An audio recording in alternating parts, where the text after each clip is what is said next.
Gin and Juice logging in.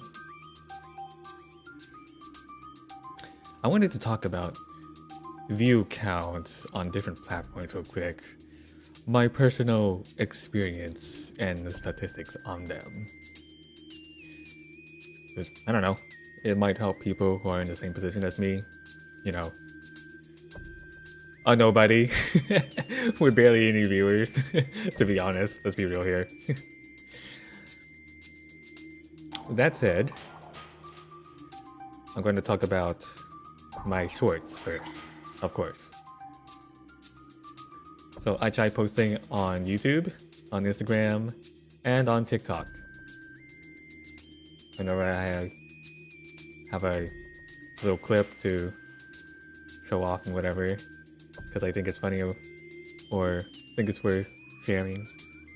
Whatever the case may be, I do a quick edit around a minute or two, because I've learned now that short can be up to 3 minutes. So yay, I can put more content into it. That's good for everyone.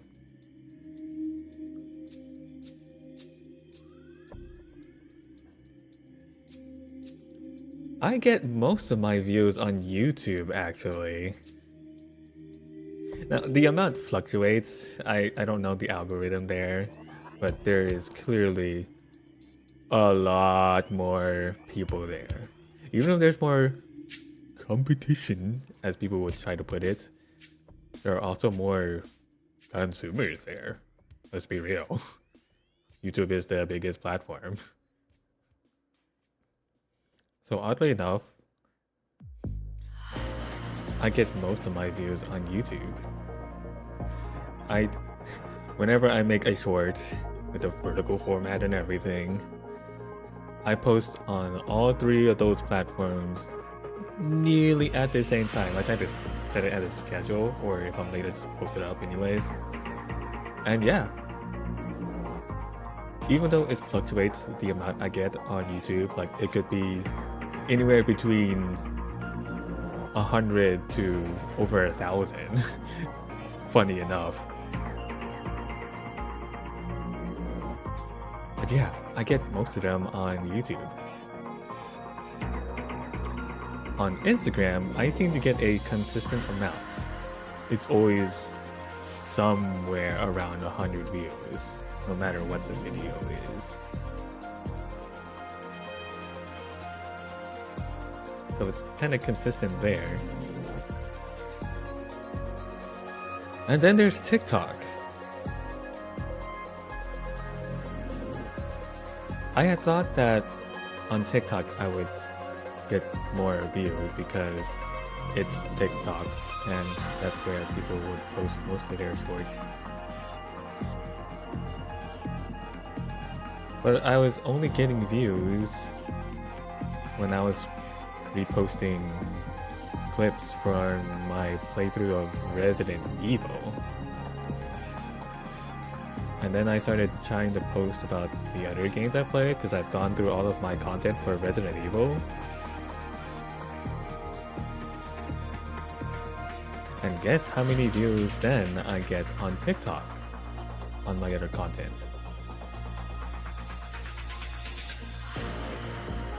0.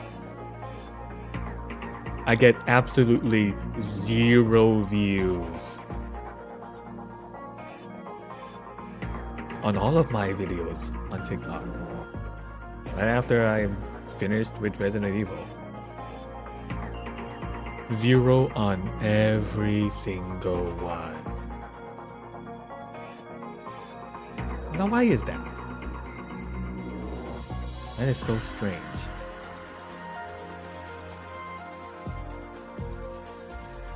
The new and trending platform where you're supposed to post all your shorts and grow viral and famous and whatever. I get 0 views. Am I posting at a bad time? Am I supposed to use hashtags? Do I need to make a thumbnail? Use some buzzwords in my description? What's the problem here? I don't know. Maybe I'm too new to TikTok. I don't know their game. But whatever the case, I get 0 views. So a part of me is wondering why I'm posting there at all, when literally no one is viewing my content there.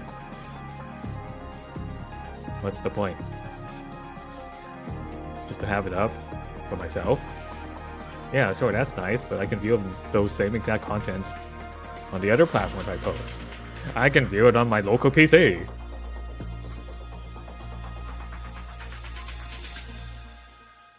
What am I doing on TikTok?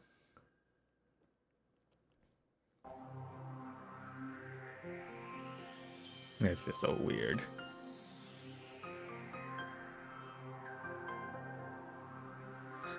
So yeah. For as much as people say, oh, it's so hard to get visibility on YouTube, keep posting there. Keep posting on YouTube. Sure, on one hand, they have the most competition, but on the other, they also have the most consumers, the most reach. So, if you just put yourself out there, as people always say, someone's gonna see you. At least on YouTube. Someone's gonna see you on YouTube.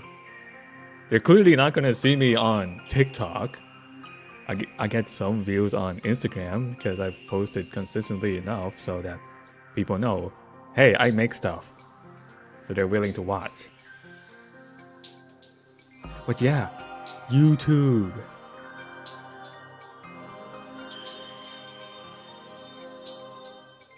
For as much controversy and drama that people would like to bring up about Google and YouTube and all that, it's still the biggest platform.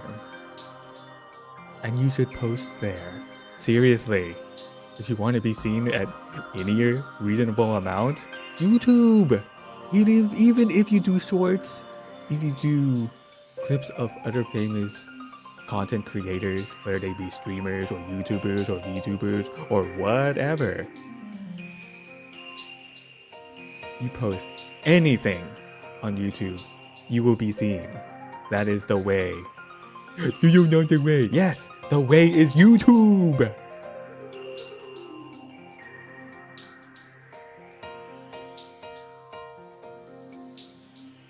And this is coming from someone who is not making a new account, still using my old accounts, so I'm not resetting and gaming the algorithm system game or whatever.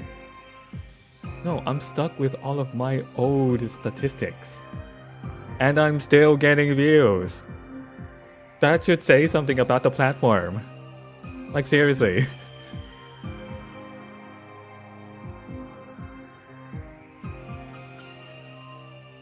So yeah,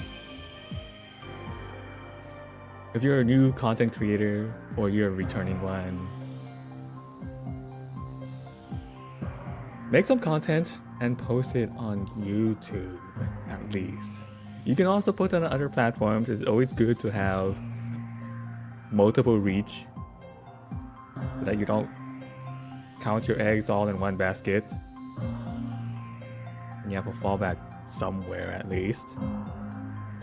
But yeah, at least get onto YouTube in some form or fashion. Whether you make clips of your own channel, you do live streams there. I just like let's talk about the view counts I get on these 3 platforms that I stream on, which is YouTube, Twitch, and Kick. Maybe I'll stream on Rumble too. I don't know. But again, the view count fluctuates and it seems kind of random on YouTube. But at least live, that's where I get most of my viewers somehow. Even though I've streamed on Twitch for way longer. Years longer, no less. But I get more views on YouTube than I do on Twitch. How? Isn't Twitch the streaming platform? And I'm here streaming on there. And yes, I've gotten 350 followers and a couple of subscribers here on Twitch. But I still get more of a view count on YouTube, which is weird. How does that happen? Huh. It's as if YouTube is really that big. It is actually and truly that big. Huh. That is so weird. Who'da thunk?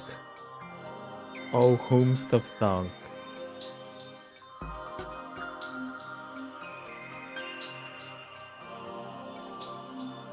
Like, it's just so weird. Now, to be fair, I gotta count that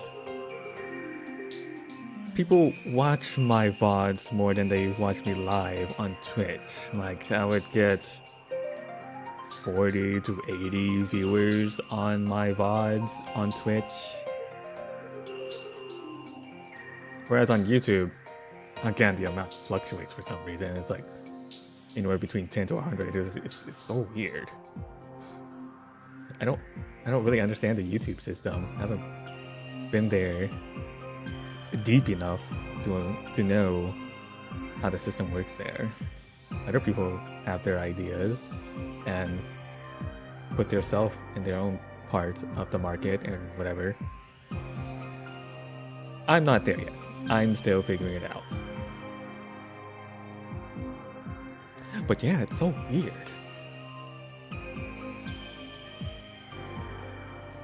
Overall, I get most of my views on YouTube, all things considered. Whether it be my shorts, my regular videos, or my live streams. I get most of my views on YouTube.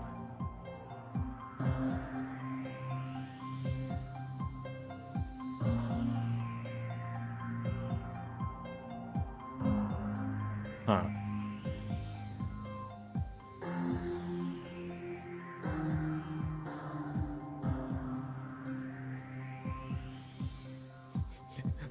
I just thought of that one content creator. It's like, if something, then wouldn't something else? Isn't that concerning?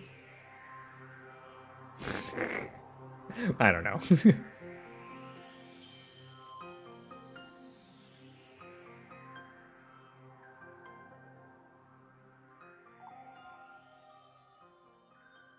Their host view is a comedic parody of podcasts that talk like that, which is funny. I like that. I'm usually into clever parodies like that.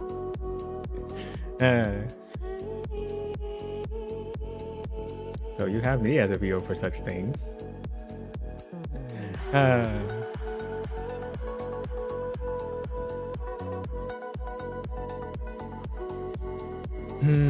But yeah, I just wanted to talk about that real quick.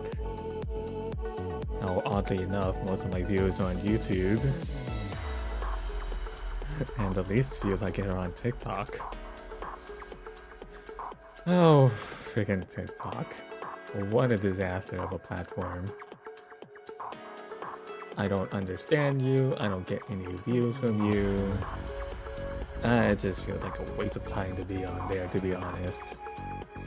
I started posting on there just to cover every ground. Like, oh, it's a platform. So I did cover my bases, is what I mean to say. That's the phrase people say. Yeah, to cover my bases. But it feels so pointless if I'm getting nothing from it. Like, literally nothing. 0 views. Why am I posting on there?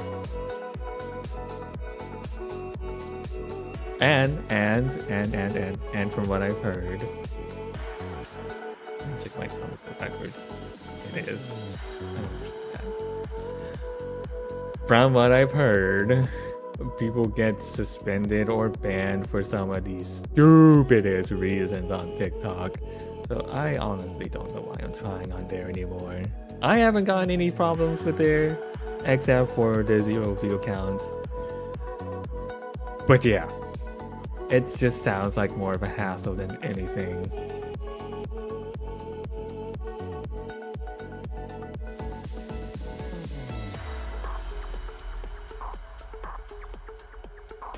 I do have to post a little more consistently though. I don't really have much content to put out there. That's why I'm trying to do these live streams. So people can catch me live. I can think about which parts to clip. This is one thing I've been struggling with. Trying to have that creative mind on the fly, on the spot, in the moment, at this instant.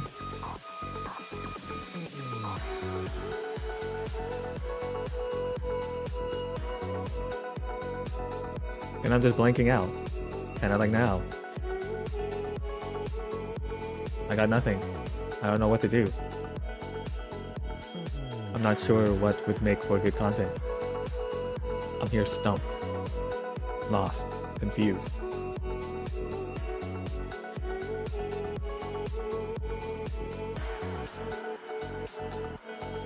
I'm hesitating by thinking to myself, okay, what can I do there? And if I do that, would that even really be worth it? What am I even doing? Like half the time it just feels like I'm not actually here. And it's not that I'm disassociating. Am I?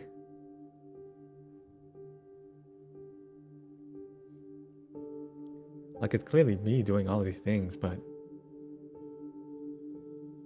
what am I doing?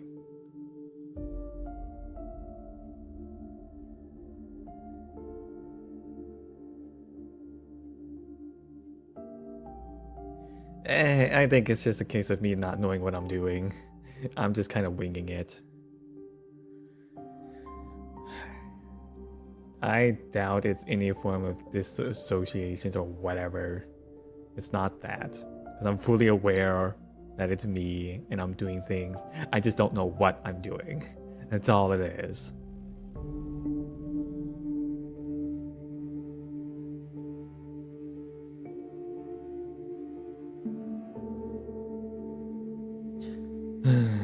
But yeah, that's it. I don't know what I'm doing. And it makes me think most people, even at the top, don't really know what they're doing. The world is so crazy. And with technology evolving exponentially more and more each time as age goes on, the ages pass and time continues ticking. The times change, people change, these places change. As the whole world keeps spinning.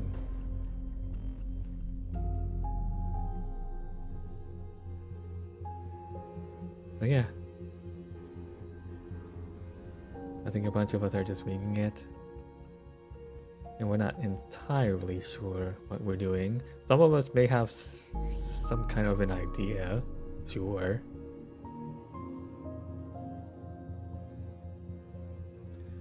But I would say a lot of us are unsure. We try a thing,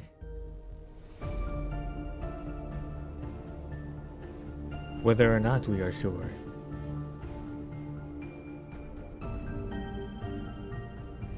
I'd say some of us are trying things despite being unsure, just to see what happens. Guess what lies ahead? Only one way to find out. I'm sorry.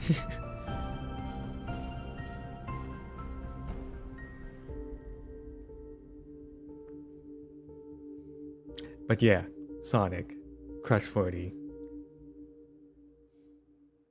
Yes, I like such things.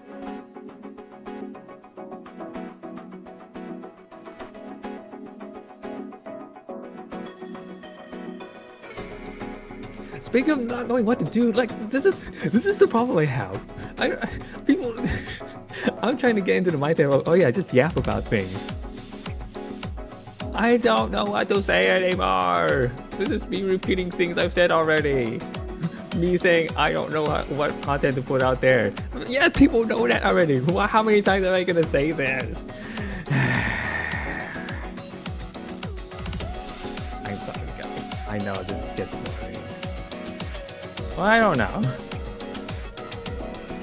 I'll let you be the judge for your own opinions. I just feel like I'm not doing enough, that I'm kind of boring, and I'm trying to change that. I just don't know what else to do. Like, I see most of these people, they at least start doing about an hour or two of yapping. And I'm like, how do they do that? How do they always find something to talk about? I'm here sitting on my ass, like, oh, I got nothing to say. I try to come up with things to say, but that's a very fixed and limited set of content that I can make from that. I can't just keep yapping on all day about anything, really. Even my favorite thing. I'm just like, okay, Metroid. I like a game. I agree with this, but I also disagree with that. Okay, you know what? Let's do that. Let's see what people hold. Some time has passed now. Let's see what people have thought about Metroid Prime 4. There, that's an idea. Let's go with that. Metroid Prime 4.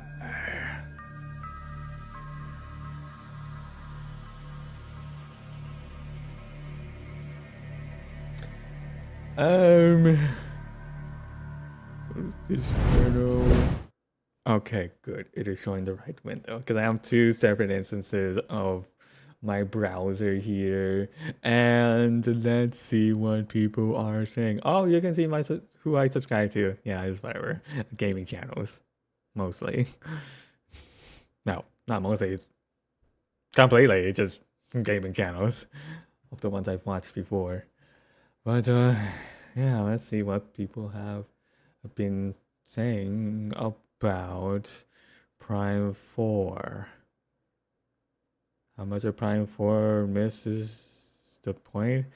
A whole hour? I don't know if I want to do that. This is not Metroid.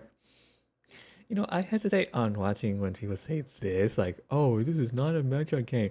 Okay, what defines a Metroid game? Because all three of the main ones in Prime Trilogy they introduced something vastly different. Even Metroid Prime Hunters. Are they saying that Federation Force is also not a Metroid game? Sure, fine. That's why Nintendo totally did not make it.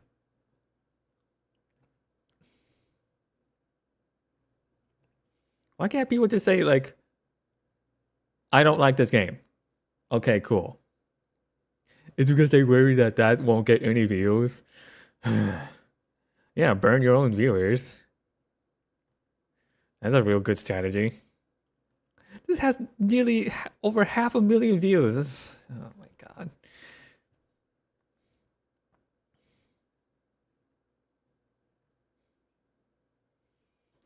Full game walkthrough. They took nearly 12 hours on it. Before you buy. That's what GameRanks always says. Is creatively bankrupt.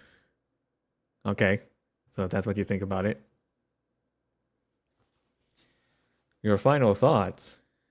Okay, this is at least. I mean, his pose here on the thumbnail is kind of giving away what he's thinking overall. Metroid Prime 4 is miserable. See, I don't really agree with that. I had some good times with it. It's not miserable. I like the upgrades. I like the visuals.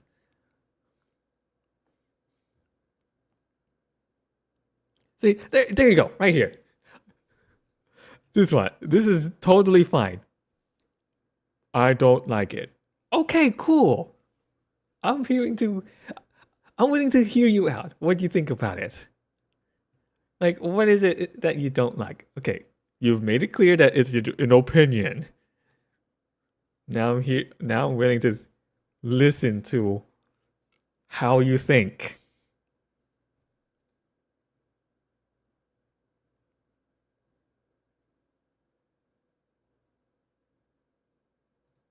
Spoiler warning for the whole game. That's Metroid fine. Prime 4 is out, and I have complicated feelings about it. On the one hand, it is a Metroid Prime game, and in its best moments, a very good one. And that's nothing to scoff at. Metroid Prime is a unique series, there isn't much out there that's like it. And unlike its 2D counterpart, the 3D Prime games don't even have indies trying to imitate what they do. Right. I'd say the closest that gets to something similar to a Metroid Prime game is Half-Life, actually. Now that I think about it. Half-Life comes the closest to being similar to Metroid, and not much else. Well, I played a VR game recently. It's called Arcanade that gets kinda close, but also not really. It does its own thing, of course, because that's what games should do. They should try to be their own thing still. I'm just saying it has some good similarities to a Metroid Prime like game, whatever that might mean. Okay, I need to lay down some foundation here, some groundwork. What is a Metroid Prime game? Because obviously that's going to get subjective. So, what I define as a Metroid game is, of course, this kind of visual where you yourself are in some very advanced high tech technology, for lack of a better word, and you are traveling across galaxies, exploring strange environments mixed with ancient technology of very wise creatures and species.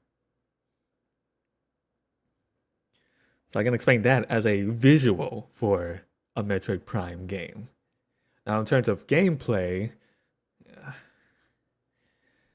um, honestly, it's kind of generic to almost every Nintendo game that's single player and an adventure.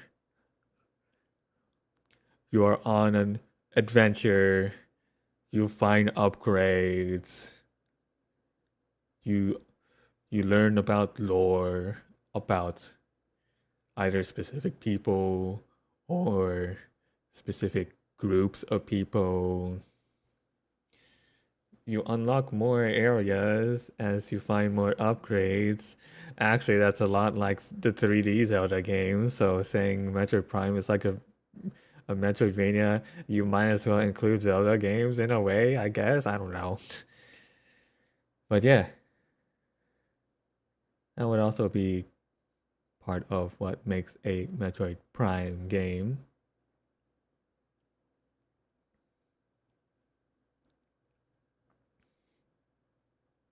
And I guess just overall, the the main feel of the game where you are a powerful warrior utilizing these combat efficient technologies designed for battle and warfare and whatever and all that. So there you go. That's my baseline foundation for a definition of a Metroid Prime game. So if you wanted to play more Metroid Prime and you've already played all the ones that exist, you are mostly out of luck. On the other hand, Metroid Prime 4 suffers from some truly baffling design decisions. The game lacks a coherent vision for many of its pieces. Oh, I don't know about that. It seemed like they were clearly trying to focus on these new species called the Lamorne, which is something they've done in previous Metroid Prime games.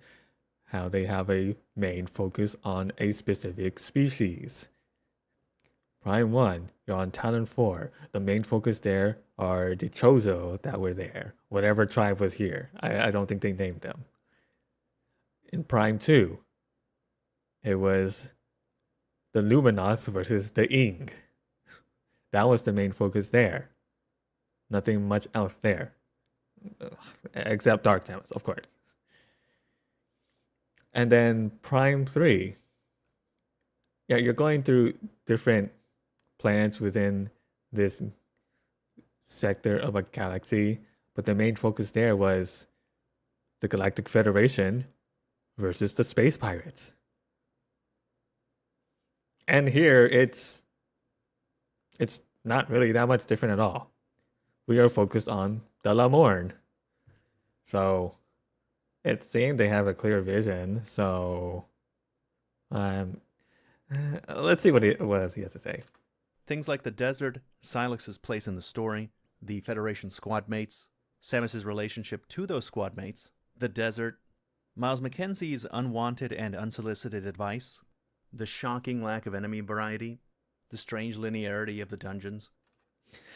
I hate when they mention linearity because, let's be honest, after Super Metroid, most of the Metroid games have been linear. They tell you exactly where to go. They lock you out of every other place until you get the specific power-up that they expect you to get. And they repeat that loop over and over. More so in later Metroid games. Metroid Fusion, you have to follow the supercomputer that Samus nicknames as Adam along the BSL. Metroid Prime 1 is probably the most urban one, not even including glitches. Like you're exploring around Talon 4, and then you find your way to the Chozo ruins, and then in some parts the Magmore caverns. But like that's like the furthest extent to where you can actually explore. You can't really reach Finjana Drifts or the Phaeton Mines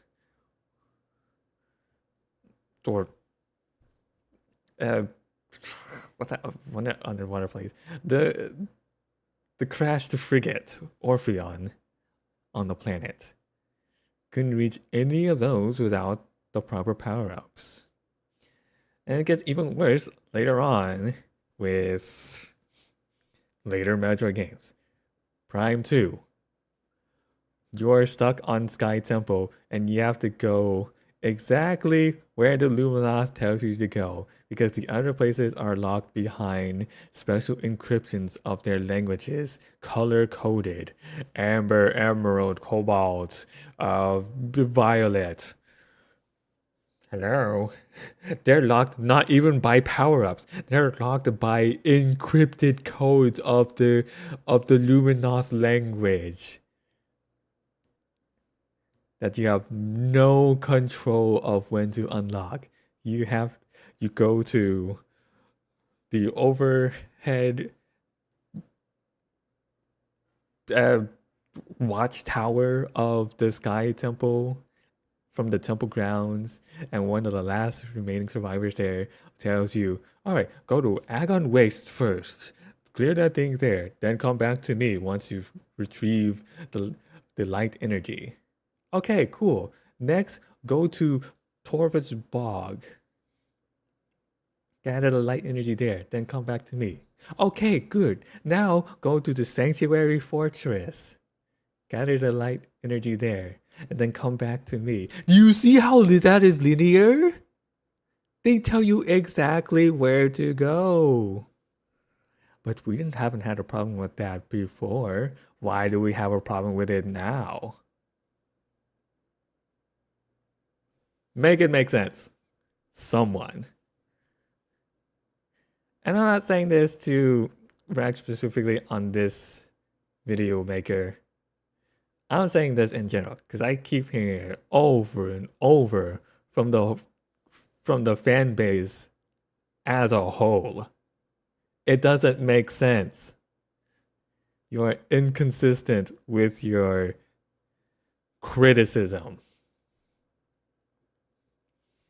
Because something you don't like about Metroid Prime 4 existed in previous Metroid Prime games, and you don't have a problem with that on those games? So yeah, make it make sense, please.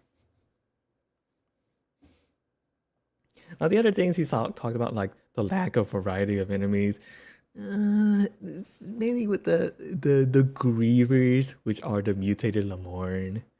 That I can kind of agree with. There are higher levels of grievers, but that's it really. They adjust based on which area you're in. Like there's just fire breathing Lamorn, and there's one that's ice resistant, and there's blah blah blah, the basic stuff. Oh, especially here at Soul Valley, the main hub that they like to call it, which is the same thing as the temple grounds in Prime 2. That's your main hub there. Oh, hello. Huge lack of variety of enemies here too. You run into what? 2 things in one boss, really? You could get your flying bird, and then you get those rolly things. That's it.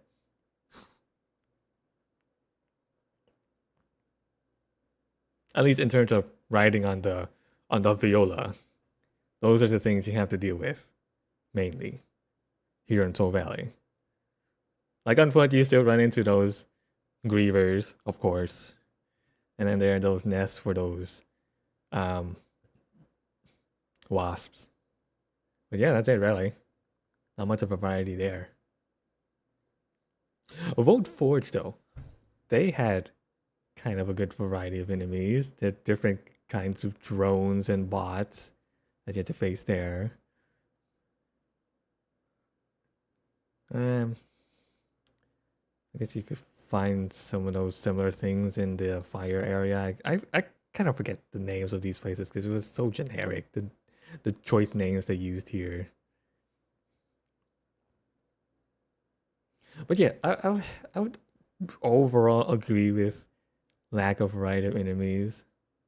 Oh, except for the bosses. I would say the boss designs here are the absolute best. Better than most of anything else in a Metroid Prime game. I'd still say it doesn't top the last fights in Prime 3. I'd say that one, it was still the best designed, both in terms of the way the enemy is designed, and the mechanics that you had to deal with, and in theme. It fit very well for a Metroid game. Those last enemies you fought in Prime 3.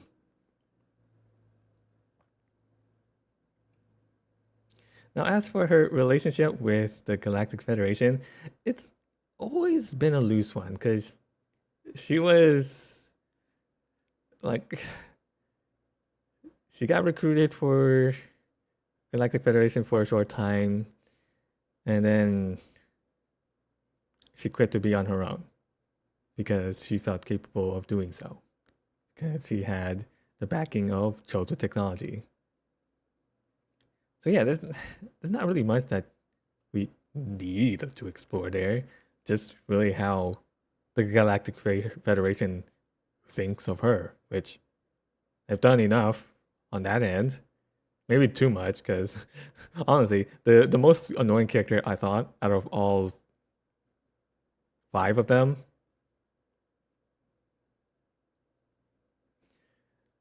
was Cadet Armstrong. She was the most annoying, actually.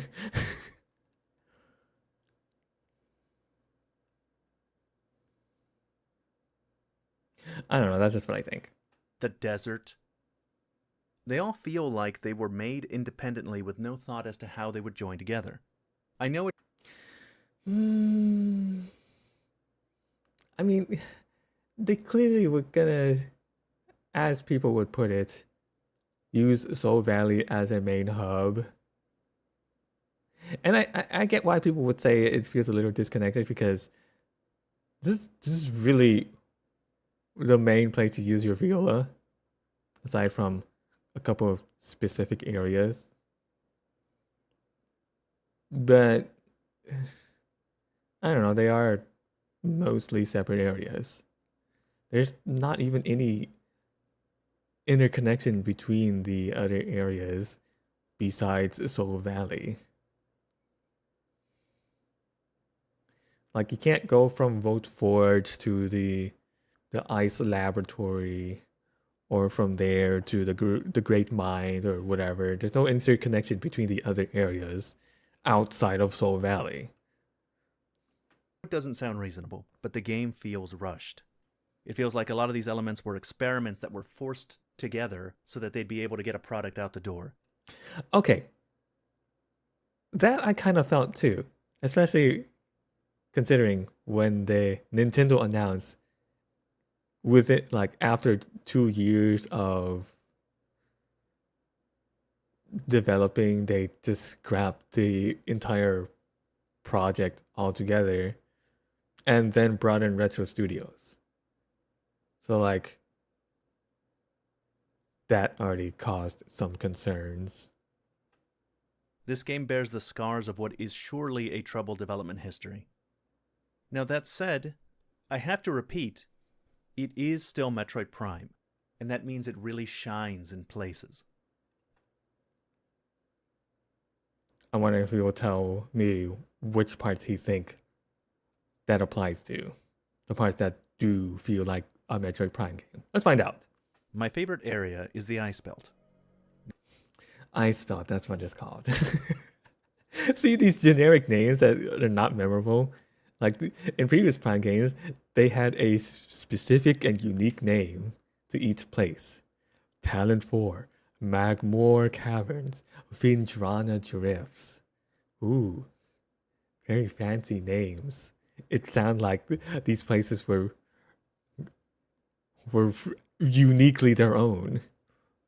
In Prime 2, the Sky Temple is probably the most generic because that acted as the main hub, but Torvis Bog, Agon Waste, Sanctuary Fortress. Ooh, very specific and unique names, very memorable that way. Even in Prime 3, the different planets you go to, Planet Brio, Planet Elysia. Oh, Space Pirate Homeworld. Oh, the GFS Valhalla. Ooh, very specific and unique names. It tells you exactly what kind of place it probably meant to be. And then here in Prime 4, it's like Soul Valley. That's probably the most unique. Ice Belt. Vote Forge. What's the fireplace? Great Mines. They're not even names. They're like generic descriptors of the place. What? Do these places not have names?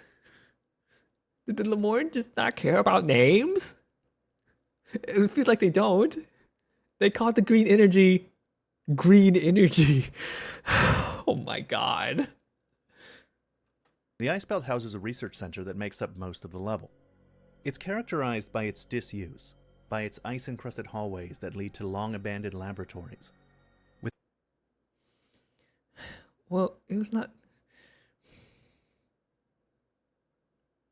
I mean, they're going to talk about spoilers in this game anyways, but it's because all their plans have failed, and so their final decision was to shut down. Not abandon, but shut down. A little different. With many doors and pathways frozen shut. The facility is kind of quiet. There's basically no music. Instead, So the reason this place gets frozen is to support the whole place in low energy mode. At least that's the reason they gave us, so that they can preserve every data in low energy mode, in hopes that their the prophecy of the chosen one would come and do something about it. Which, here we are. Samus is the chosen one. Or maybe a chosen one. See, I want to talk about more about Silex's part on this, but I don't know, we'll get to that when he mentions it. Opting to use ambient sounds to give the whole place a creepy atmosphere. It's also quiet because there are very few enemies. Occasionally you'll find a maintenance robot, but these encounters are rare and minor, and this sets up a fantastic atmosphere to read the game's lore, which I believe is the purpose of this section. Throughout the facility there are Lemorn data logs, explaining that the Grievers you've been fighting thus far are actually the same race as the Lemorn. They were transformed by the green energy shower, and in this facility they attempted to understand and reverse those effects. The data logs talk about their findings, their experiments, and ultimately their failure to save their race. In fact, the countless cryopods house Grievers that they were using as test subjects. Even before you entered the research center, you could see those pods being transferred. So the relatively uneventful exploration and the creepy music provide a good setting for this revelation. Then you get to the bottom, at which point you turn on the generator. This dramatically changes the facility. The music starts playing. Power flows through the long dead tunnels. The ice is melting, the facility breathes, insects scurry out of their holes. The Grievers and the cryopods also spring to life. You can even see them scurrying around as you navigate tunnels in morph ball mode. It's sick. It's fantastic. It's a beautiful contrast to how the environment was just moments before, with the music blaring and the yellow lights, and the water dripping down from melted ice in the ceiling. It's great. So great that I would say it's as good, on the same level, as basically anything in any of the other Metroid Prime games. Maybe better. And after I wanted to mention real quick, when I first beat this game and I was looking at the credits, I saw a familiar name. Blake Robinson.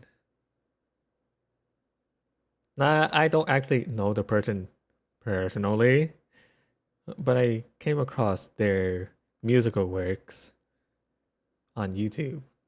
When they made their own take on orchestral covers of famous video game music. One series they did, which I really liked, well, for the most part, was their take on the Super Metroid music. Ooh, that's very exciting. Shall I show that real quick? Yeah, let me do that real quick. Let's just open up a new tab. Super Metroid Orchestra. Sure. I think I'll find it quickly. There you go, the Blake Robinson Synthetic Orchestra. I saw this person's name in the credit, and I'm like, wait a minute. And it's so good. Listen to this.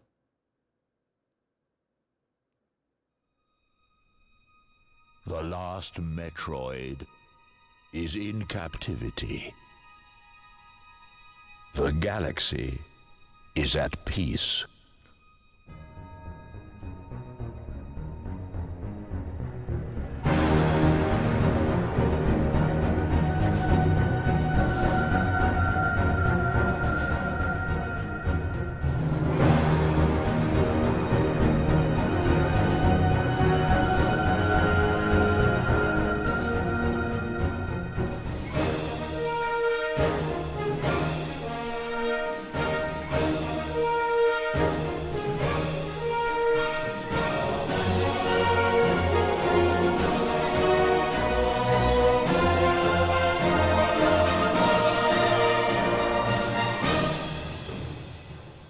So yeah, I saw this guy's name in the credits. I'm like, what?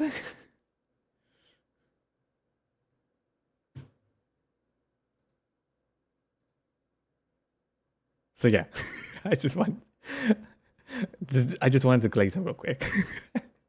After this moment, the game never becomes this good again. In fact, from this point onward, it becomes precipitously worse. Hmm. I don't know. I felt like going through the Fort Forge was pretty cool. Yeah, like you're revisiting that place over and over, unlocking new technology from there. I think that was pretty hype. I actually don't begrudge anybody defending this game or thinking that it's great, because it does have really great moments, and maybe for you, they outweigh a lot of the negatives that appear later. That's a tough one. If you're asking me.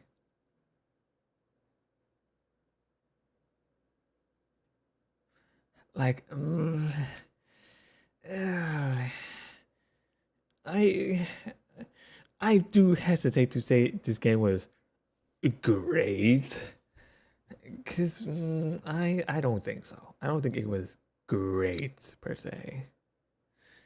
I think it was good. Because this is still a Nintendo product. They still have all of their standard staples of a Nintendo game and all that. But great? I don't know. That was not the case for me. For me, the negatives outweigh the positives by a lot. The quality of this game is really front-loaded. All of the best parts are in the beginning and the middle, and the last third of the game is both terrible and it drags, which left me with a lot of time to ruminate, a lot of time to think on all the ways in which this game left me unsatisfied. So, let's talk about that. Let's address the elephant in the room first, Miles and the rest of the Federation squad mates. They're not that bad. At least not for the reasons that everybody assumed they would be. The main concerns were that they would be excessively hand-holdy, falling... And guess what? All of the Metroid Prime games have been like that! I hate when people say that! This is so annoying! Metroid Prime 1, the gunship tells you where to go. Metroid Prime 2, the Lumina tells you where to go. Metroid Prime 3, the Galactic Federation tell you where to go. It's so annoying when people say that. I just wanted to rant about that real quick. You everywhere you go, giving you solutions to puzzles, and just overall interfering with the atmosphere that Metroid Prime is known for. As for the hand-holding... You know, it annoys me when people talk about the ambience and the environment that Metroid provides for you. All of them have been different. They explore completely unique scenarios and environments and situations. So, I think people are fibbing when they say, oh, this is a Metroid Prime game. This is not a Metroid Prime game. There is no consistency because there's not supposed to be a consistency. You are exploring very unique and specific themes and species. It's not supposed to be consistent. It's very limited. It's not how I thought. In the dungeons, in the actual places that it matters, the NPCs basically don't tell you anything. Not in terms of solving puzzles. The worst of that you'll get is the opening section with Miles that everybody saw in the previews. So you're not going to get an Atreus from God of War telling you what to interact with the moment you get into a puzzle, or if you take too long. Isn't that what Metroid fans prefer? I don't understand. Well, there's an ad, so we'll take a break real quick. Because I need a cool down after that rant.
Okay, I'm back. Let's continue here. See what else this person has to say. You will get hand-holding in a different way, though. While they may leave you alone in the dungeon, when you leave the dungeon having cleared it, Miles will basically chime in and tell you what he thinks you should do. So that could mean you get out of the dungeon and he will be like, hey Samus, you should try using that powers that you got in that dungeon in other places that you've been. But there is a specific place that the game wants you to go so that you can get your next power-up. And if you spend long enough in the desert or not getting to the place that he wants you to go, then he'll be more specific next time and tell you, hey, maybe you should go to Ice Belt and use your new, beam there. There is no way to disable that. There is nothing you can do about that. And it is strangely useless, because the kind of information that he gives in these hints is probably stuff you already know. So at worst, it's useless. The thing is, something like this already existed in Metroid Prime 1. Prime 1 had the hint system, so... Oh my god, he actually acknowledges it. Thank you. My god, this always gives me a headache when people talk about, oh, the Metroid Prime is too handholdy. I hate when me and my kids tell you what to do. Yeah, it's just so annoying. So if you took too long to get to your next destination, it would tell you, hey, there's some tremors in this particular location. And it would mark out a room, and you would be told to try and get to it. Yeah. When they put it that way, it sounds like Metroid Prime 4 is even less handholdy, because in the Prime trilogy, they tell you exactly where to go. That room would have the thing that you need to progress. Miles is basically the same thing, but more annoying. Miles is not the same thing, because he doesn't tell you exactly where to go. And made worse because he can't be turned off. You could turn off the hint system in the Prime games. Miles is going to be absolutely certain that at least in this way you're not going to get stuck. Again, it's not that bad because where you should go is often obvious, and it would be much worse if he was actually in the dungeon, radioing you, telling you the solution to things. But it just doesn't make any sense. It's annoying and needless. So, Nintendo and Retro Studios could push out a patch or an update, whatever you may want to call it, to where they have Mackenzie here chime in much less. Because we are in the age of 2026 now, we can update and patch games. So who knows? Maybe that's something they can do for later updates. Maybe some DLC. In a similar vein as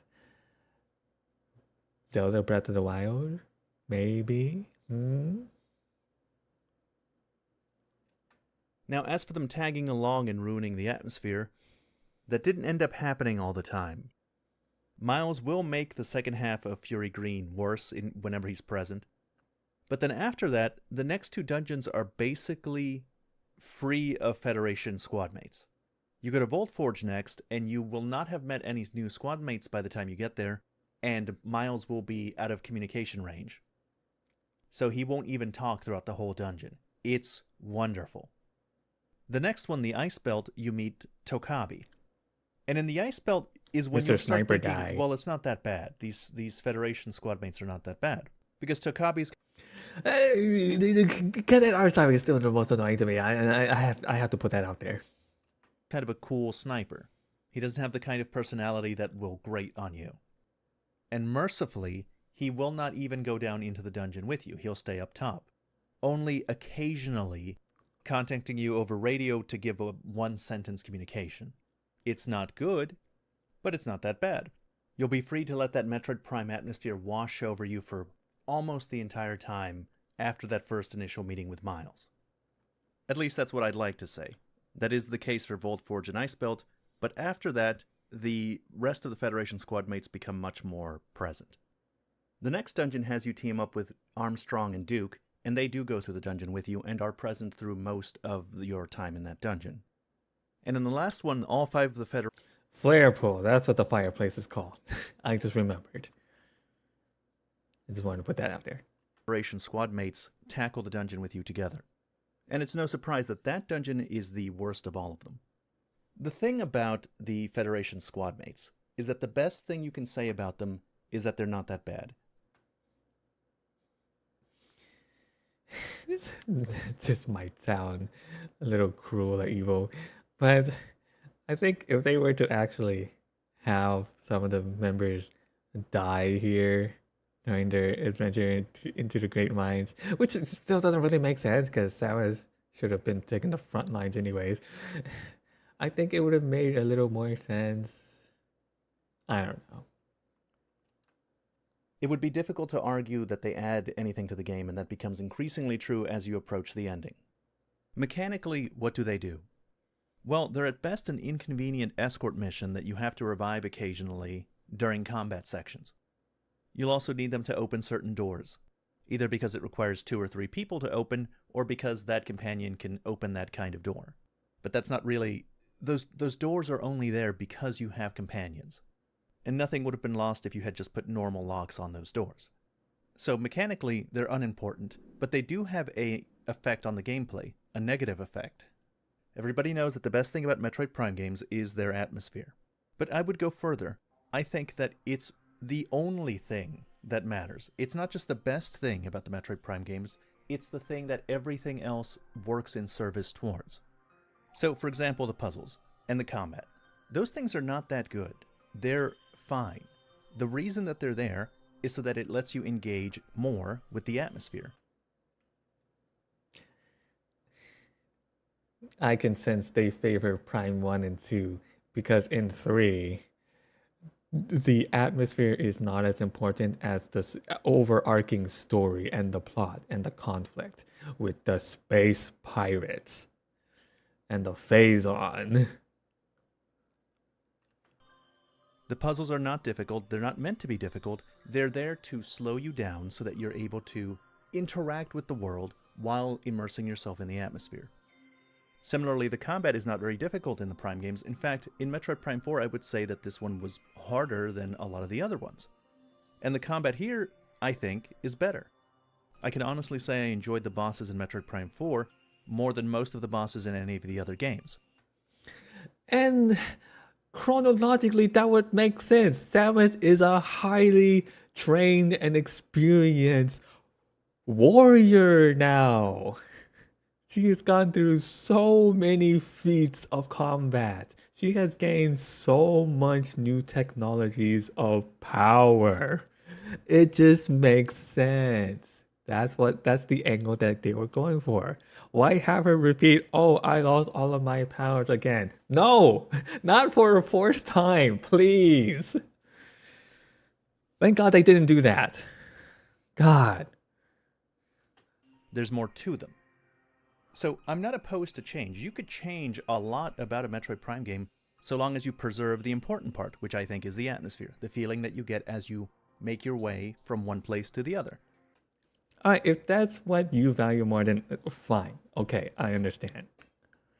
I'm looking at the story because that became the next focus. Like all this whole, oh, this is new. I'm exploring something undiscovered, and I'm this, and all of that. We're done with that. We've done that enough. There are bigger pictures to address, which they were trying to do with Prime 3 and Federation Force, and now Prime 4. Kinda. When you're pathfinding, when you're routing, when you're engaging with puzzles, when you're fighting enemies, you can make big changes in the hopes of improving the combat in the puzzles, and I would be the last person to complain.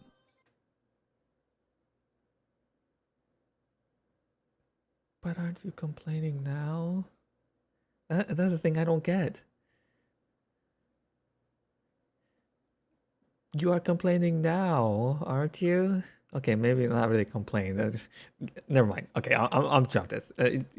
It's criticism, not complaints. Don't be stupid, Jin. But the thing about the Federation troopers is that they come at a heavy cost. Because anytime they're with you, anytime they're introduced, anytime that you have to talk to them, anytime they're involved with a cutscene, anytime when they're just in the background doing their voice lines, they're making the atmosphere worse.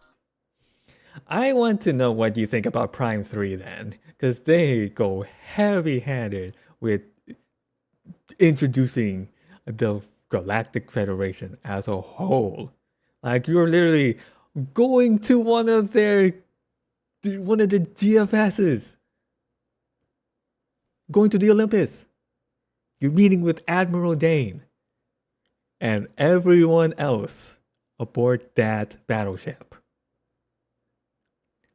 The whole entire Galactic Federation. You are meeting with their Aurora unit.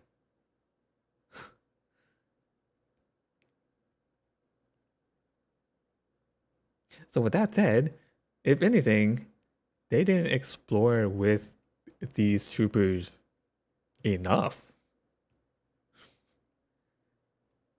In my opinion. See, this is where I think they messed up. Because they had this artifact which transported them here. Where did everyone else go? Why weren't there more of the space pirates and the Federation if that one single artifact caused this gigantic cold Lyoko like white explosion transporting them there? Transporting through space instead of time in this case. Yeah, Code Lyoko mentioned. They are an opportunity cost. Every time that I have to listen to or engage with them is a moment I could have spent in the quiet isolation that Metroid Prime games are known for. So That some of them are known for. You don't get much of that in Fusion. You don't get much of that in Prime 3. I'd argue you don't get really much of that in Prime 2 either. The quiet atmosphere. Yeah, no. You're dealing with the space pirates there, and the Ing. And the hostile local species. Because there were a lot more hostile creatures in Prime 2. Peaceful, my ass.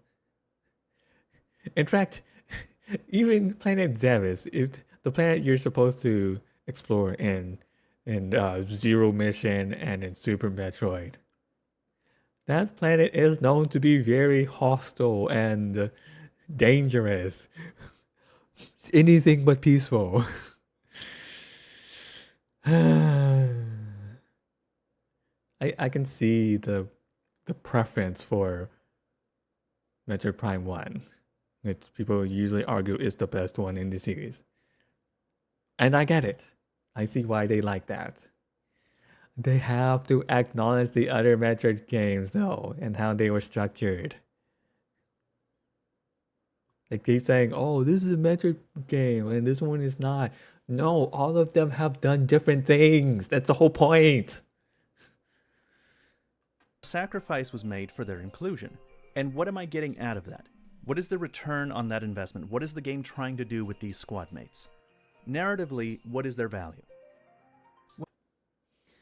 Narratively, their value is that, you know, you were trying to help them with a space pirate invasion and what planet were they on? Planet Sardis or whatever? Like, you started out with them. Why are you questioning their involvement? Hello? Well, they're trying to build up their relationship to Samus over the course of the game, so that by the end, their sacrifices on Samus's behalf are meaningful to you as the player. Yeah, I guess in many ways, they did try that. But at the same time, it's like, okay, I can see why he says they're trying to do that and failing. Because, yes, they do clearly try to make us feel a little bit attached to these characters by having them do these things and talking and sharing their thoughts and blah blah blah, which they didn't really do in Prime 3. So like maybe that's the angle they should have gone with. But then again, you know, they're always trying to do something different, and like they've already gone the whole Galactic Federation is just doing their own thing, and Samus is a hired hand, just like the other hunters that they hired. You know, Rundas and Gore and Gandreda. So like, eh, yeah. There's a lot of clumsy writing involved to try and gain that affect. Okay, yes, this. What people would call the millennial writing. God. And I can see why they say that. Because it's like the 90s movies. Oh my god.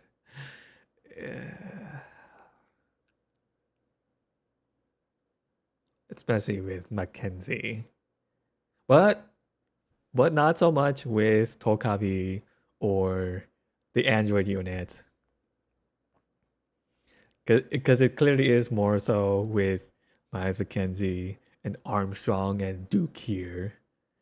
Cadet Armstrong and Sergeant Duke. They are very much millennial writing characters. So Duke will talk about how he wants to see his family. Armstrong talks about, you know, I can't wait to get home and take a shower. I hope we're all still friends when we all get back together.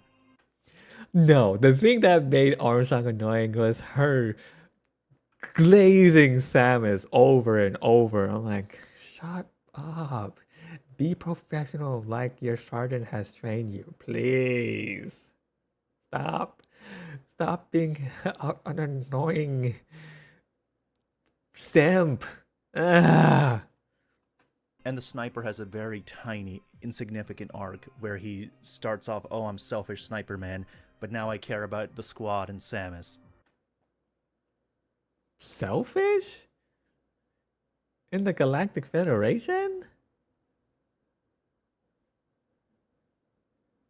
I'd see that if he was once under the command of Silex, because it's called spoilers if you haven't played any previous Metroid Prime games.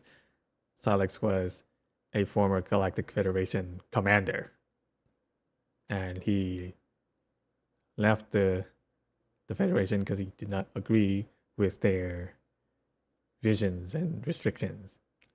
He was like, I want to use this technology. I want to gain this power. Give it to me or else. That's his whole backstory, really. He's like, give me this power. Do not defy me. Because he was a commander rank. That's what makes him powerful. He was a commander rank with a lot of combat experience and an insatiable thirst for power. That is supposed to be what makes him a menacing threat. Because he's a technological genius too. The once banned the what's it called, the shock coil in Prime Hunters, that was of his design, his creation, his invention. He made that.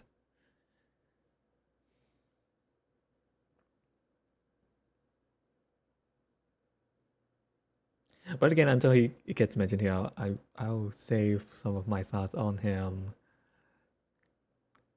until he's mentioned. That arc is so tiny it's almost invisible. You would miss it if you blinked.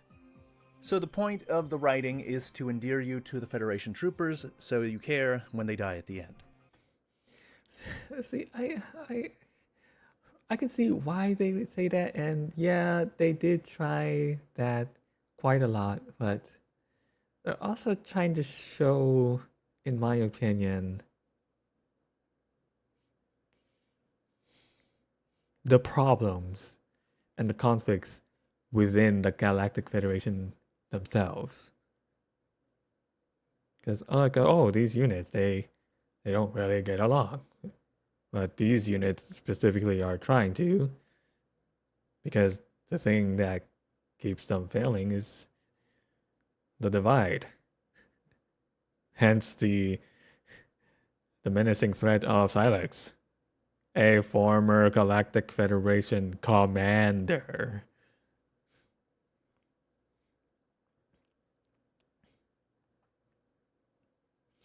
So that all said, like it's a their role, these Galactic Federation troopers, in the whole overarching narrative of this title, it's supposed to show that they need to come together to deal with a threat that comes from within. Because Silex.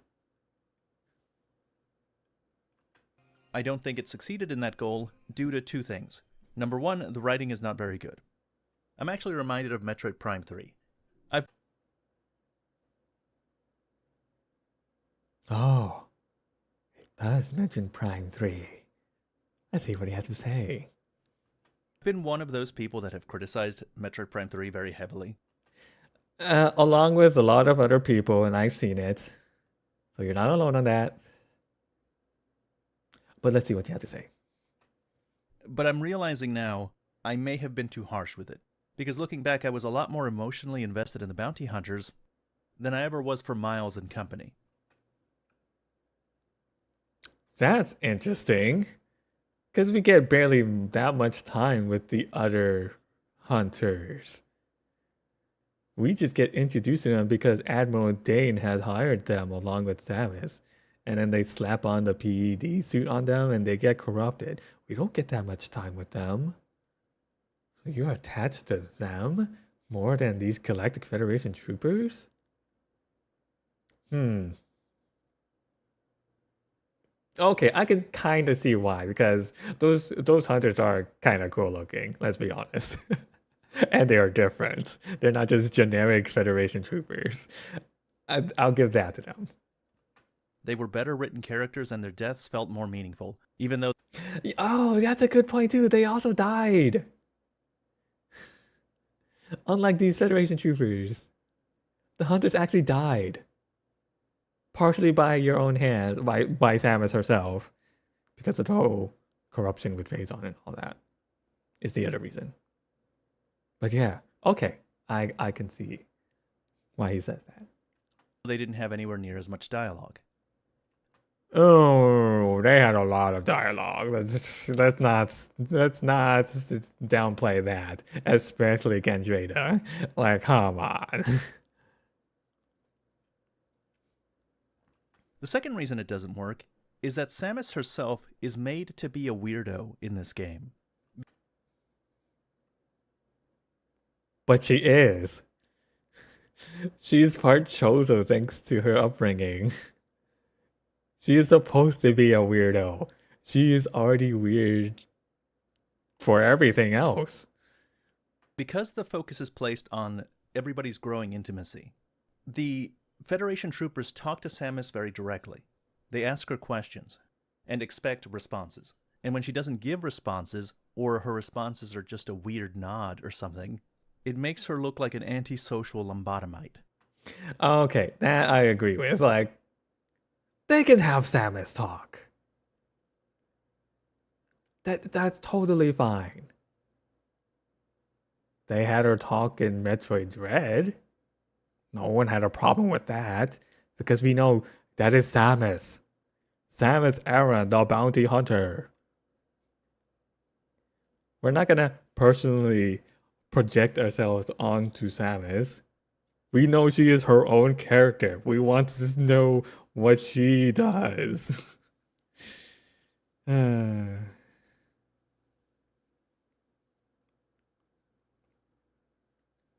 It's funny because I don't think Samus really talked in Prime 3 either. So I think that's the angle they were trying to go for. But she has a voice. She can talk. She's talked in Fusion! Like, come on. She has actual dialogue and fusion, not just her thoughts that they try to introduce to us. She actually talks. So yes, this I agree on. They could have had her actually say something to respond to them. That would have been fine. It would have made sense. No one would have complained about that because she's done it before. It's not a problem. It's a problem that they didn't do it, as this video maker says. So yes, I agree on that. In the ice belt, when you're coming back up after turning on the power, and the grievers are coming out of their pods, Takabe mentions that, oh no, they're in the walls, they're coming for me. And finally he's like, I'm getting off comms. But you've just been informing her this whole time anyway, and she hasn't said anything. There's no difference between you being in comms or off of comms. And it's weird specifically because the game is trying to convince you. It's trying to sell this idea that Samus and these troopers are getting closer, and you can't see that. If anything, it would be easy to read Samus's standoffishness as a dislike for the troopers in general, mirroring. I mean, can you blame her? Let's be real here. The way the characters are supposed to be, maybe there is supposed to be this strange tension between Samus and the Federation, because she's the one helping them. Let's be real. And they're acting this way and messing up, and then she has to clean up after them. Maybe she is supposed to be annoyed with them. If I was in her shoe, I would be annoyed with them. Like, I already helped them deal with the entire conflict with the phase on. After they slapped me with a PED suit that nearly killed me. Yeah, I'd be pissed off with them. Come on. Wouldn't you? My own frustration with them. It's hard to read this as anything else than fear to give Samus any meaningful dialogue because of the backlash of Metroid Other M.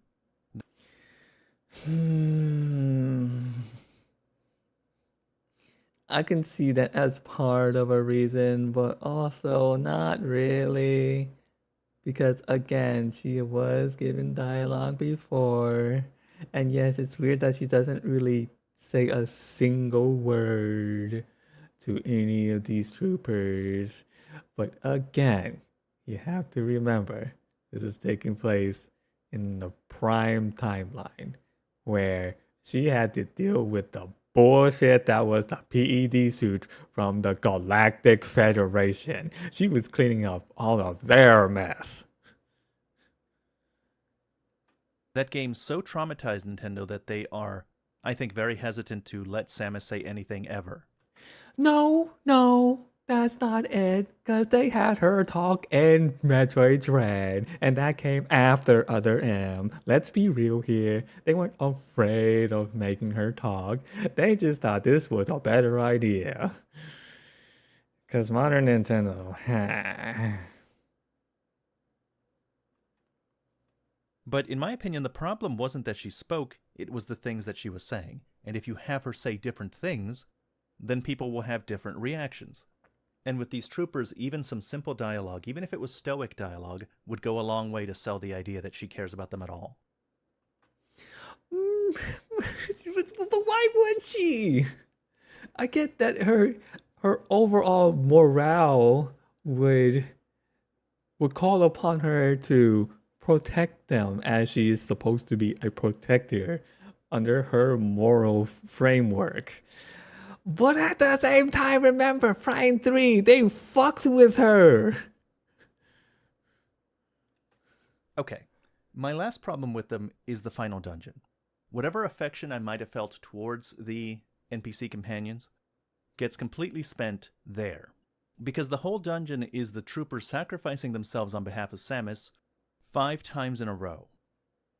I don't think there was anywhere near enough time with any of these troopers to develop their characters or their relationship with Samus for any of these sacrifices to be meaningful, especially the robot. The robot, you go back to a side area after beating the 4th dungeon. You go to a different area in the ice belt to get him and get a power-up, spend less than 5 minutes with him, and then once you have that power-up, you're able to go to the final dungeon. so you've spent no time at all with him. If you've gone back to Fury Greens, and you could spend time with them there. So they actually give you the option to spend time with them, especially if you're trying to 100% the game. So it kind of depends on how you play the game. If you're trying to play the game in its most natural way, just going to progress the story, going to the expected locations, and get the plot going, sure, it kind of makes sense that you spent not enough time with him, especially the android here, because that is the last unit that you run into. Kind of makes sense. But if you were to 100% the game, you do have to go back and forth quite often. You hear from Mackenzie a lot, and you get to talk with them in the little base that they set up at Fury Greens. There's also not really a reason why they're joining me there. It's just because the game wants it to happen. I didn't need these 5 squad mates for the rest of the dungeons, and I didn't learn any new information that would necessitate all of them going there with me. Yeah, in terms of capabilities, they really were not needed. It was just a mission to get them back so that they can relay a message of an oncoming threat. That's really the most of their purpose that they can provide. But Samus can do that herself too. The only reason she's doing this is of her moral framework to protect people. That's the only thing I could see it be explained. And then she fails on that too, actually. Why isn't she taking the front line? She has all of the power. It's just, my God. As far as they know, they could have just as easily stayed behind. So you get to the mines, and the robot and the sniper fight off waves of enemies, staying behind while you and Duke and Armstrong go down. Then Duke drills a hole into the earth so that you guys can go further down, and then closes that same hole with the drill and stays behind. Armstrong then does the same thing with the bulldozer drill. And then, I shit you not, the robot comes back and sacrifices himself for you again. Then you beat the boss, you get the key, you leave the dungeon, and everyone is still alive. So whatever emotions you were going to draw out of me from killing off these NPCs, you squandered it. It's over. You're not getting that again. So for me, these characters don't do anything. They don't fulfill their narrative goals. They don't fulfill any kind of mechanical goals. In the places where they are there, they hurt the atmosphere. So they're entirely a net negative.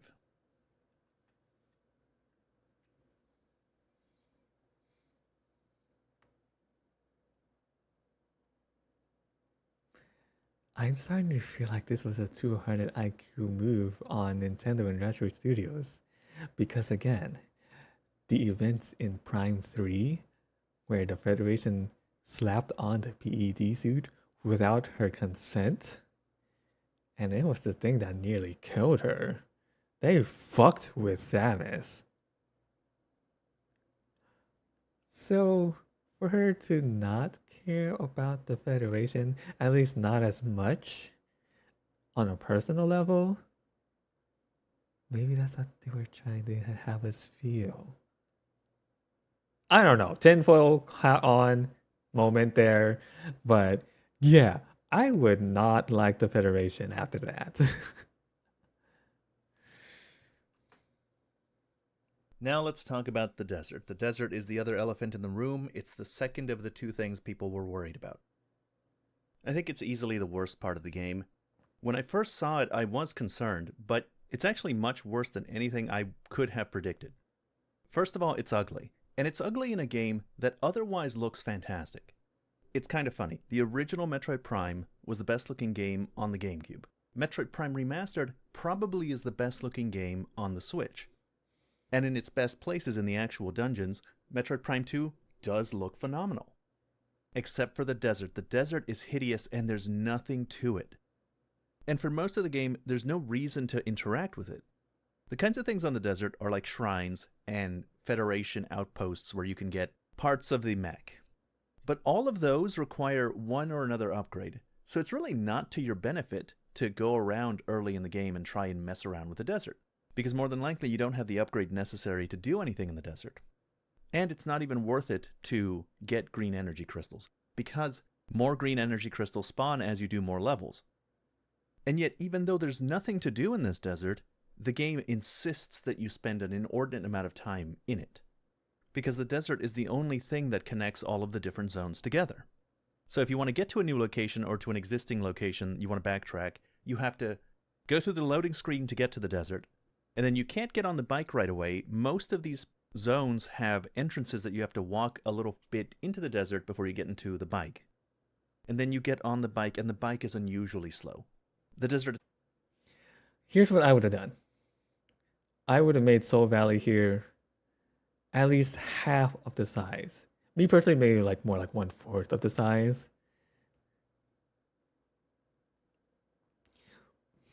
They probably made it that big just to make it feel like, oh, the viola is kind of important for you to get around. See, you can have the viola be more than just a means of travel. And you could have used other things to use as travel. Those weird cannon things that transport things around between these areas to begin with, you know? But that's just me. I would have compacted the size of Soul Valley. Even though it's supposed to be a desert, I understand that. But they've had deserts before, especially in Prime 2. Yeah, I got waste. The desert with its own side piece area, along with the temple grounds, honestly. I could have done something more along the lines of those areas. But that's just me. Itself feels like a loading screen. There's nothing between you and your destination. The game will keep respawning the same two enemies, which you really should ignore because they don't do anything. And engaging in combat on the motorcycle is not fun. Then you go over to your destination, you have to get off of the motorcycle and walk past the entrance, and then you can finally do another loading screen to get to the place you actually want to go. And that's every time. Every time you want to do anything. Anytime you want to go to a new location, anytime you want to backtrack, anytime you want to go back to base to talk to Miles, anytime you do anything, you have to do all these steps that involve engaging with the desert. There are times when you need an item from one of the places that you've already been to go to somewhere else. And if it's a beam upgrade, you have to walk your ass back to Miles so that he can upgrade your arm cannon for you. Oh, that part. I did not understand that. Like, can't Samus just regain the upgrades herself? That she was supposed to be designed to be self-sufficient based on the Trojo technology. That was the whole point of her suit. I did not understand why they took that away. Just to give Miles Kennedy some importance, I guess. Or why would she do that after what they've done to her with the PED suit? I did not understand that. So yeah, I agree on this part. So, desert, loading screen, backtrack for 15 minutes to get the item, leave, desert, loading screen, go to Miles McKenzie, have him install it, desert, loading screen, then you can go to the new dungeon. It's crazy. And then finally the green energy crystals. In order to beat the game, you need to have collected a certain number of green energy crystals. You're told this in the beginning, but I heard from previews before the game came out that this was a problem for a lot of people. So in order to avoid that happening to me, I decided to just grab green energy crystals along the way to places. I kept it in my mind. Anytime I saw one along the way to somewhere else, I would just go out of my way to grab it, thinking that would spare me from having to grind at the end. I also didn't start collecting the mech parts until the very end. This way, all of the green energy crystals respawned. I could just go and pick them up as I'm looking for the mech parts. It still was not enough. It was not enough. Even after all that, I still needed to go back into the desert for at least 2 more hours, just collecting crystals. All the while, every 10 minutes, Miles is calling me, telling me, "Hey Samus, don't forget to put in the green energy crystals. Deposit them at the altar." And this is after the 5th dungeon, so I'm already disillusioned with the game. I did not like how the 5th dungeon ended. I was already exasperated with this nonsense. I, from the bottom of my heart, do not understand this desert. This is not like the Federation troopers. The Federation troopers, I can imagine there are people that will not be quite so bothered by them. I can model the brains of people that don't think that they're that bad. But the desert is just as close to an objectively terrible decision as is possible to get. It's something that if it was just completely removed, the game would instantly become better. Okay. I hesitate to say completely removed because in more ways than not, this is very similar to Prime 2 and the Temple Grounds. Very similar. It's just not as compact and filled as it was in Prime 2 and the Temple Grounds. That's the problem. Those last two negatives kind of overshadow a lot of the other problems that Metroid Prime 4 has. But they're not the only thing to talk about. There's a lot of other things that the game does poorly. For example, how strangely linear the dungeons are. No. You can say they're linear in terms that they don't have alternative paths to go to other areas, sure, but no.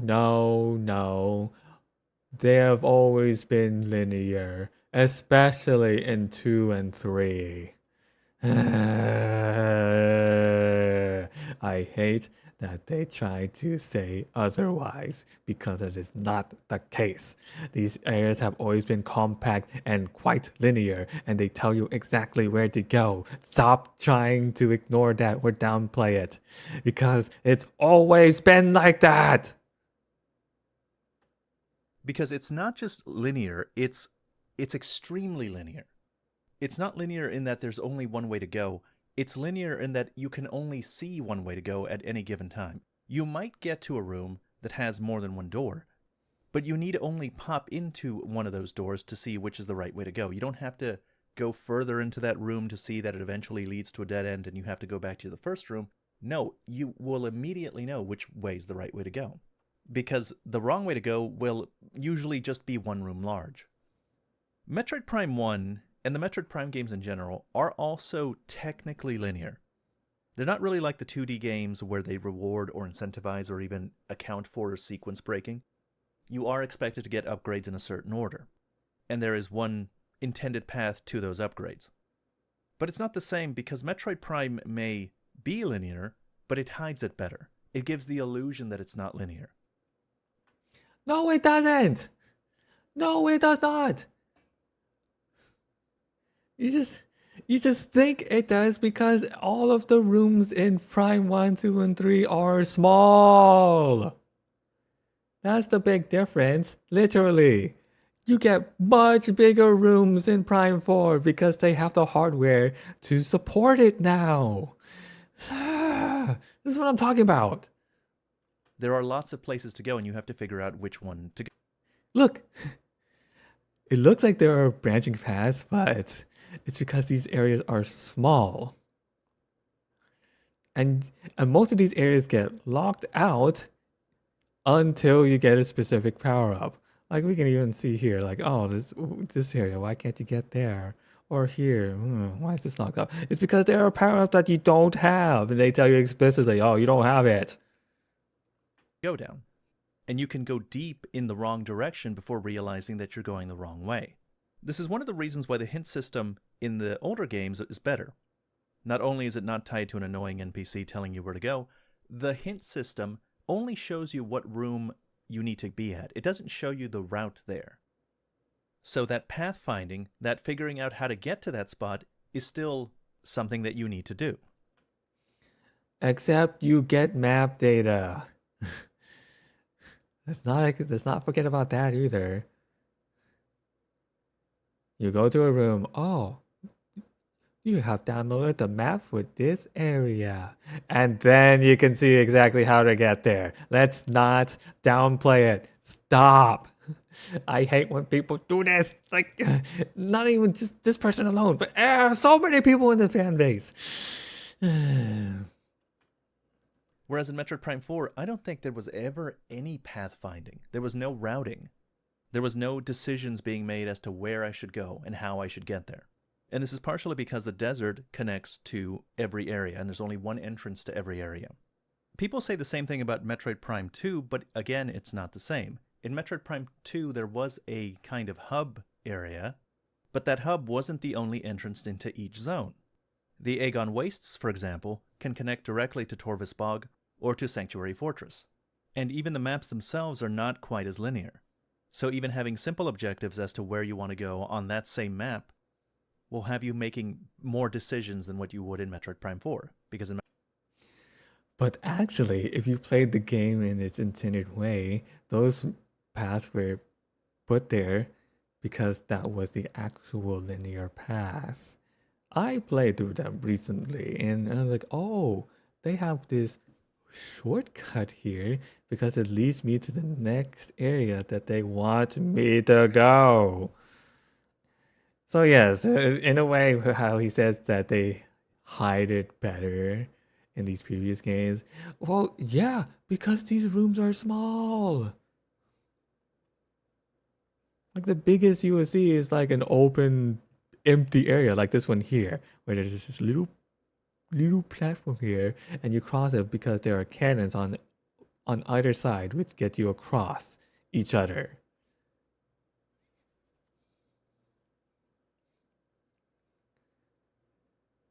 Every room in a Prime game previously would be no bigger than like a regular arena, like this one here, like that one there.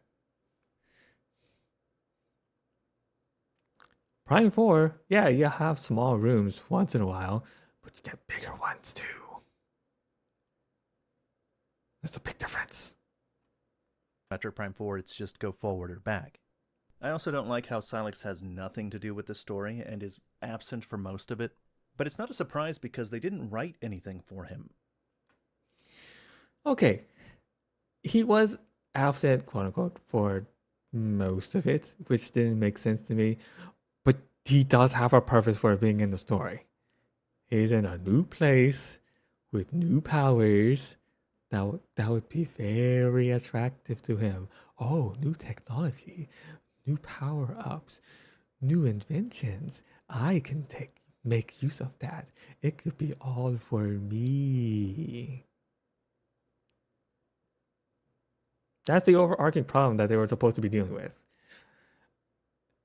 So yeah, they could have leaned into that a little more. A lot more, in my opinion, but yeah. He has a purpose here, and it's one that comes from his own personal selfish gains. Whole point of his presence. He is selfish and greedy for power.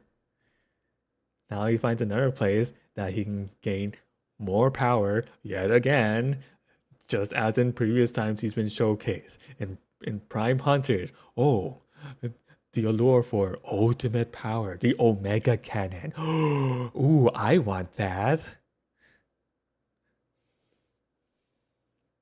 And then again in Federation Force, and even before that, ooh, Metroids, they made more. Give that to me. I will make use of it for more power. That's the consistent theme they've gone with his character the whole time. That's his whole motive. Power. Give me power. I have been wondering what is up with Silex and what grudge does he bear against the Federation? What did Samus do that made him hate her? So maybe in the beginning he didn't have any personal grudge against Samus or anything. It was just his personal motive and selfish need for power. That was really it. That's all they should have been saying, really. Does it have to do with the shady things that the Federation does sometimes, like in Fusion and Other M? Could it be that he was the chosen one that the Lamorne prophesized about, but he refused his destiny so that he could take another shot at Samus.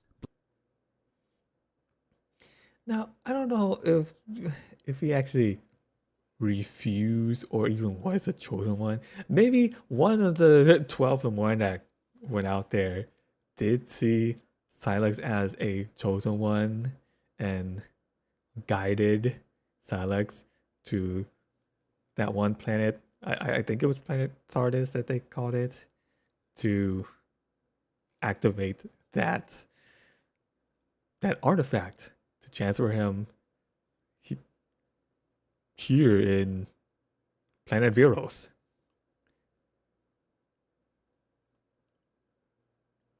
That could be the case.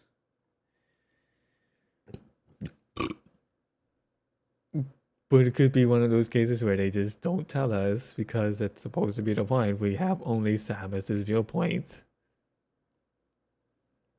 I don't know. Blinded by his hatred. He would be blinded by his greed, for sure. I would say that as much. That's something they should lean on to more. The writers at Nintendo, I'm saying. They just lean on more towards his greed for power. But no, it's none of that. He's just a guy. He has no backstory. He does have a backstory, though.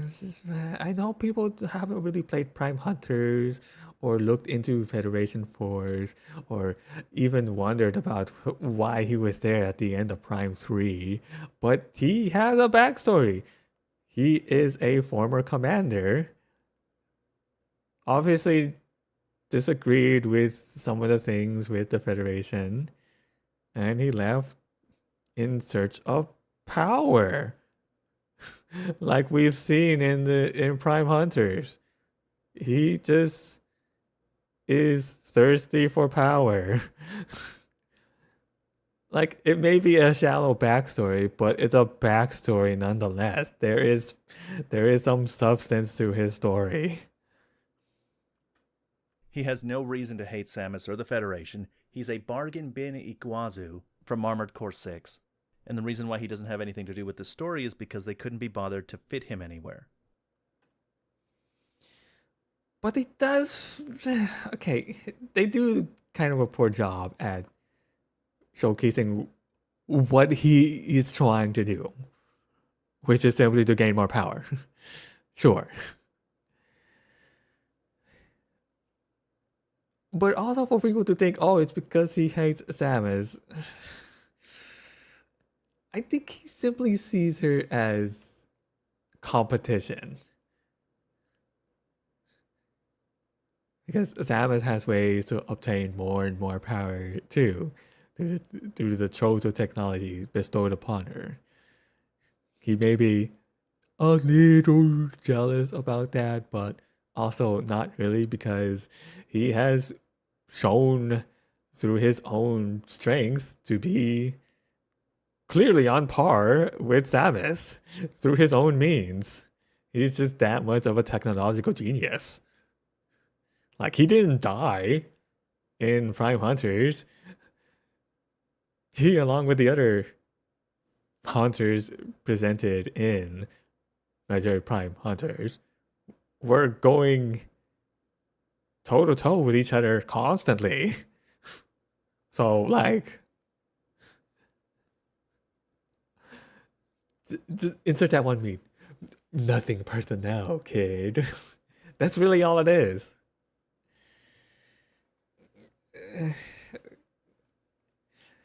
But again, they did do kind of a poor job here at presenting what he's really here for. And it's really simple because he wants more power. Maybe some of the writers that they hired at the time was trying to push some weird agenda. I don't know. And that would be why people are a little confused as to the way he acted here and all that. But yeah, it really should have been simply about him seeking more power. That's it, really. There's also just nothing going on this planet. It's the least interesting planet that Samus has ever explored. Apart from the one revelation in the ice belt that the Grievers are the Lemorn, most of the scan logs and statues either tell you things that you already know or are uninteresting and unrelated to the story. There was a lot more going on in Metroid Prime 1, 2, and 3. In Metroid Prime 2, I remember that you could find scan logs not just of the Luminoth and their history, but you could also find the logs of the Federation troopers that crashed onto the planet, and see the record of their final moments. You could also see logs of the space pirates that the Federation had chased here, and it talked about their operations with Phazon, them trying to mine it, their interaction with the Ing, their interactions with Dark Samus, their experiments into portal technology. It was really cool. And you might say, well, that's not fair. Metroid Prime 4 doesn't have space pirates. Yeah, that's why weren't there space pirates here? Like they were at Planet Sardis fighting the Federation for whatever reason because they were there with Silex. Silex gets transported here. Samus gets transported here. Some of the Federation troopers get transported here. Where are the space pirates? That would be one of my biggest complaints about this game. Where are the space pirates? But why not? Actually, now that we're talking about it. This game has a serious enemy variety problem. Why aren't there space pirates? How come Silex got teleported, and apparently his Metroids got teleported, but not the space pirates? They could have had facilities, they could have had logs. Yeah. We could have even fought Metroids that haven't fused into anything yet. There could have been space pirate types, and then Metroids fusing to space pirates or other local fauna. Why aren't we seeing logs of the space pirates trying to exploit the green energy? Instead of having to drive around in circles in the desert, maybe they could have had us attack green energy mining sites. The space pirates could have had facilities, and those facilities would have both interesting scan information, green energy crystals, and whatever else you wanted to place there. You could add or replace anything, and it would have been better than what we actually got. All right, more ads. I'll be right back.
Alright, I'm back. Here's how I would have set up for this space pack to be here. So in this game, Vote Forge is one place that you would revisit over and over again. I would have set it up to where that would be the space pirates' main base in development in real time, so to speak. And of course, they would have small outposts here and there, maybe along the Soul Valley and the other places like Ice Belt and Flare Pool, maybe even in the Great Mines. Okay, well, maybe not in the Great Mines actually. Maybe like at the surface level, like they're trying to figure out how to get in there. Maybe. But yeah, overall, I would have them set up main base at Vote Forge, and you get more power ups. The place that they've taken over, you work with the Federation to overtake them sector by sector in Vote Forge. That's how I would have done it. That would have been good. But they didn't do that, so whatever.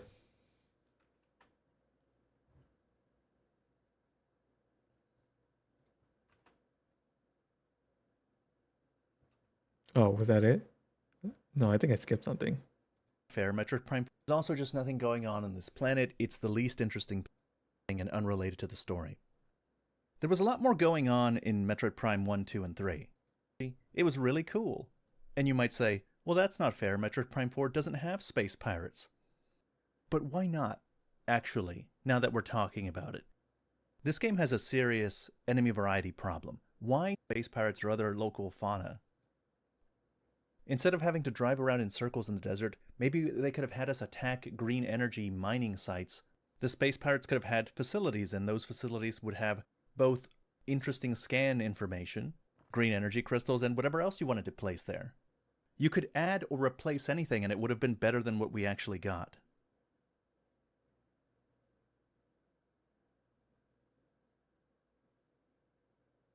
That's where he ended it? That's such a weird place to end it. I did not expect that. But yeah, I think the lack of space pirates was the biggest mistake of this whole game.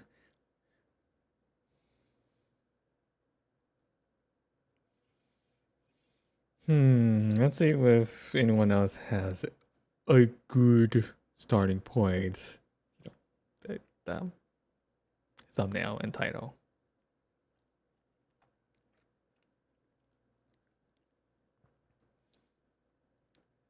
Metroid Prime 4 is incredibly disappointing. It's just sad.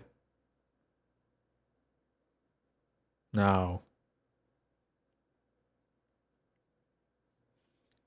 I do not recommend Metroid Prime 4 Beyond review. Oh, okay. Never mind then. If you say so. This is a nightmare.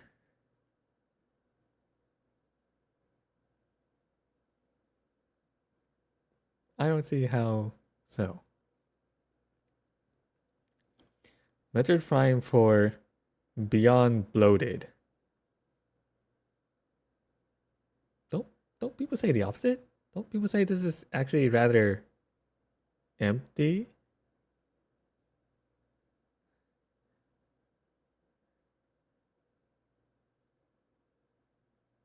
Like this thumbnail is very misleading. You do not run into any of the bots in Soul Valley.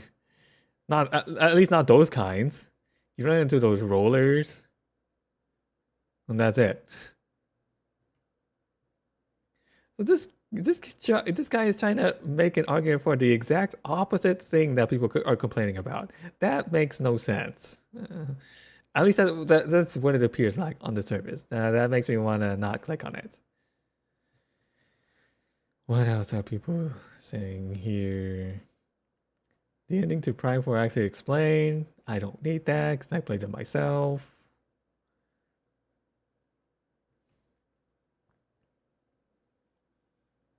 A potentially fatal flaw. That's IGN, never mind. What does Donkey have to say about this game?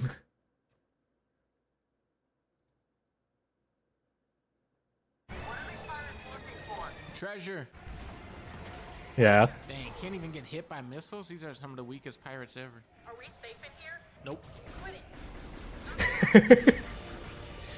Oh, the missiles feel nice to hit them with. Bop. This has always felt Bop. nice, Oh, in my that's- opinion. That's pretty fun. Hey, dude. You lost, man. Just admit it. Just admit it, you lost. You're out of there. This guy, you're out of there. Oh, it's raining on the windows. Look at that. But now if I come under here, the rain actually lands on me. Okay. Oh, he's blocking with his shield. Oh, this is a pretty cool battle here. He starts blocking with his little shield. Okay. Oh, no, don't shoot. Don't shoot. Ball. Bop, bop, bop. Okay, you know what? The last video, they didn't really talk about the gameplay and the mechanics. They were talking about the atmosphere and the story, which those are big parts of the game. Yes, I understand, but we gotta talk about the gameplay too. You can get in and out of Morpov much faster than in previous games. That's a huge deal in my opinion. And the way you can aim around and they use the lock-on system and the way the enemies were designed in combat. Why didn't they talk about any of that? I wonder. You're out of there, Aberex. But now I must battle Crabberex, who is much more powerful. Chrono Tower? This is where they developed the game Chrono Trigger. Morph Ball offline. Boost. See, the way they had to do that again, it was so annoying. Like, why couldn't they just have us keep the... I mean, they let us keep boost morph ball at least, but like not even missiles. Ball offline. Metroid offline. All right, this is a pretty fancy looking game. Oh, who are these guys? Oh, who is these? Are they looking at me? Now this thing is probably trying to go activate Halo, so I think we should just.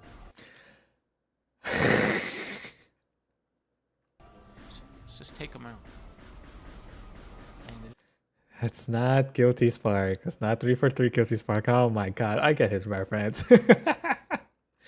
just bouncing right off of them. Did you just send me to the North Pole? Now this is a statue made of Umozonite depicting a Lamorn. Oh yeah, that's a Lamorn teleporter that connects the Chrono Tower to an alternate dimension, yeah. That's the psychic assembler, forms objects by bonding or molecule nanomachines. That's Samus Aran. He's a man that shoots pirates for money.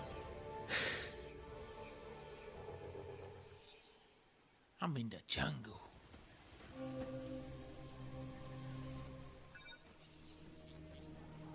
What's this little thing? Hey, I saw you. Yeah, where's that guy? Who's that guy? Hey, I see you, guy. I want to scan that guy. What's that little guy? Hey, come back. That's a mire worm. Oh, what's that little guy? What's that little guy over there? I see you over there. Oh. Oh, this is cool. This is cool. That's the red relic ant. Oh, that one's got a leaf. Oh, this is pretty cool. This is pretty cool. What's this? Oh, that's pretty slick. Oh, what's this little guy? That's a glister beetle, of course. So this is the power of PlayStation 5. Oh my god. Oh my goodness. Look at the Galunga tree. If you want to play it like an Avatar type game, play this instead of the actual Avatar game. These are called Clawzords. Coneberry. I'm getting hit by a bristlewort.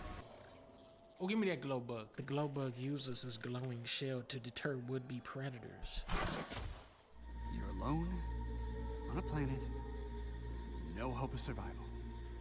But you're also not sitting next to Phil anymore in that cubicle, so... Win? Is this a Forspoken character? Hey, Samus Aran! Stop coming out! Oh. We're gonna kill him off quick. Don't! If you really want to shoot something, maybe try that piston. Come on! I'm hitting what I'm aiming at. Missile launcher. This will kill him off. It's okay with you. I'm gonna tag along. No! Missile expansion. Interesting. Maybe he has like a really brutal death scene coming up. Boom! Oh, I like the missile still. Psychic charge beam. Zoom. Oh, you got bullet time. Okay, I know some people make fun of this because it's the beetle in Skyward Sword. This actually came into use quite a lot. It's kind of like John Woo's Stranglehold. Okay, I figured out a trick. If you stare at the door, he cannot enter through the door while you're looking at it. This is how professional players will play this game. Oh no, but I want to look at this device on the right here. I just gotta barely just get it in there. It just barely keep him out. Oh, dang. All this is gonna take a while to figure out, so I'm gonna stay here if you wanna scout Yeah. ahead. It's about to get real nerdy in here. Oh, man, I do not like this game. Monkey gun, monkey gun, monkey gun, be monkey gun, be a monkey gun. Oh, man, come on. Booyah! Long-range comms are back online. No. Mackenzie, can you call me and tell me if it's okay to go in here? Oh, this is really cool. The parts come out of this thing and then it, like, this hand assembles the motorcycle with the parts. They're about to start calling me Samus Davidson. See, if Vote Forward was converted into a space pirate main stronghold, we could have been seeing space pirates on those violas. That would have been cool battles. Oh my god, missed opportunity. Check this out. I go into this, watch this. It's gonna build me into a motorcycle. Look at this. Go ahead, work your magic. What's going on? It threw me in the dumpster. I cannot believe this. There is a 5th AAA racing game this year. 700 miles per hour in this game is like the equivalent of 22 miles per hour in Kirby Air Riders. I do like that you can just hit start and just go on the motorcycle instantly. You just jump straight on. This and Yonkadingo have like the best summoning of any mount in a game. Blast me out of here, Metroid. Oh, aw. Right into a cutscene, come on. That was gonna be awesome. Okay, I'm in the big desert.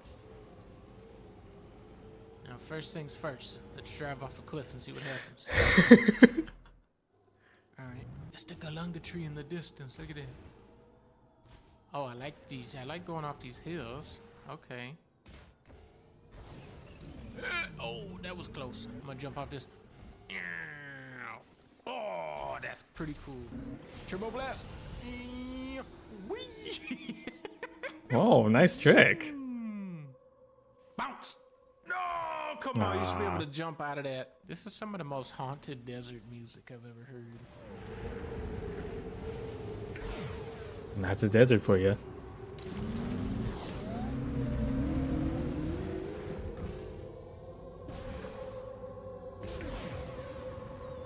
The lighting in this. The lighting in this game is phenomenal. Always explore the unsurveyed areas.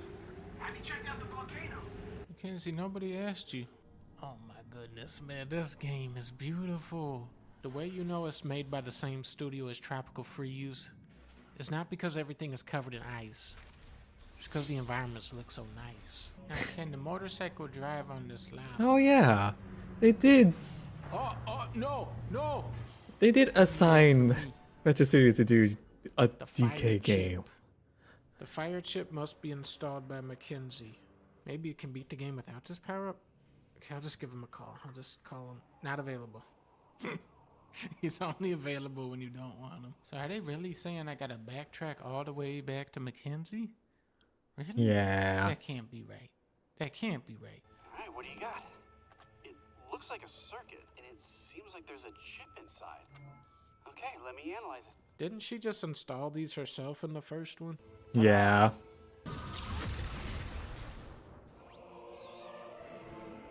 I don't know about these upgrades, man. The motorcycle, listen, motorcycle, that was cool. Fire shot? Charged fire shot? Maybe Animal Will just spoiled me on this.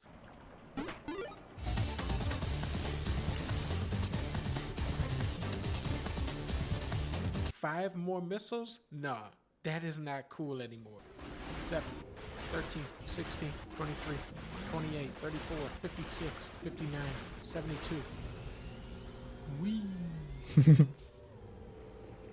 85, 230, 439, 3,327, 3,004, 3,007, 7 million, 32 trillion. Zoom. 4. I have so much of these green crystals. I'm going to be able to unlock like every single perk on the skill tree on this first deposit. What is that little tiny little just like barely seeable green and nothing at the bottom of that thing? Oh, I felt this That's all pain I too. have It's right like, now? oh no, this That's- reminds me of the no. 900 to fill the Korok whole thing up? seeds. What do you get? The Mackenzie deactivation gun?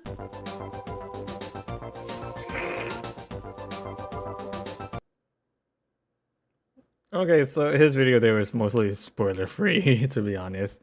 That's still funny.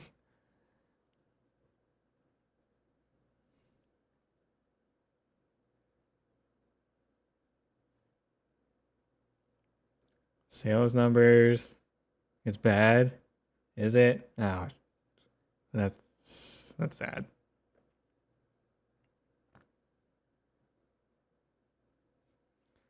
First impressions.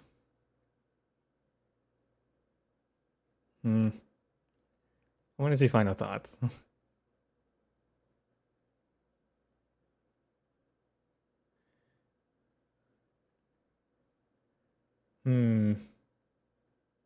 I've been at this kind of a while now.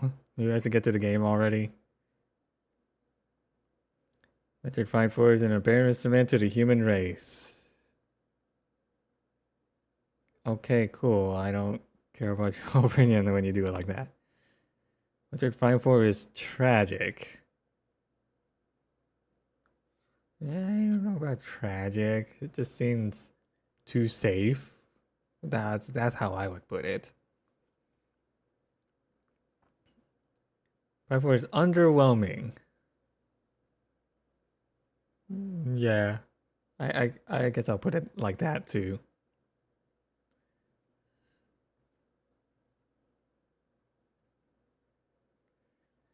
The truth about Metroid Prime 4.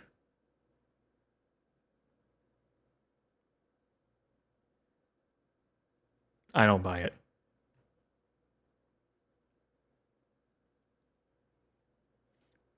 Prime 4 is a litmus test, not beyond defense. How is this a litmus test? I don't get it. And I don't care enough to find out. How could they do this to Metroid?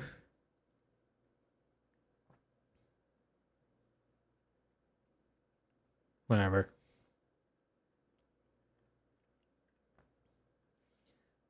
I kinda hate Metroid Prime 4 Beyond. Okay.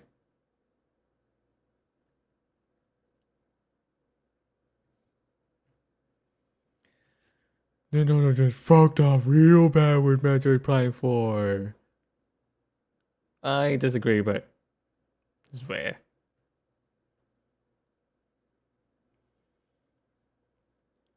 Prime 4 is beyond disappointing.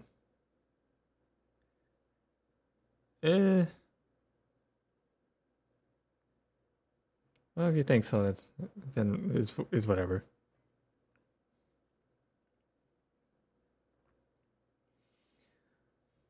Goes from great to mediocre. I think I know why they would say it that way. Was Prime 4 worth waiting 8 years for? Oh, this guy acknowledges Federation Force. Wow. That's a rare thing.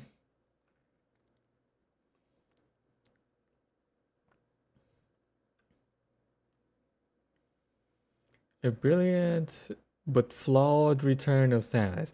I don't know about brilliant, honestly. Like again, I would say this one took it a little bit too safe.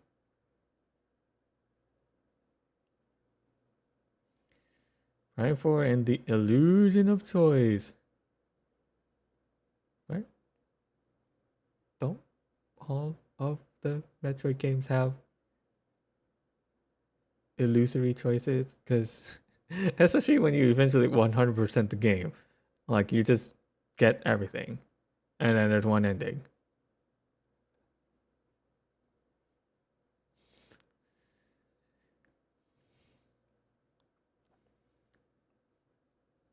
Metroid Prime 4 will be worse than you could imagine.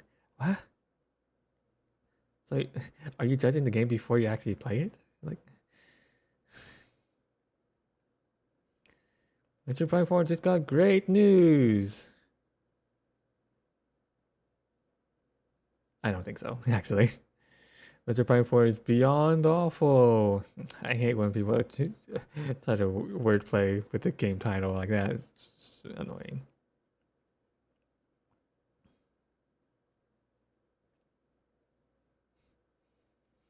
Metroid Prime 1, 2, 3, and 4 full game. What the fuck? 37 hours.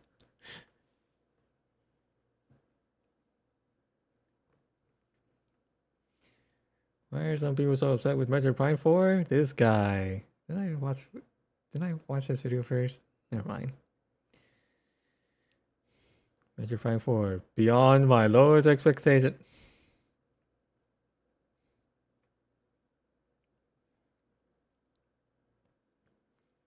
Metroid Prime 4 is the best Prime game, and it's not even close.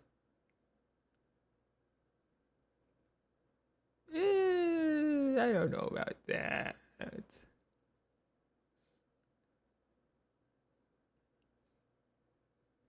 See, I don't like the opposite in either, where people just try to glaze a little bit too hard, because this is really not it.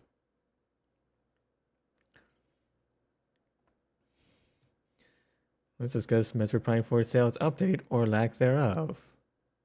Flop, not so fast. I mean, I guess I am a little curious about how well it did.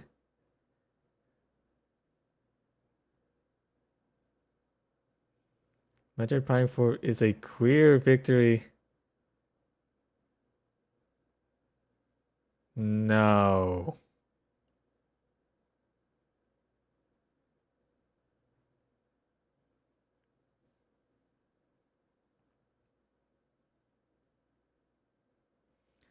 Metroid Prime 4, a regular old journey, delayed input. Regular old journey, I guess that's a pretty good way to put it.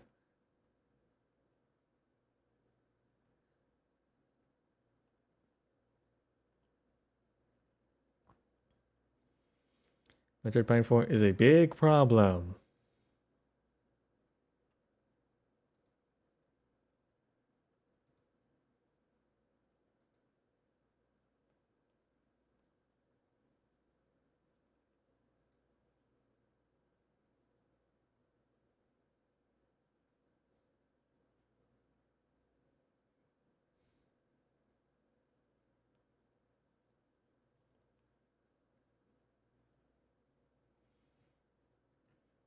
No, I just looked at some of the closed captions for the beginning of the video. Oh, you're probably thinking there's no way Nintendo can do something problematic. Nah, we know they can. Don't worry.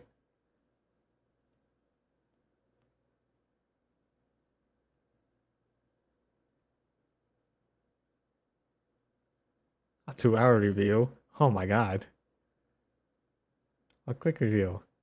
9 out of 10? Huh. Interesting. Most people would say 8 out of 10. Maybe 7.5. Oh, I remember watching this real quick when Dashy Games played it.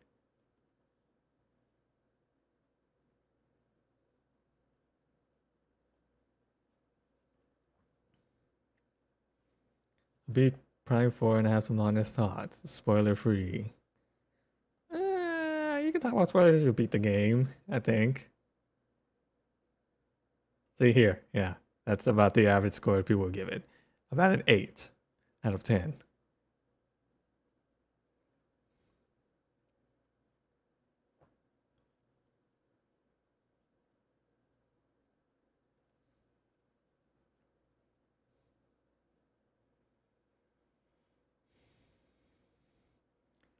Closing thoughts on Prime 4?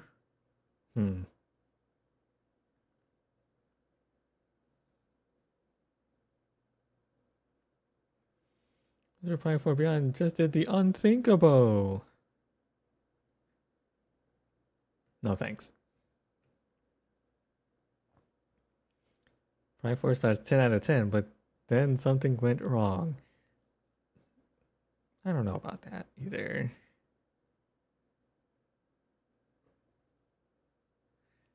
Metro Prime 4 looks like modern audience slop. What does that even mean?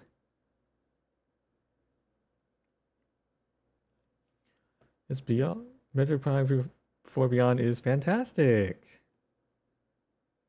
Okay. Makes me sad. Okay.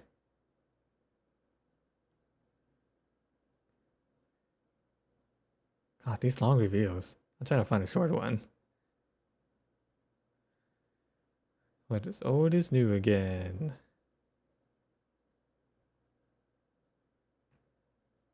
I guess in a way, yeah. Still true to Prime? What does that mean? True to Prime. That's so subjective.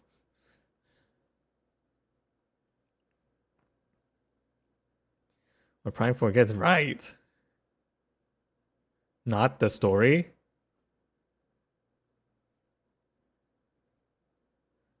Is someone actually going to talk about the gameplay? This was about 20 minutes. Okay, yes, I'm curious. By Fat Brett, what Metroid Prime 4 gets right. Well, here we are again, Metroid fans. A new game has been released amongst a swirl of negativity and criticism. And I do think a lot of the criticism has been fair, and some of it is a bit overblown. And if you want to hear more about those critiques, I promise you can find 30 other videos that will gladly discuss them in exhaustive detail. More like 100 now. But yeah, I get what you mean.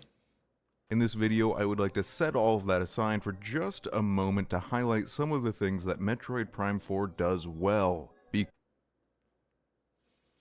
Yeah, that's the part I'm curious about. Because in the description he says, not the story.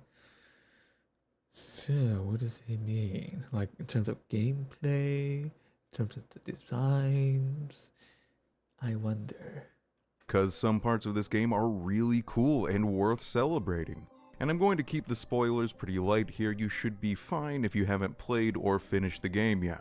Doo-doo-ba-da-dee-dee-dee-dee, that's the sound of me time traveling. Okay, this is Fat Brett from the future here. I just finished editing this video and I realized that only half of it is me actually saying positive things about the game. And the other half is me complaining about the story. I just wanted to insert...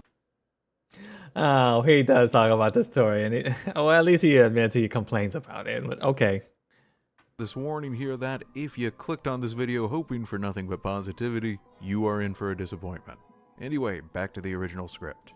For example, the visual design. This game is beautiful. The interior of the Chrono Tower is filled with this shining silver and lavender flowing architecture that almost looks organic, with a lot of very overtly yonic imagery, which I think is meant to give it a sense of a place of creative, generative power, renewal, and fertility. This is the site where an entire civilization may be reborn. It looks and feels totally different than anything else we've ever seen in a Metroid game before. Or the Fury Green is so lush and vibrant. One of my all-time favorite moments in any video game was the first time I ever landed on Talon 4 in the original Metroid Prime. This alien rain-swept forest and the way you could scan the flora and fauna and learn more about them, and how each creature fits into the larger ecosystem, their biology, their dietary habits, the predators and the prey and the scavengers. It felt alive to me in a way that no other game had before. I was immediately hooked. I had to keep exploring.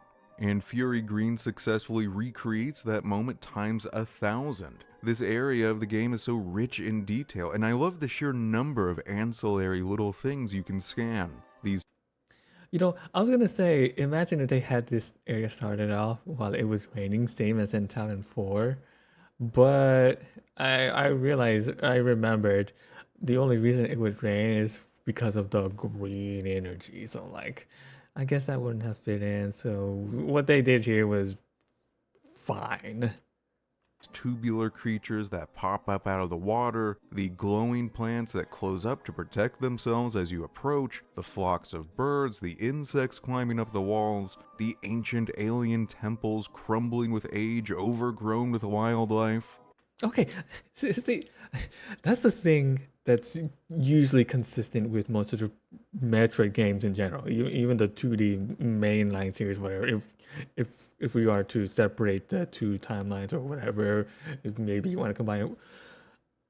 Either way, what I like is the mysterious nature combined with ancient technology look. That's what I've always admired about these Metroid games.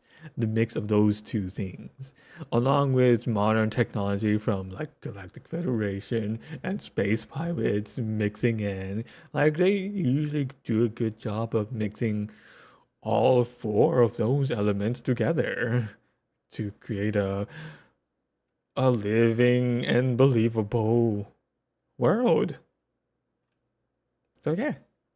And this vast world tree that towers over the entire jungle here.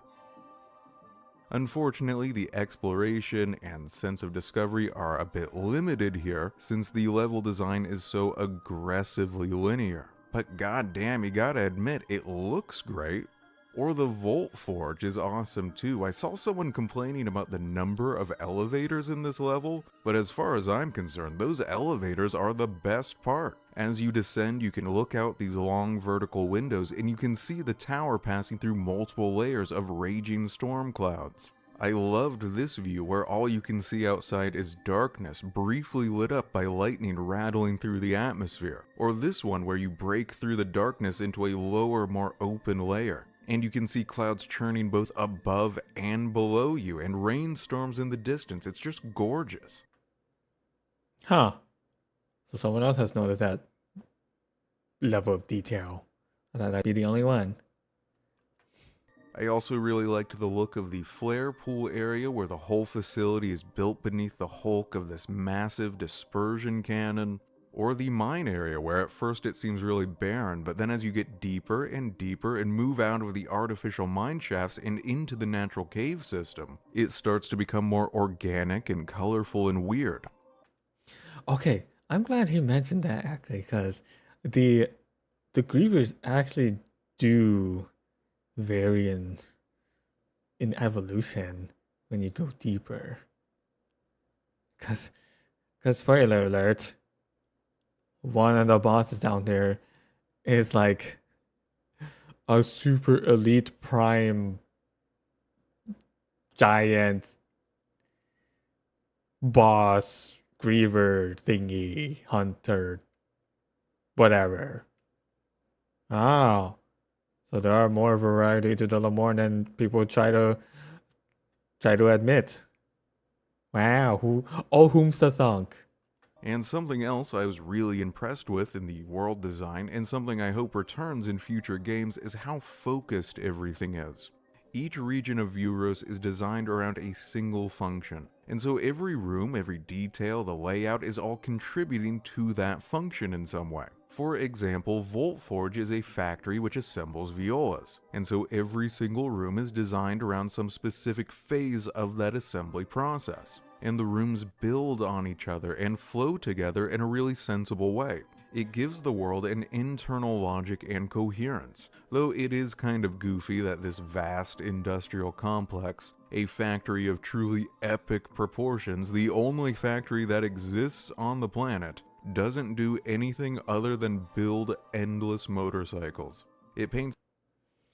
Well, if you were to read through the data logs of the Lamorne, this was one of their last iterations of this factory design. It used to build other things, such as those Guardian Android bots that you see around. Those are one of the things they built. It's just at this point, they were at their last legs, and this was the latest that they left this factory to. So yeah. The Lamorne as an entire civilization that is just obsessed with motorcycles. But something else I really liked about the world design is the way it changes as the player interacts with it. For example, in your initial exploration of the Vault Forge, it is long dormant. None of these ancient devices have functioned in hundreds of years. And then you get the power back on and it suddenly comes to life, and every part of the assembly line gets going again. And there's so much movement, and you have to platform and fight your way through all of this equipment. It's really cool. I thought it was really fun. And we should talk about the sound design too, because it's another strength. The track that plays in the Fury Green is beautiful. I think it might be an all-time great for the series. But what I like about the soundtrack in other areas is how it changes over time. Again, using Vault Forge as an example. During your initial exploration, the track is appropriately subtle and atmospheric. And then when you turn the power on, the music roars to life too, becoming this noisy, energetic, thundering piece. Silux's theme is another highlight. Even the desert, there's this rumor going around that you need an amiibo to play music in Soul Valley. It's not true, there's a track that plays here by default. And it is quiet and lonely, and it perfectly fits the wasteland atmosphere that the sound designers were trying to capture. And you can unlock playing other soundtracks from this game by completing a certain achievement, which is doing all the scans, which I keep failing at.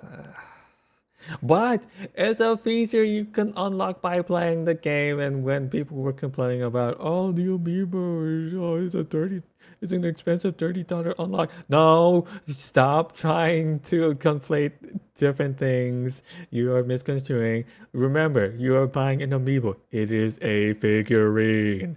That's the main thing you are buying.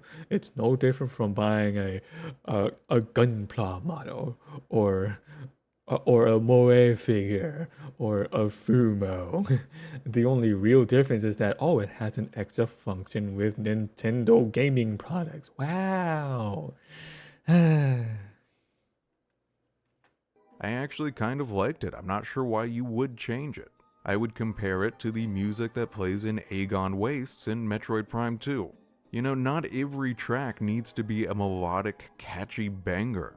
Quiet music fits a quiet location. Something else I thought the game did really well were the boss fights. Silux was particularly fun. He is aggressive, dynamic, very agile, very fast. He recreates the best confrontations against Dark Samus in 2 and 3 while still feeling distinct. He has some really surprising powers that I won't spoil here. I also love this guy, Zelios, a machine composed of many moving panels, launching dozens of energy blasts at a time.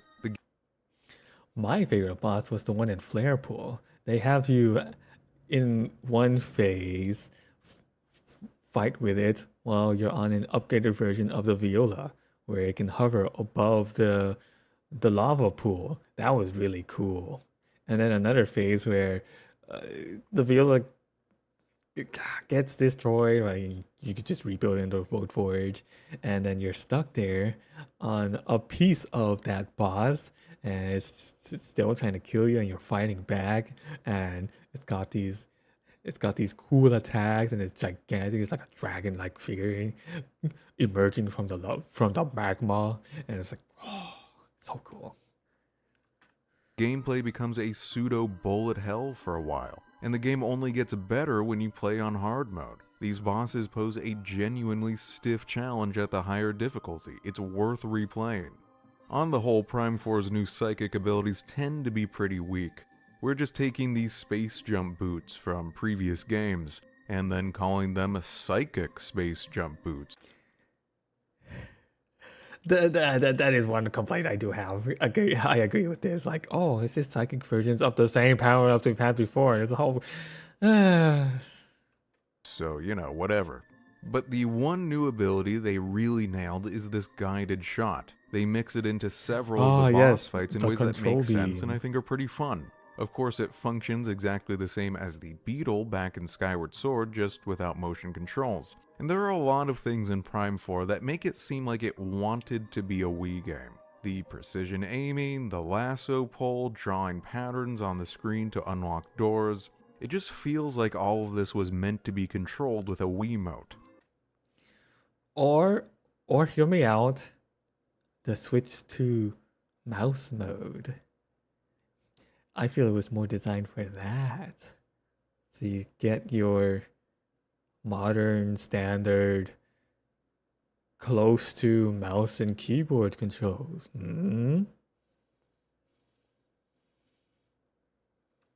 I almost wonder if these were based on an early concept that Retro Studios had for a follow-up to Metroid Prime 3 that was supposed to be released on the Wii, but then got shelved when they started work on Donkey Kong Country Returns instead. Anyway, outside of the boss fights, the action sequences in general are really strong. For an example, this Great Mine area. So back in Metroid Prime 2, there was this flashback cutscene where you learn the fate of the Federation troopers who are stranded on the planet Aether. And you see them battling this vast swarm of splinters, hundreds of them. And I was always disappointed because when the player encounters the splinters, you never fight more than a handful at a time. Well, this game has recreated that moment in the gameplay. In the Great Mine, there are multiple sections where you have to face down dozens of these feral creatures, and it feels stressful, intense, and overwhelming, again, especially on hard mode. Unfortunately, the action is let down by a lack of enemy variety. In previous games, every region would have its own unique enemy types, but in Prime 4, you're fighting variants of the same Cybots and Grievers over and over and over again.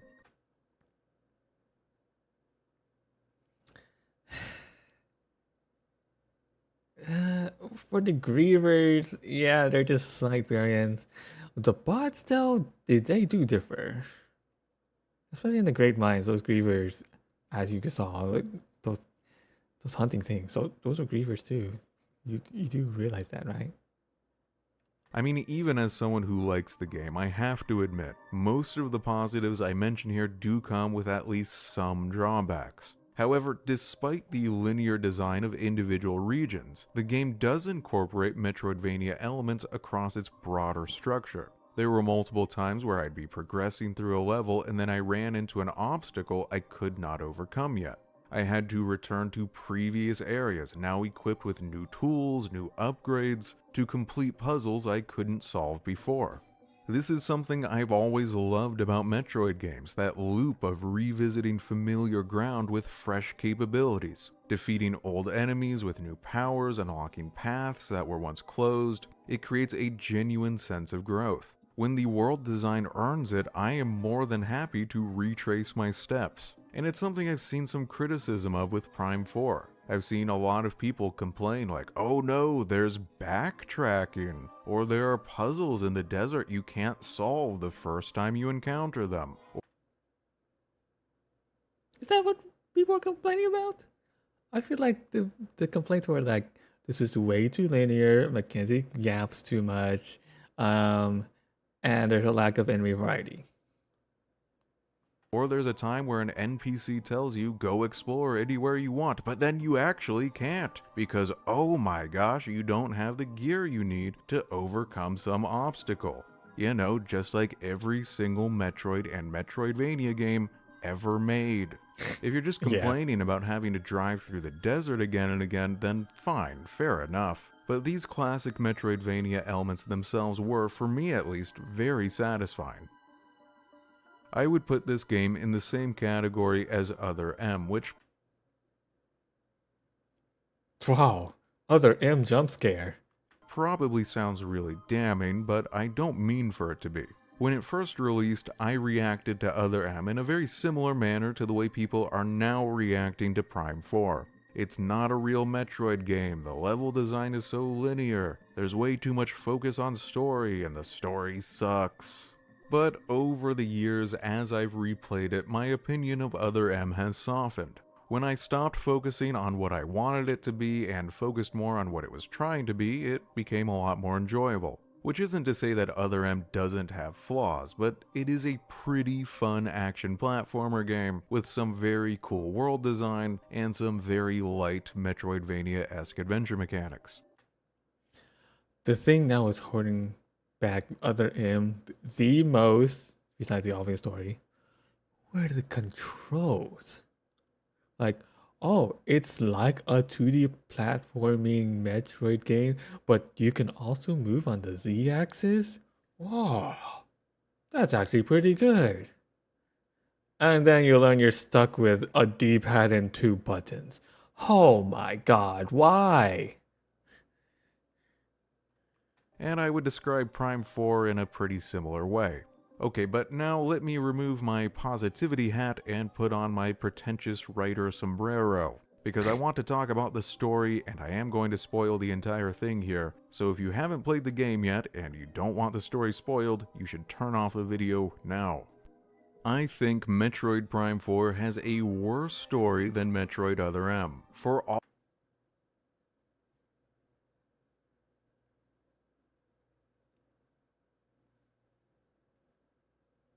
Okay, let's see what he has to say. I that is an interesting take.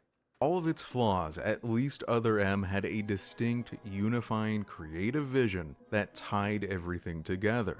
It had a complete story it was trying to tell. It wasn't doing a very good job, but goddamn, it had a clear beginning, middle, and end.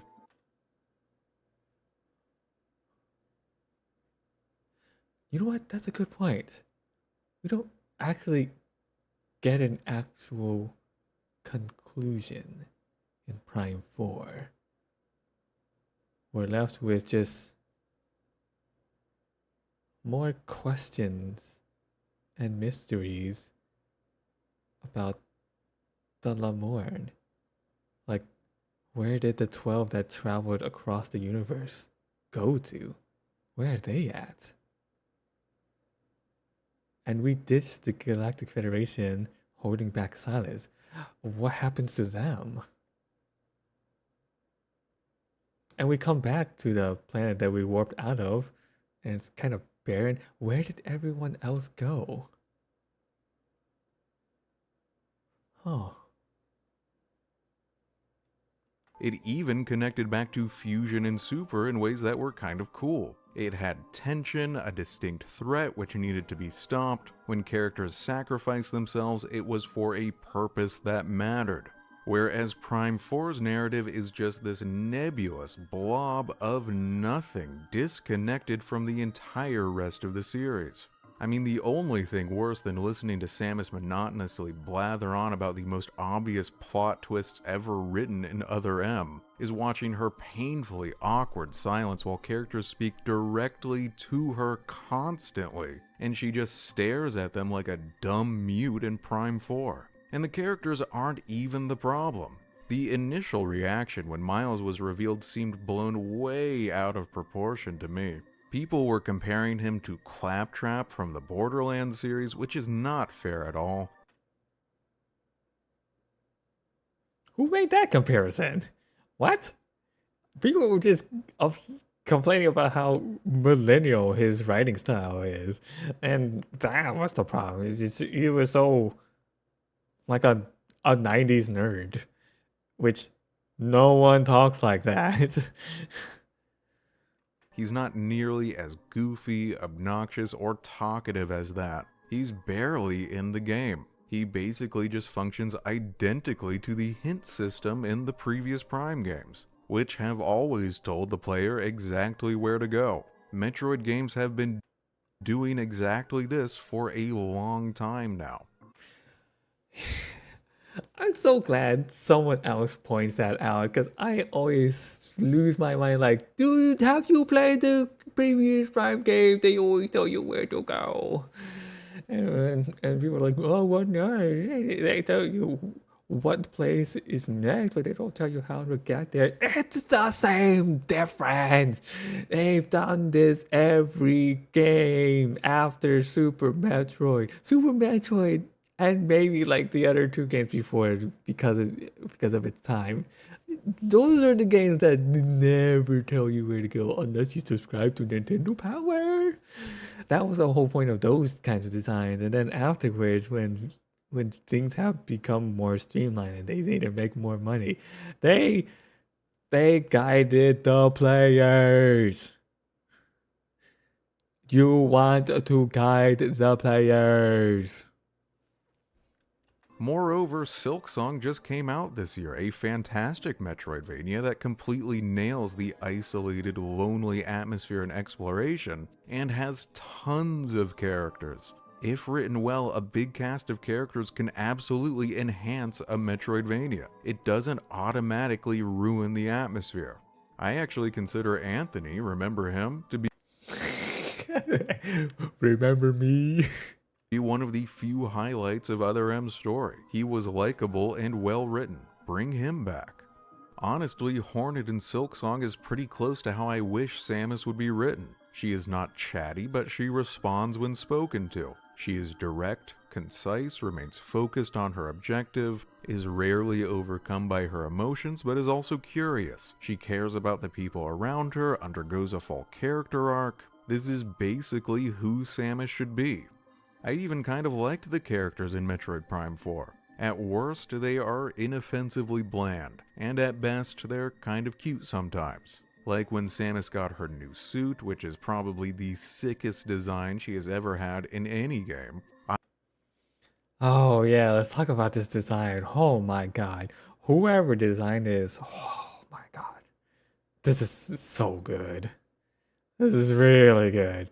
It's like it still looks like it's supposed to be a power suit for Samus, but the designs are still very different and unique. And I'm not just talking about the color scheme. Oh, now she has red on other places. No, no, no, no, no, no. Let's actually look at the different designs. Like she has different rounded parts and lights coming in different spots. And look at that. Look at the hand. It has different coverings. And the back part of the palm, there's an orb there. Like wow. The chest is rounded out too, but it still has that sharp vector parts, and I absolutely nerded out over it.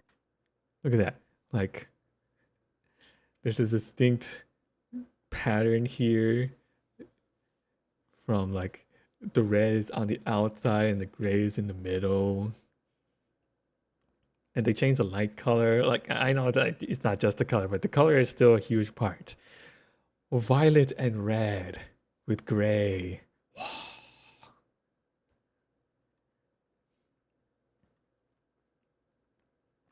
And then you meet a character in game who does the same thing. It's fun, it's fine, it's okay. The problem with Prime 4's story is threefold: Sylux, the Lemorne, and a lack of tension.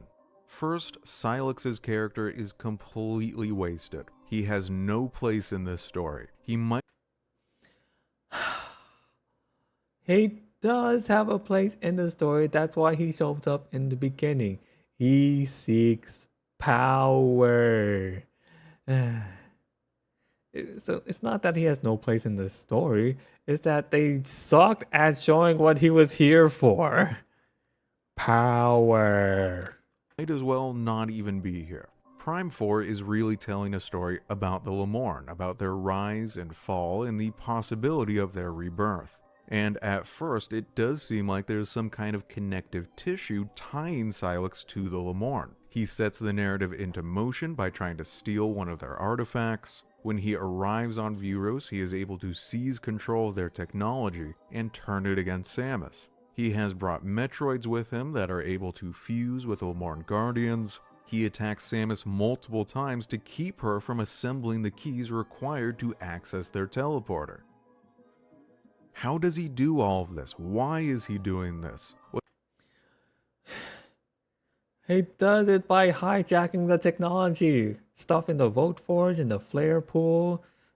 He's a technological genius. He has stolen technology from the Galactic Federation. He stole technology from the other hunters and Prime Hunters. He's stealing technology to his advantage here, all the same. Why is... If people have played the previous Prime games and they're a fan of Metroid, they would know about this. And like, yes, on one hand, they sucked at showcasing how he's doing all of that. But on the other, he's done this before. This when people say that he has no purpose here, I don't understand why they say that.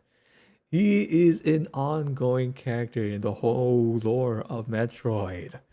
What is the evil grand master scheme he is trying to accomplish here? So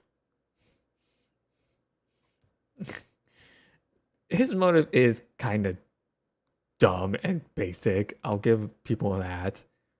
It's just his insatiable thirst for power, and that does get annoying. It's whatever. when I reached the end of the game, I kept waiting for the big reveal where his connection to the Lemorn would be explained, and all of these different plot threads would get tied together in some satisfying way. But that reveal never comes.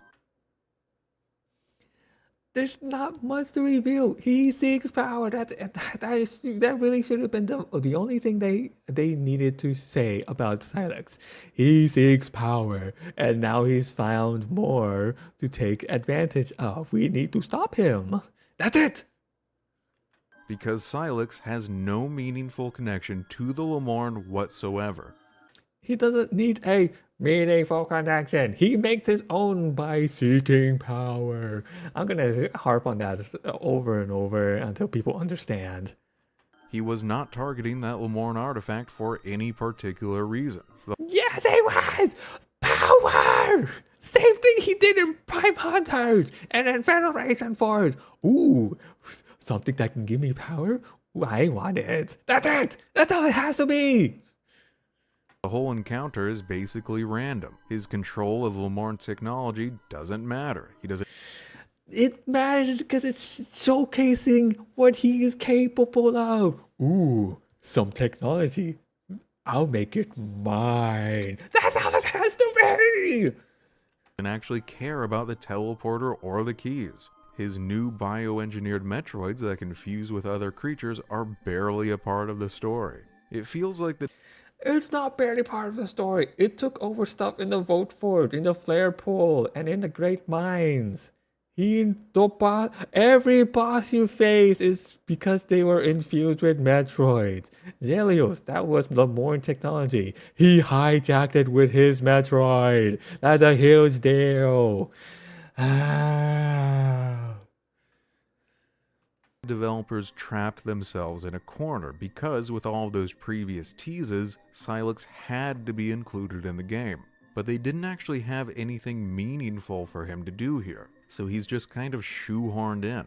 Metroid Prime 4 is actually telling two entirely distinct and disconnected stories. One about Silex and one about the Lemorn, and even they are so similar to the Chozo and Illuminoth from previous games that they just feel derivative. One more ancient dead race of super advanced aliens with psychic powers and a preference for peace, brought low by cataclysmic tragedy.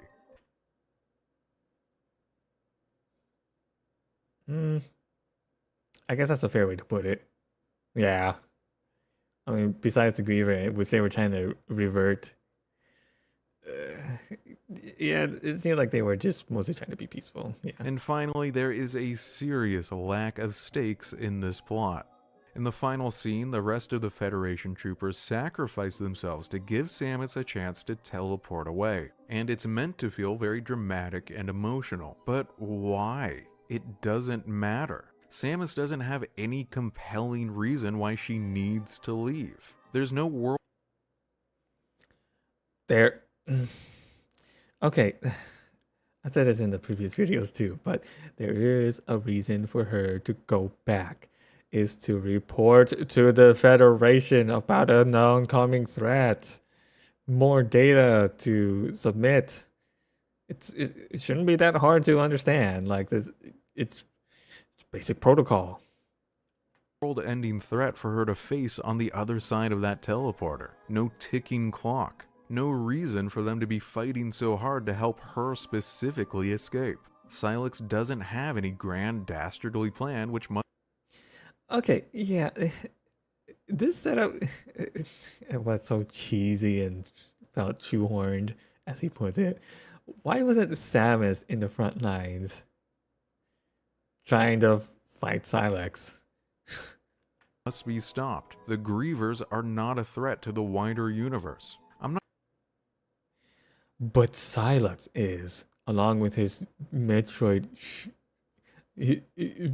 infusing stuff. Like, how did he figure out how to make Metroid fuse with stuff? That sounds a little familiar. X-parasites? What the fuck?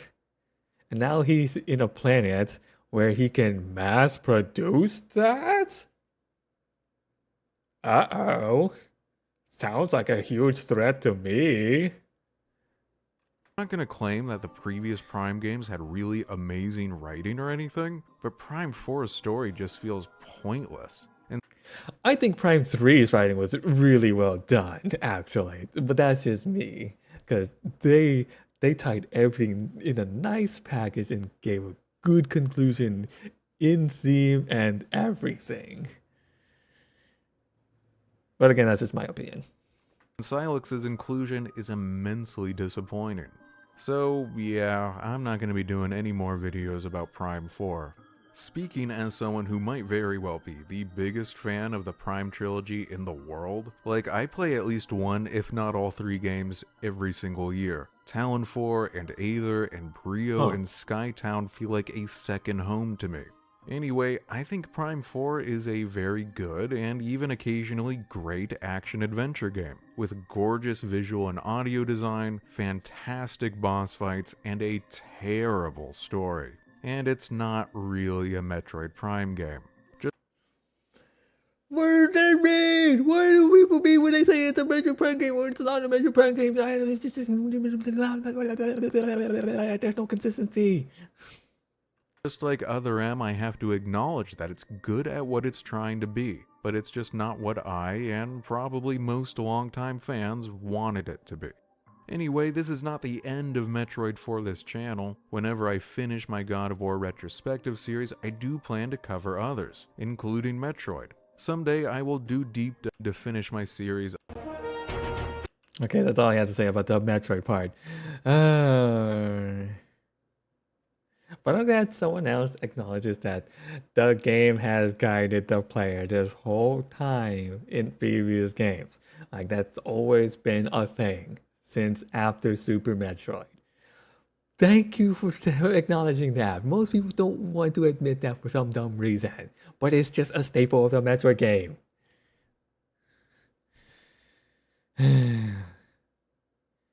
What I don't get is people don't see why Silex is in the whole game. I see the reason, and people can complain it's basic AF. Fine, sure. That's all it has to be.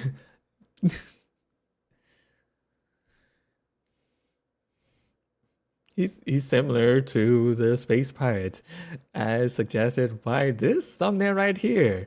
Space Pirates, a deconstruction of villainy. Unquenchable greed. Huh, what does that sound like? Oh, is that what Silex is? Oh, who the fuck?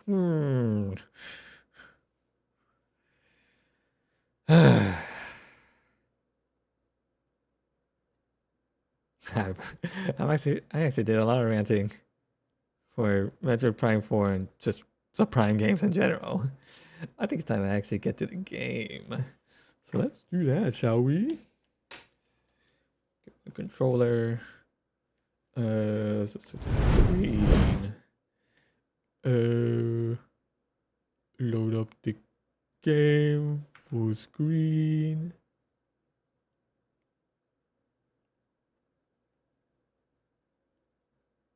See if the game capture can actually capture this.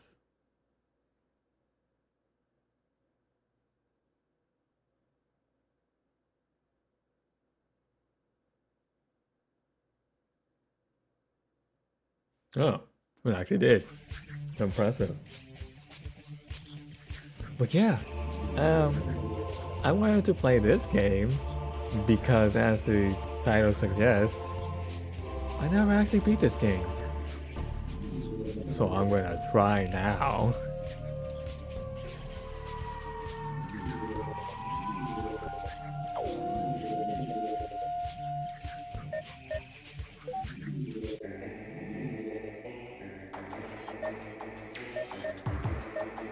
You can actually choose where to start, and that's the tricky part.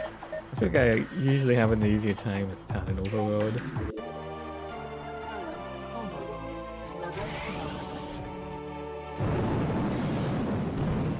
Okay, ranting might be over. I need gamer focus. So I might not even be saying much words.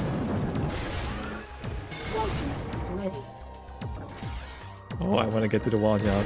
Get me an artifact already. Oh gosh. Oh.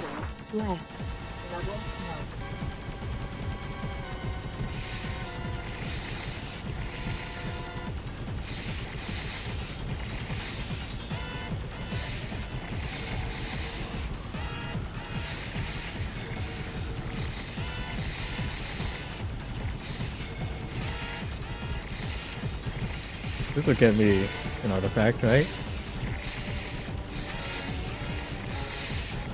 I need 12 artifacts, I believe. I'm just taking after Prime 1 to advance to new areas. Perfect! Okay, one artifact.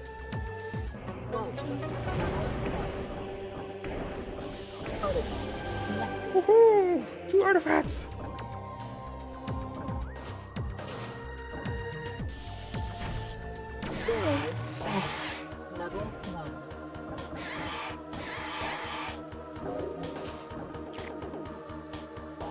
Oh, come on. I need to get through faster than that. Whew.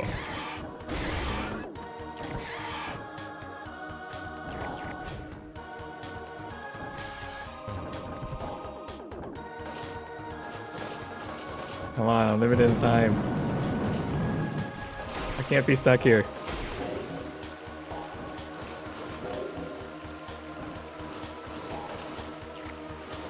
Oh, I actually got that one. No! Oh, that's a very bad start. This is why I have a problem with this game. I can't beat it. I died too quickly.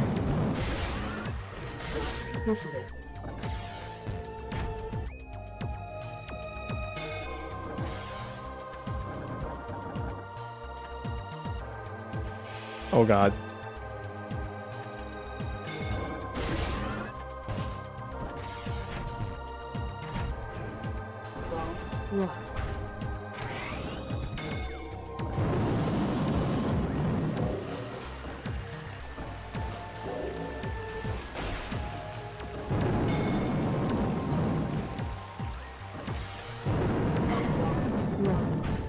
Okay, it's 2 balls. I thought I can go multi-ball mode.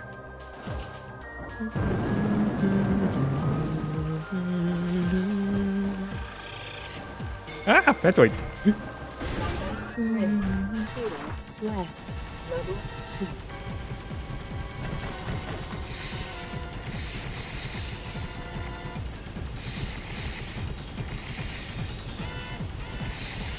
Can this give me another artifact?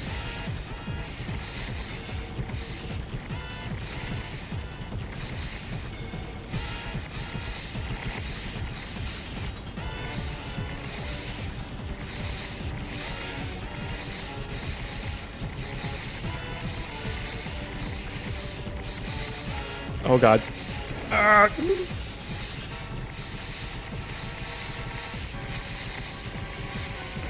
Ow.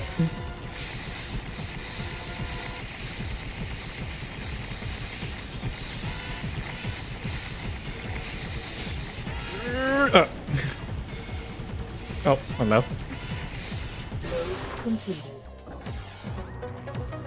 Oh, it does give me another artifact.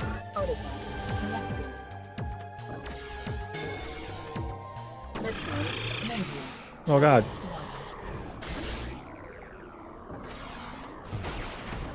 Oh gosh.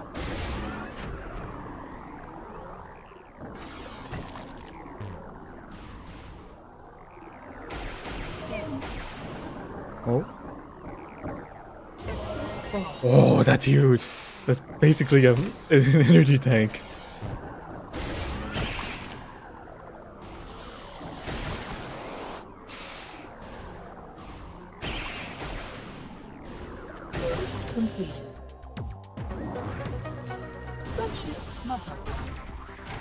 Oh, body ball.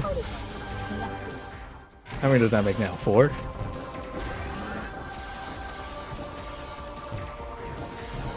Oh gosh.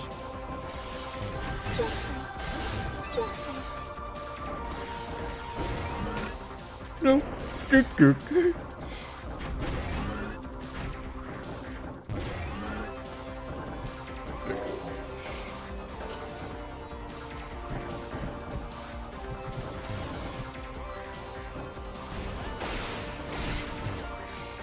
Oh, well.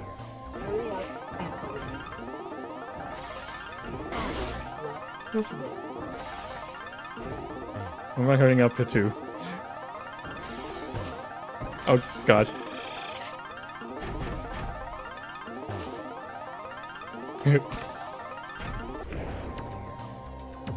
Oh my god.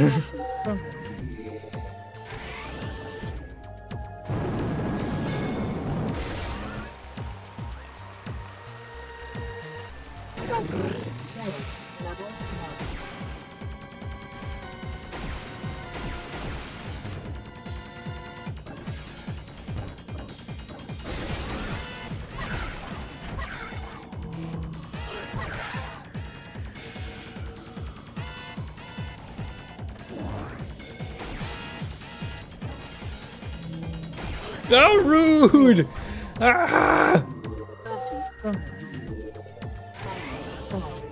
This is very bad. I'm gonna hit the final ball.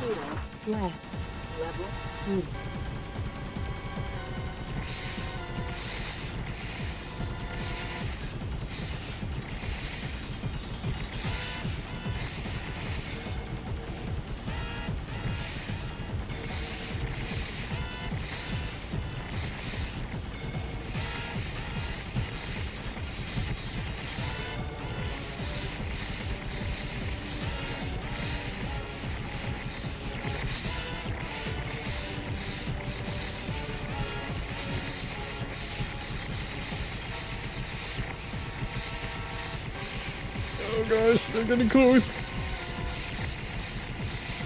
Ah.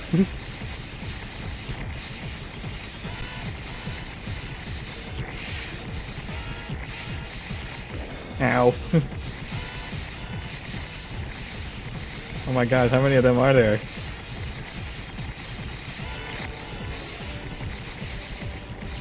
I don't know how I survived that. Ow!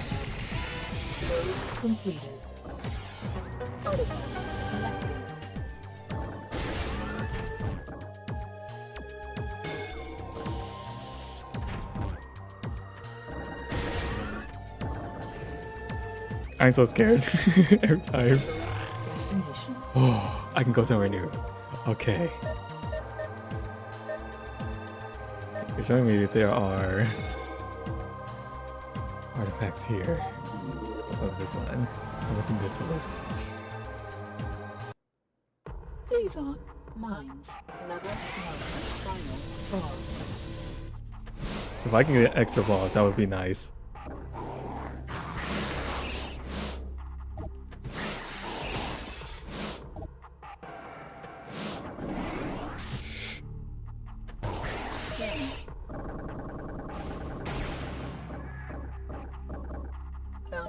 multiplier. Extra ball would be so nice.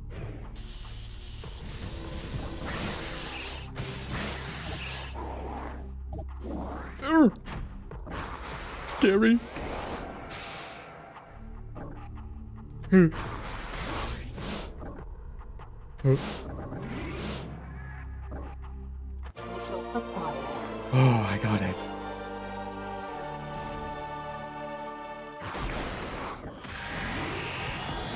No, the space fire delayed. Ah. Oh gosh. Oh. Missile.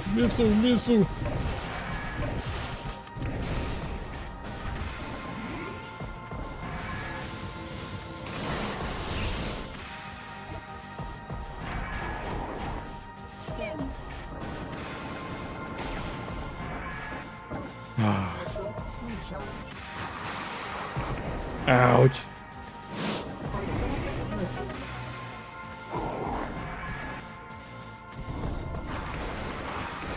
Here. Oh. Oh gosh.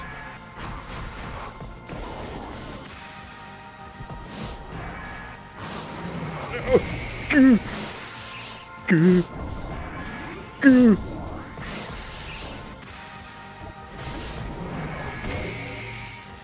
I'm so scared. Whew. I killed him. Artifact collected. Select destination. Okay. I got 7 artifacts. I get more at Indiana Drifts. I still have no extra balls. Drifts. Level 9. Final ball.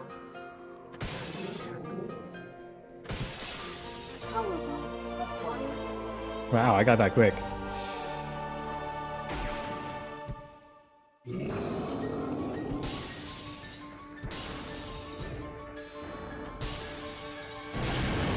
Ow. Look at that. Ugh.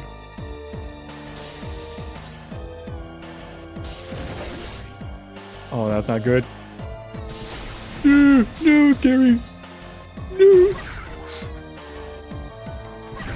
Ah! Bounty bonus. Mission over. Well played. No, it's not. My highest score I ever got is 3 million, and that is too low. That is still very low.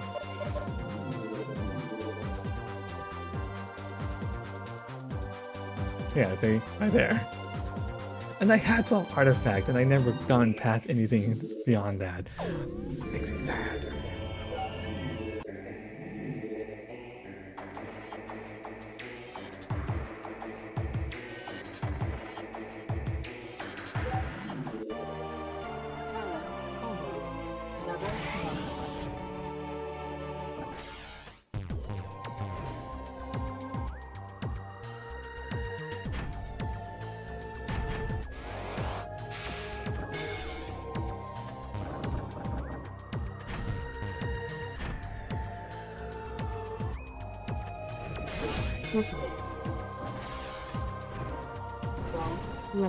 Okay, 1 ball.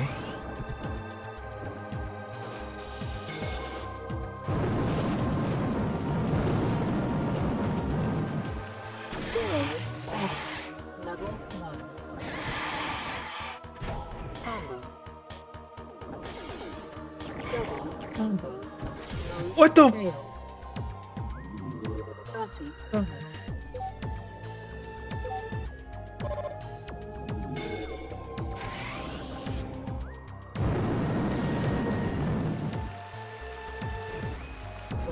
Lock. This is a very bad start again.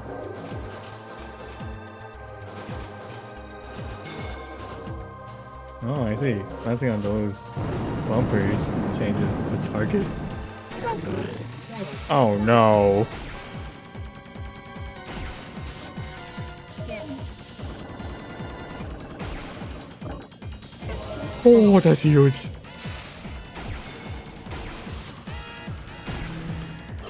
Damn it.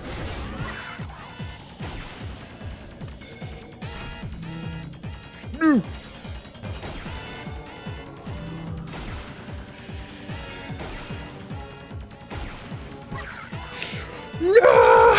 Fail. 30 bonus.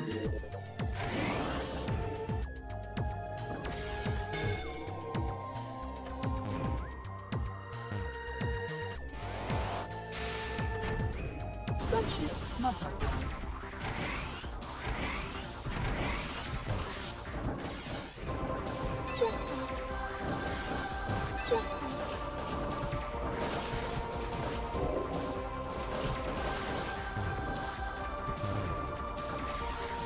Oh gosh.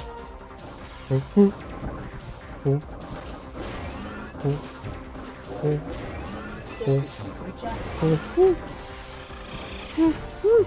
Ah, I lost one.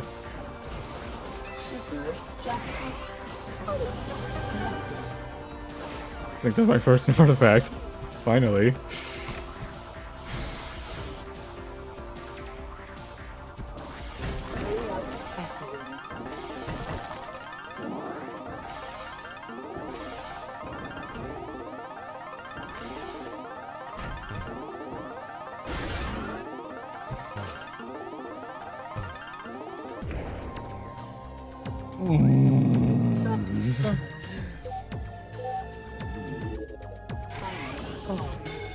This is very bad. Less. Level 1.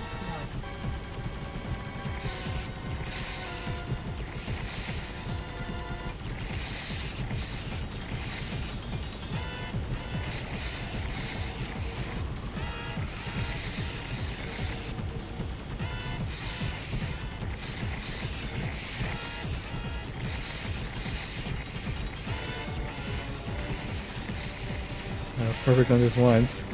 Surely I can do it again. No! I messed up so easily.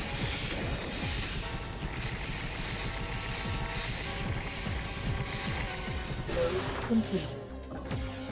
Artifact collected.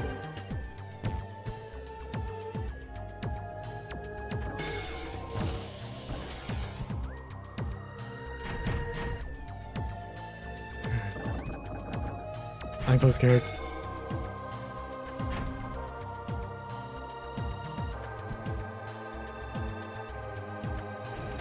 Visible. Scanning. What's up, please? Ah.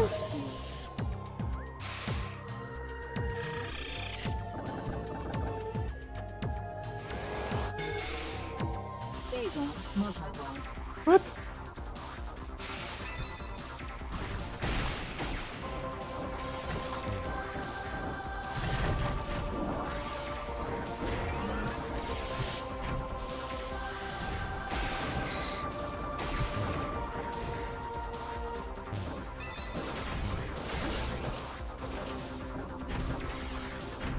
Metroid menu. Level 1.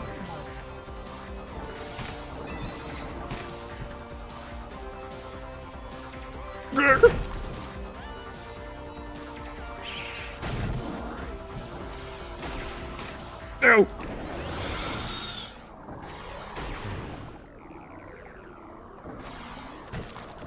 Oh my gosh. Scanning. Yeah, if I should again. Complete. Oh my god, I actually killed him. Collected. Select destination. Oh, I can go somewhere new. Let's do face on lines again. I have pretty good luck there. Phason mines. Level 1. Final form.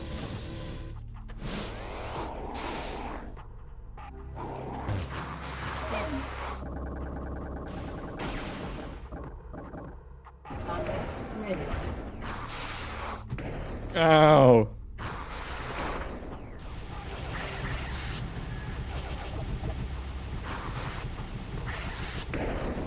Ouch.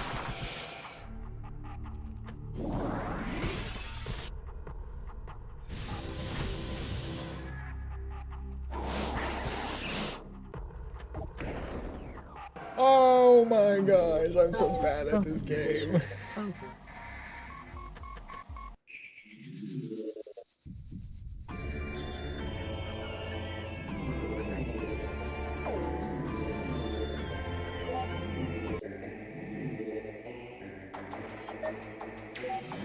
Alright, let's try to forget first. Level.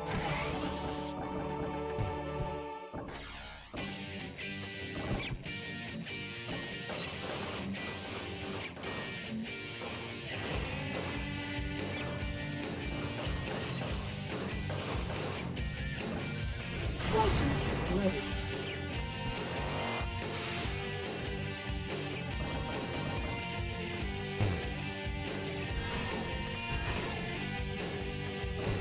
Listening.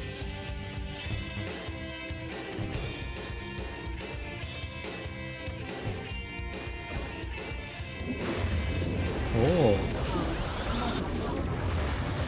Oh gosh. Scary, scary. Scary, scary.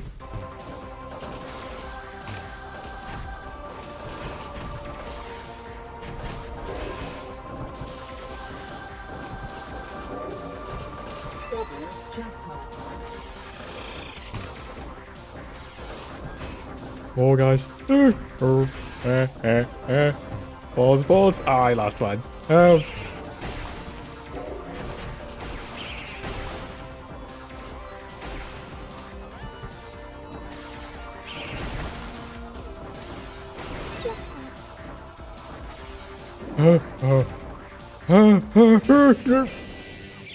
I lost both of my last balls at the same time. God damn it.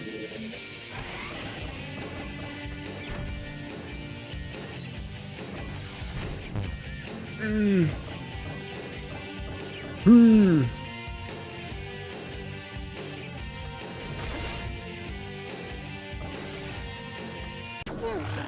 Ready. Level 1.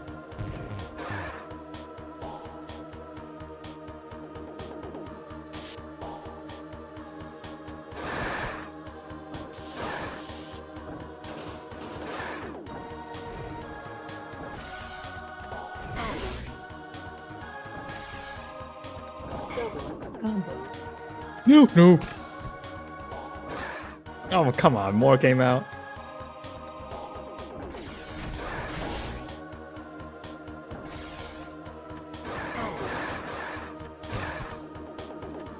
Ah.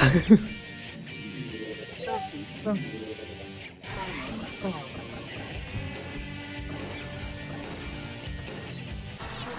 Shootout. Level What?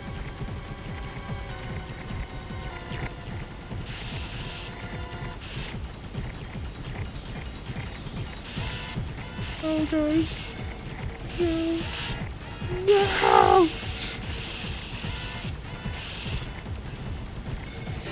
complete. Oh. Metroid menu. Level 1.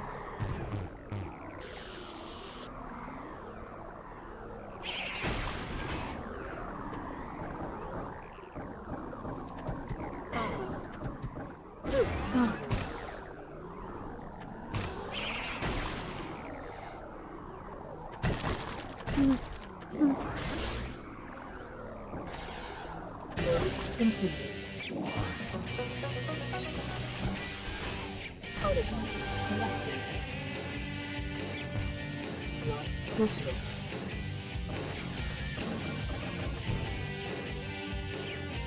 I can never get that typed correctly.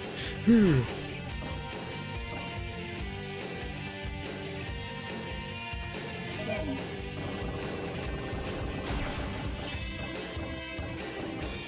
Mounted multiplier.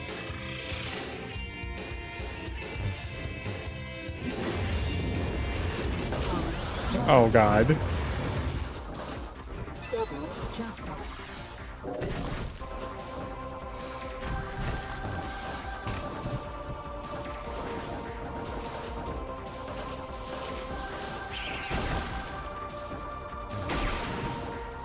No, gosh. No. Oh my gosh. Double combo. Launching level 1.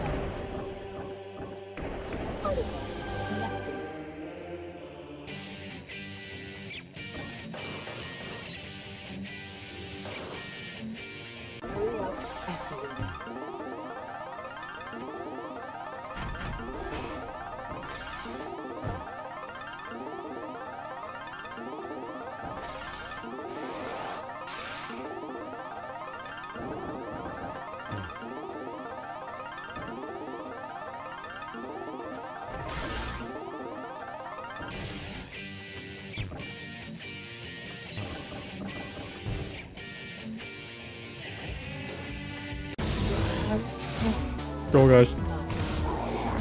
No. No. No. Oh gosh. No. Ah! Failed. Copy.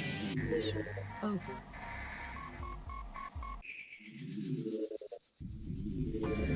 God, this is so hard.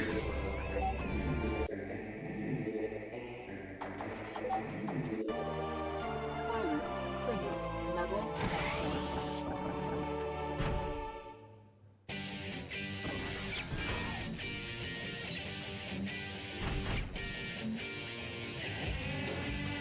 Garrison ready. Level 1.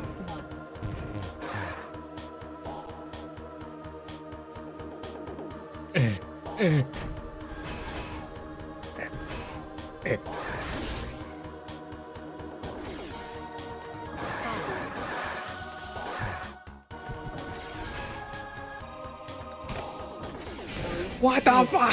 Copy. Bonus.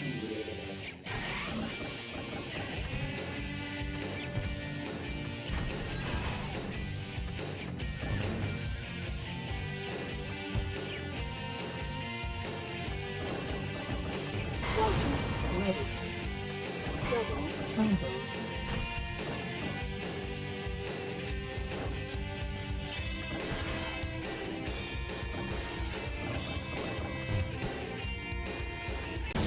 Level 1.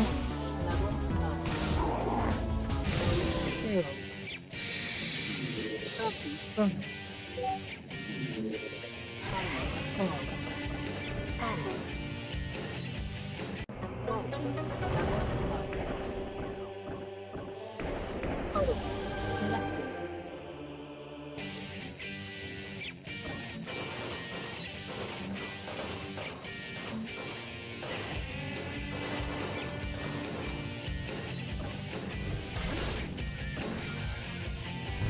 Listening. Hurry up. Activated. I don't. I don't know what that means.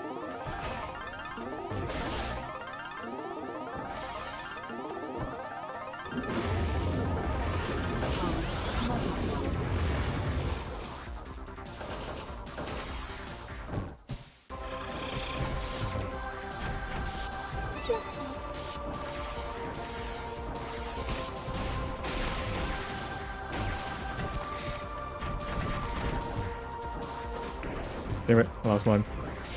Damn it, I lost two.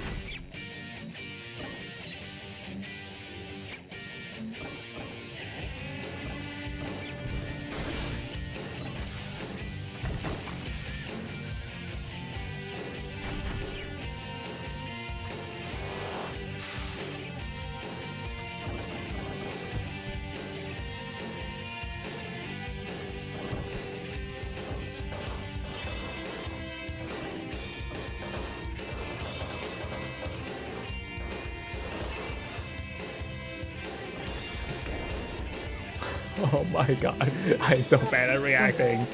Mission over.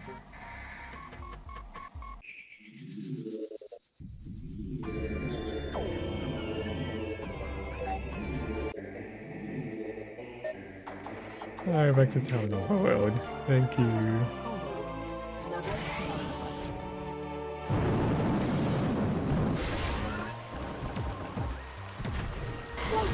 1. Ready.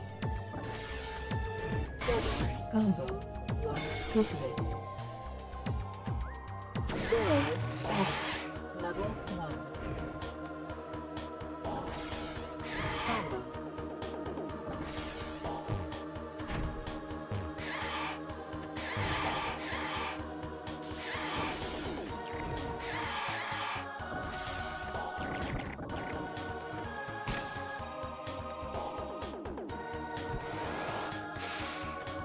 Dude.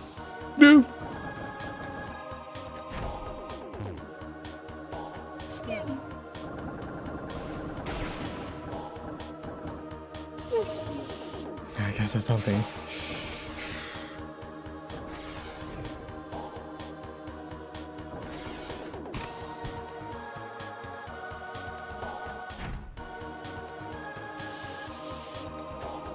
It didn't last long. Oh gosh. Combo. Oh my god, I keep missing. No. Combo.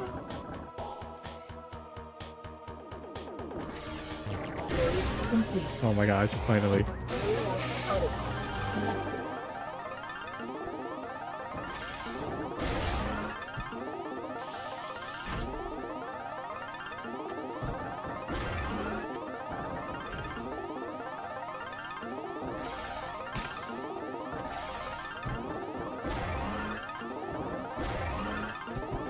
Scanning. Force field. Data less. Oh gosh.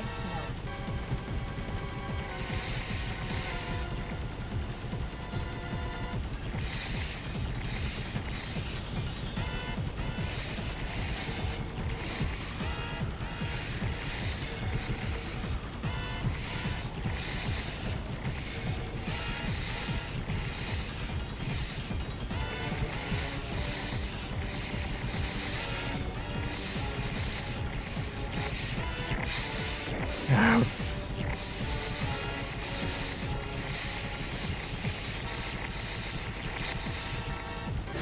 Complete.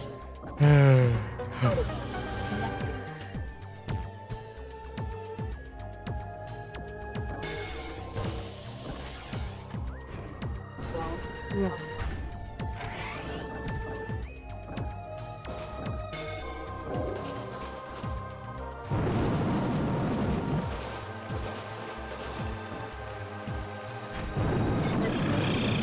Oh god.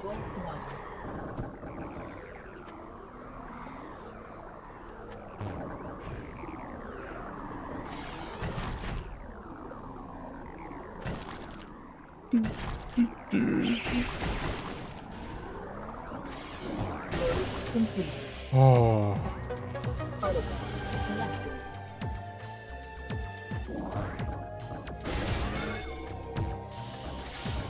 Oh, what the fuck? No.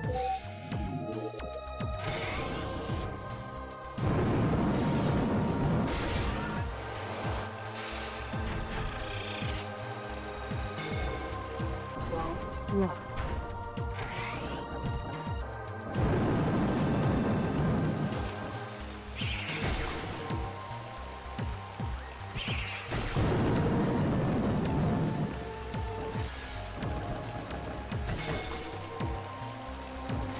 Scanning. 8 points. That's one of the most uses of all of those. Oh no.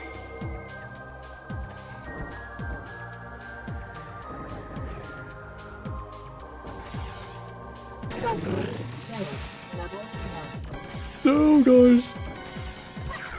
Wow. 30 bonus. Final call.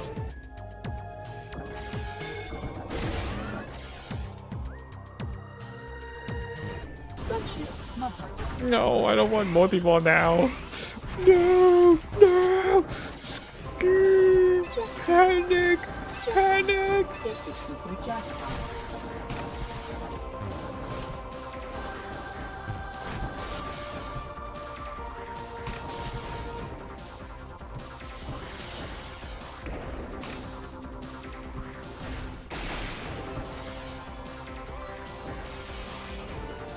Super jackpot. Jackpot. Artifact collected.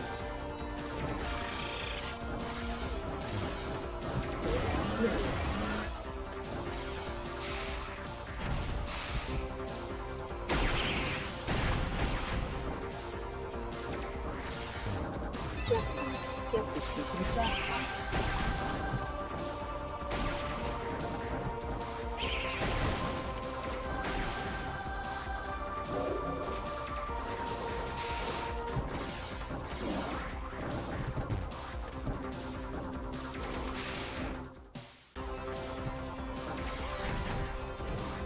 Super jackpot.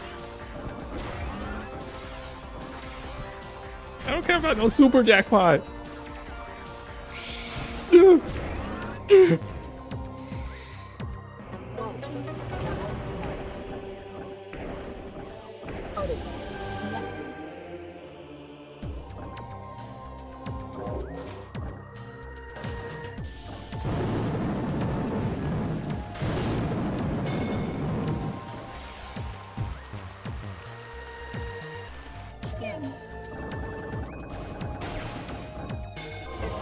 Oh, that's huge. Oh. Ooh.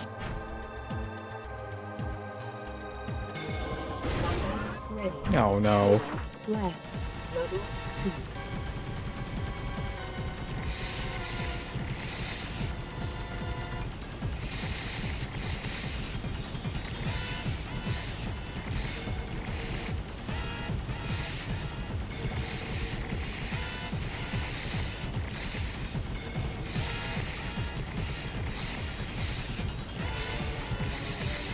Oh god.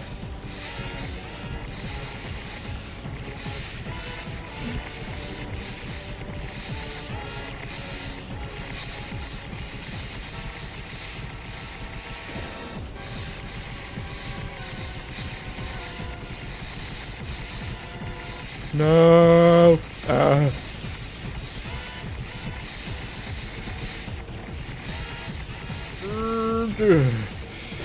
Complete.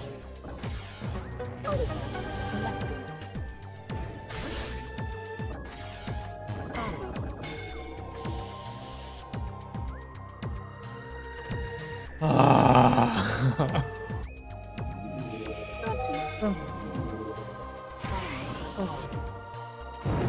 It's about 2 million.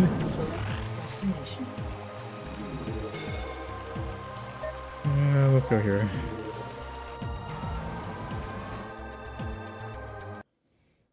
Vendrana drifts. Level 9. Final bar.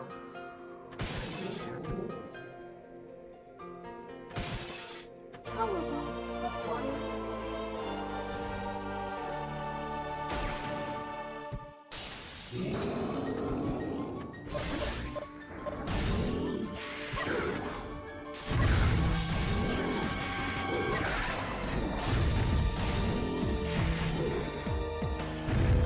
Now. Ugh.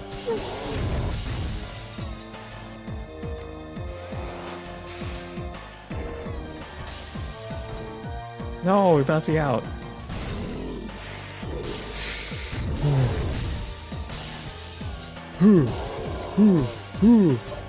Damn it. Oh.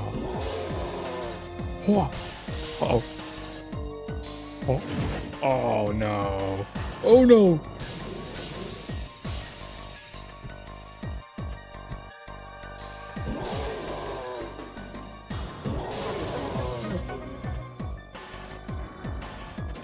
Ow. Ow. Ow.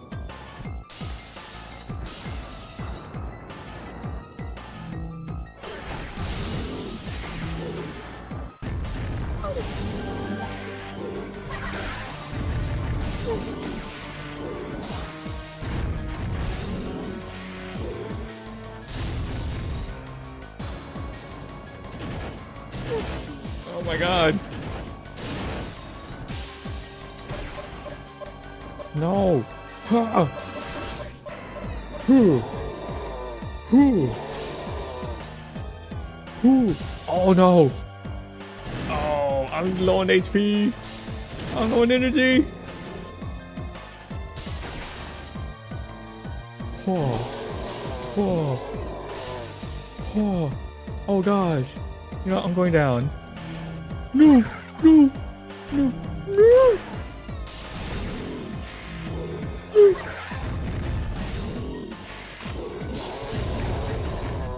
Yeah, let's power bomb you. Artifact collected. Select destination.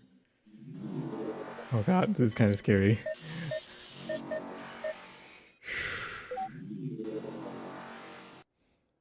These are We'll have one energy left. Final bar.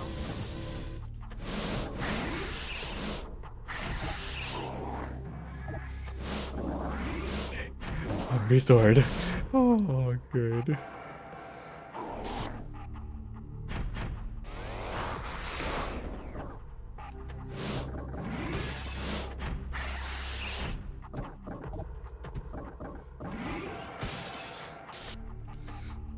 Scanning. Combat ready. Missile acquired. Yes, I got missiles.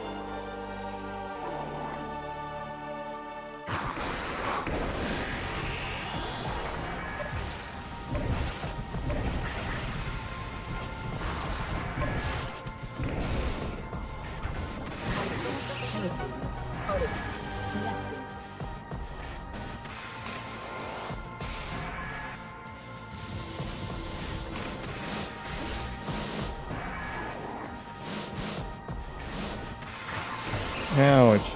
Oh.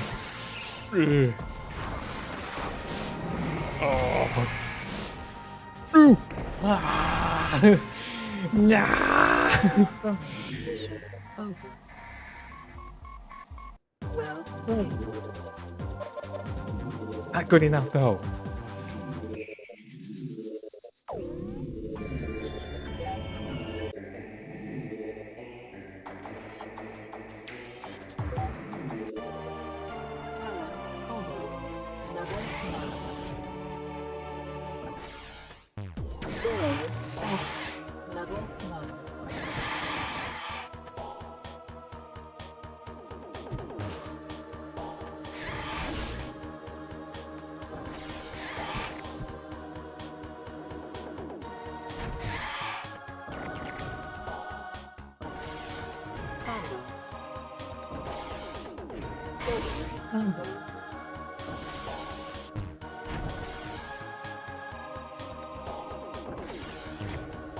Oh my god, I'm always good at the thing I don't want to do.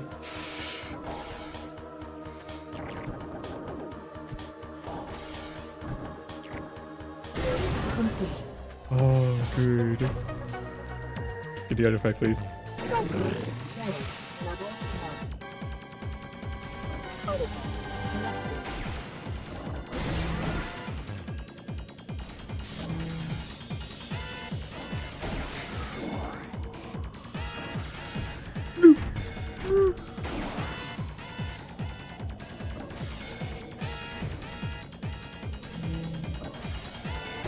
Complete. Scanning.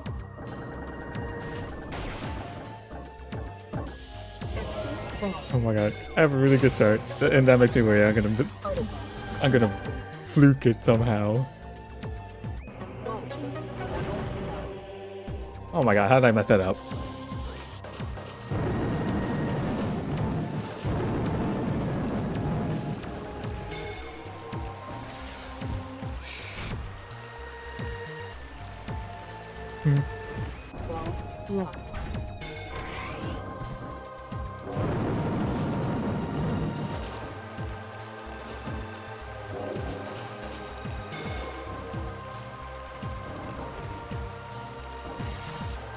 Metroid menu. Level 1.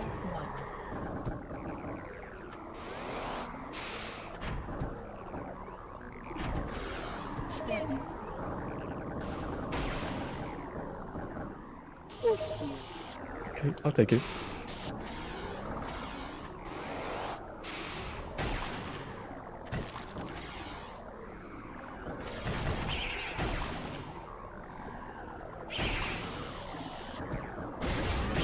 Complete. Yeah. Portal glass. Level 1. I don't like this one.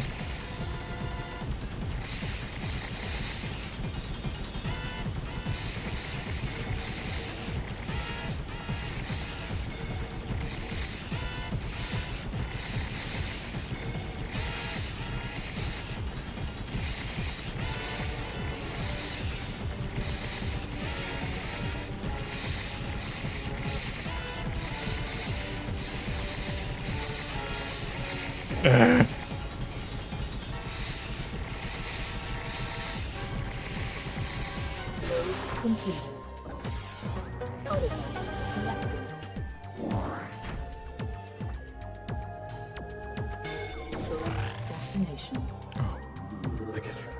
here.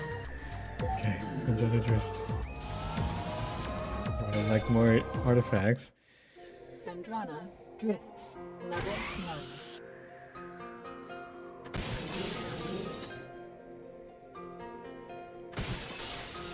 Powerbomb acquired.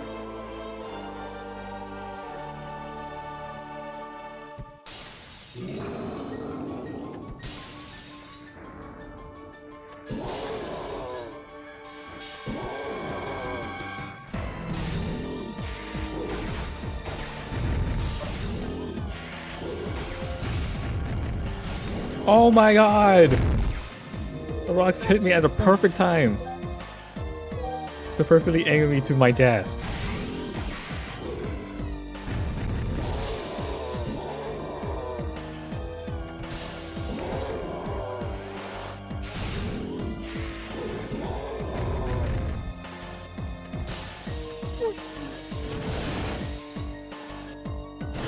Well, that's just rude.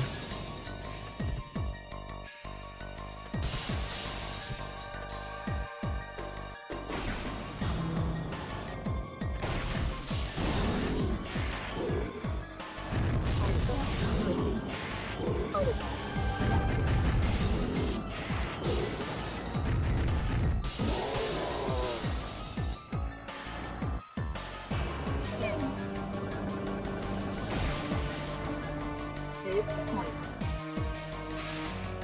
Full speed.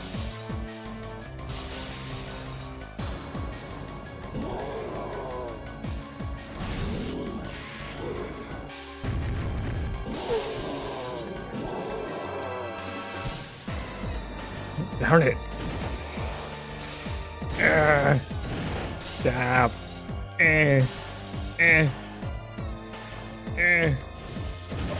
Why can't I get the angle correct? Oogoos, oogoos, oogoos. I'm here.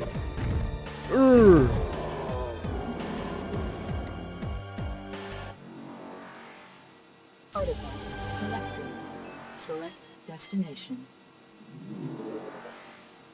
Okay, I got 6 artifacts. And phase on mines. Phase on mines. Level 9.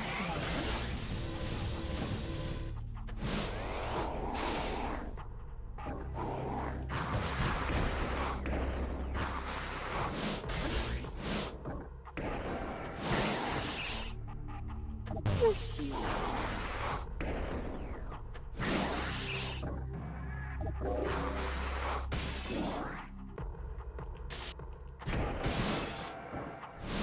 Missile acquired. I curved into it. Just like, oh gosh! Scanning.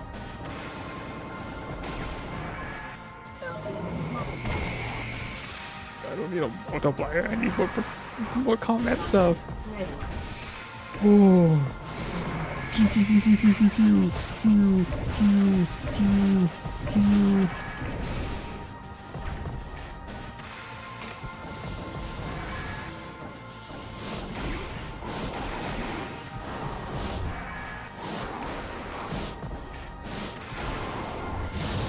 Wow, I destroyed him. Artifact collected. Select destination.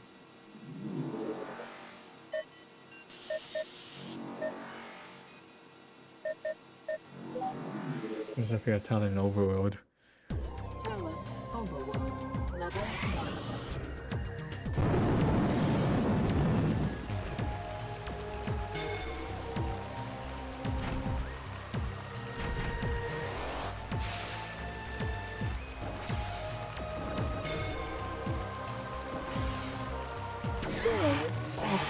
Level 2.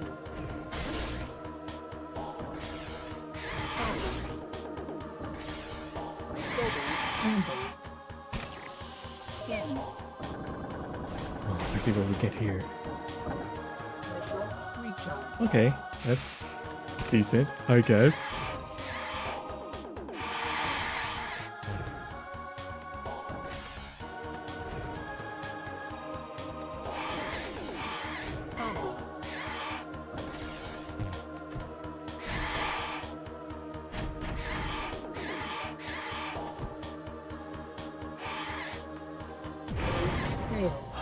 god, why do I keep messing this up? Bonus.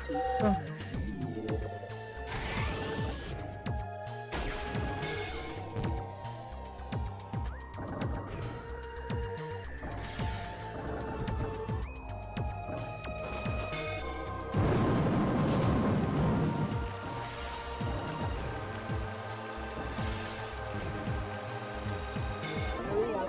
Activate.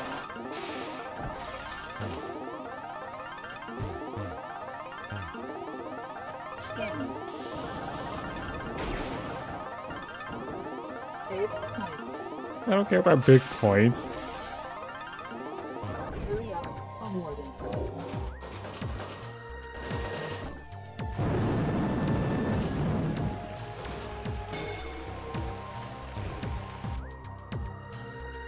Launching. Level 1. What? I know I pressed for that. Don't lie to me, game. Combo.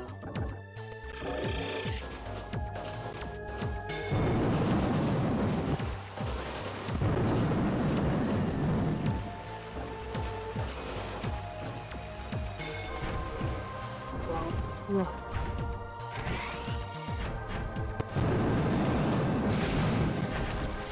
Scanning.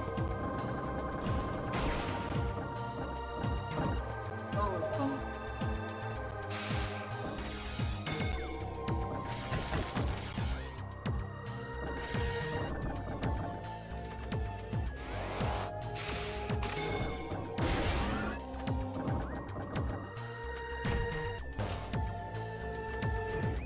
Launching. Ready.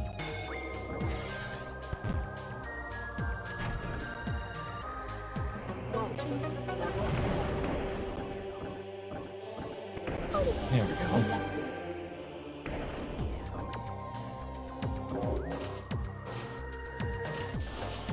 What's up with that? What about he? Target. Phasing. Multi-ball. I guess I won't figure it out until after this.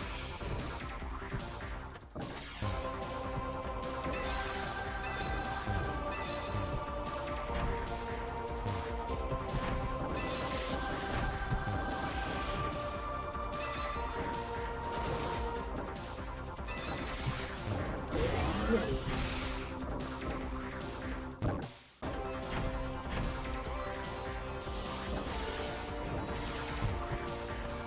Ow!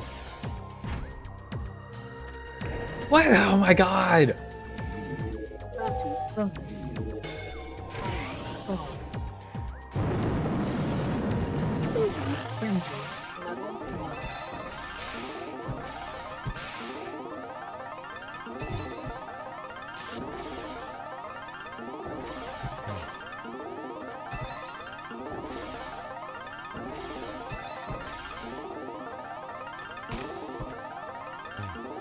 I don't like this.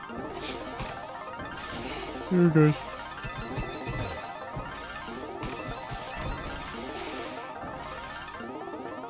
Extra ball. Looking. What's your ball? Where?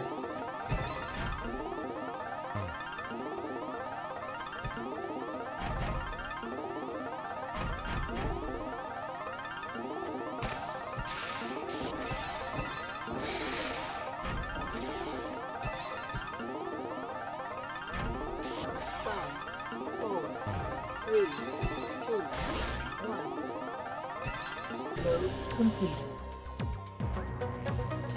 Oh, that? What do you mean by extra ball? Rock. I'd like to have the extra ball before dying. Please. Ball. Oh, and an artifact. Artifact collected.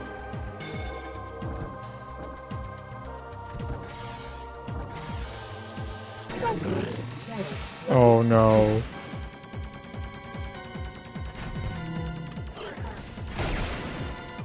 Scanning. Ready.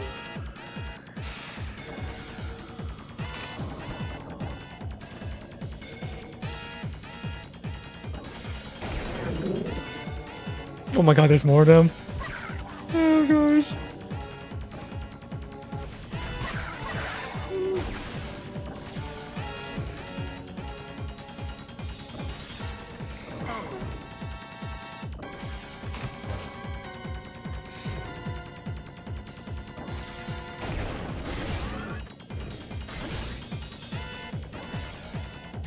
Complete. Artifact collected.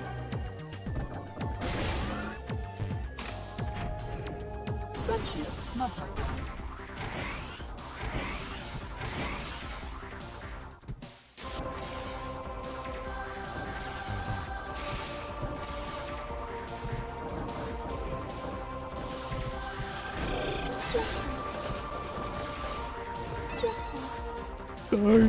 Don't really care about jackpots right now.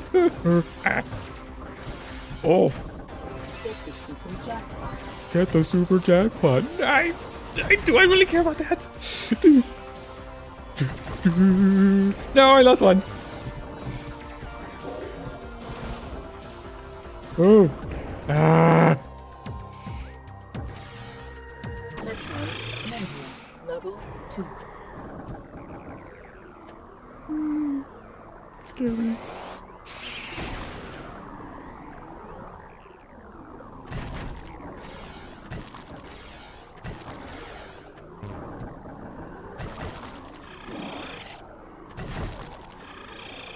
More?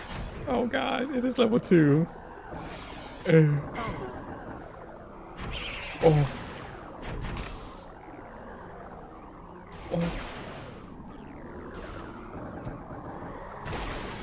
No! Bounty bonus. Final fall.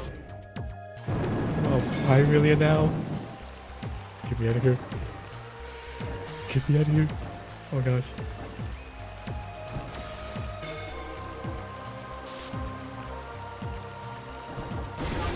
Ready. Hero Blast Level 2.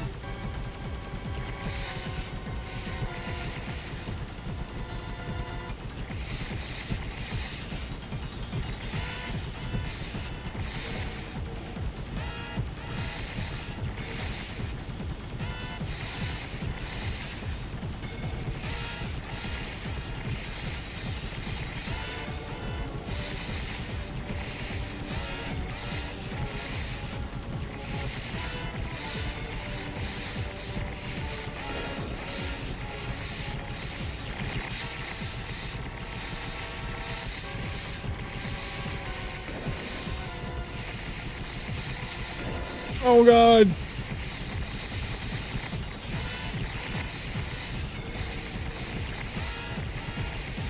No! Fail. Scanning. 8 points. Useless. Ooh. Select destination. Oh god, where to go now? Pirate Frigate! I got 10 artifacts. Oh my god, can I last long enough to get to the other areas? Pilot Frigate Level 1. Final fall.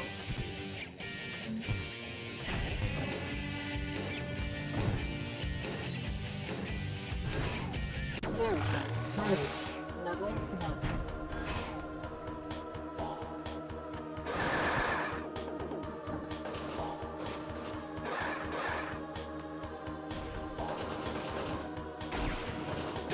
Complete.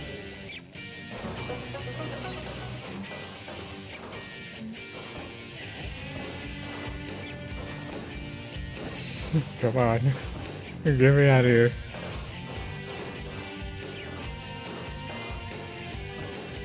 Launcher ready. Artifact collected.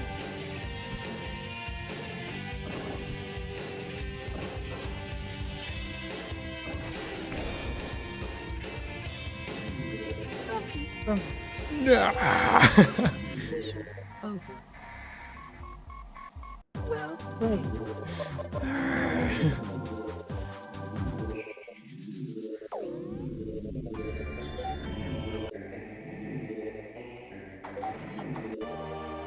Talent Overlord Level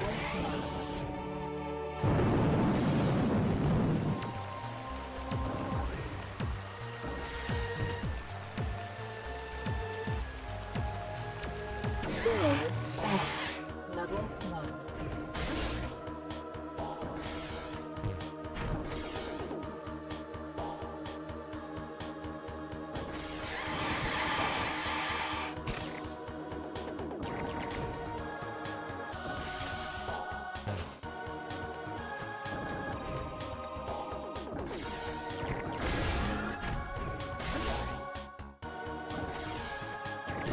completed. Okay. Article selected. Oh god. Scanning.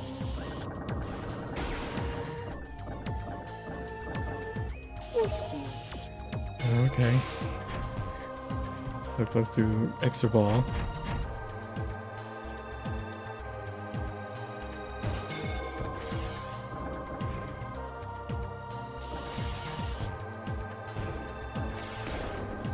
No. Bounty bonus.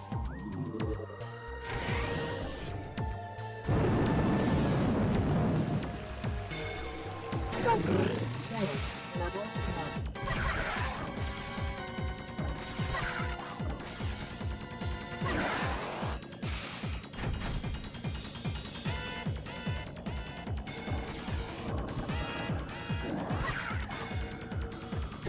Completed.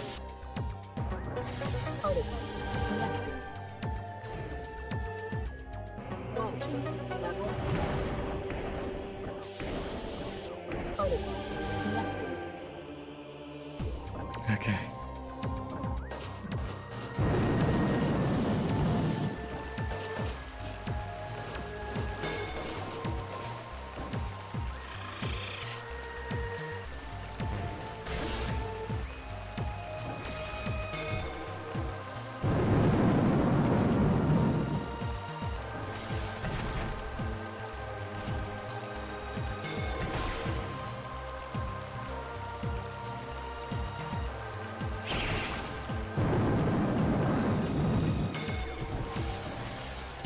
Oh, I suppose just do paddles like that. That's always a bad idea.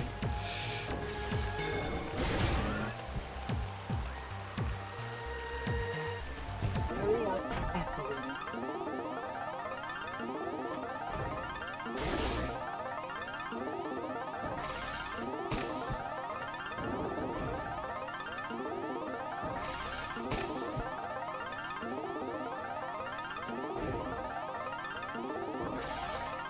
Hurry up awarded. Yay, I guess.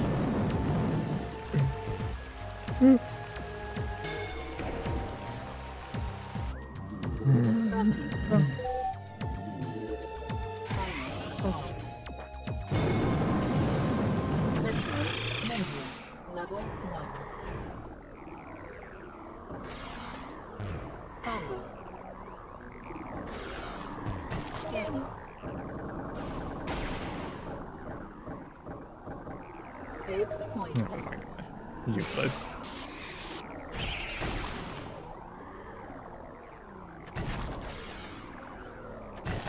Phase-on multi-ball.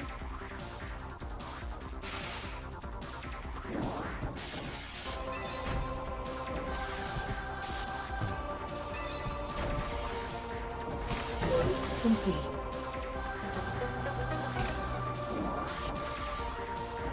Article selected.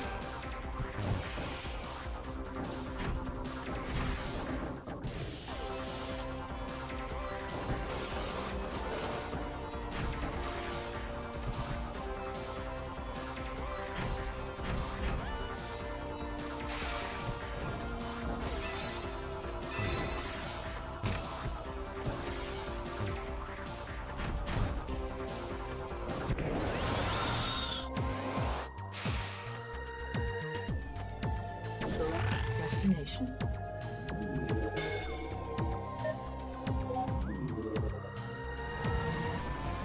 Oh, I have to find a wall again. Oh my god. Andrana drifts. Level 1. Final ball.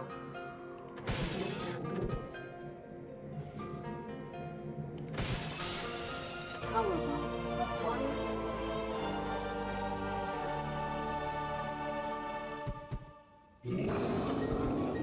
Force field.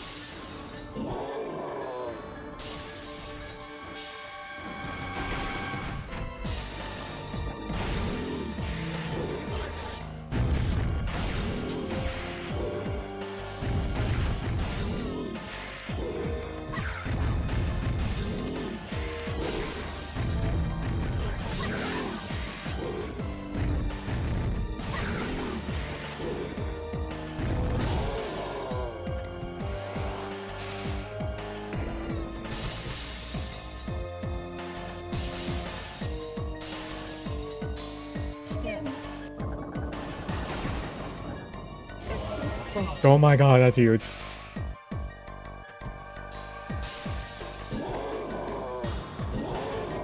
Oh god.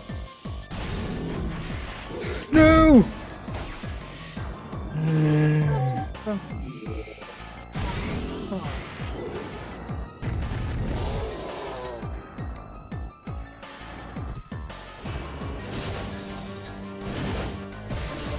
Oh no.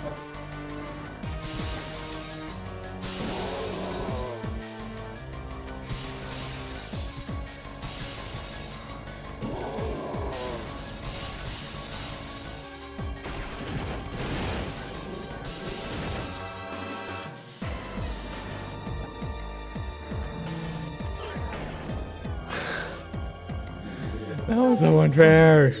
Over.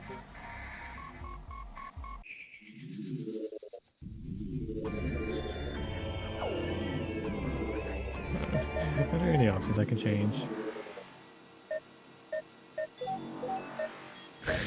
That's it?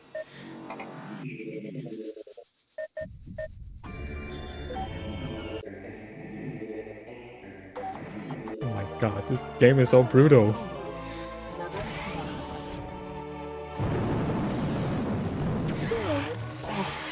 1. Level 1.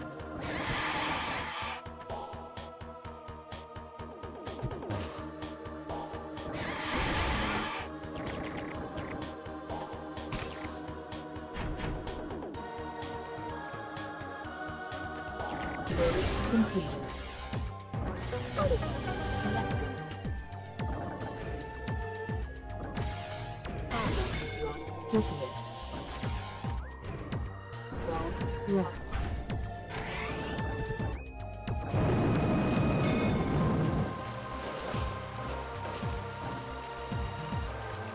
Metroid Mania. Level 1.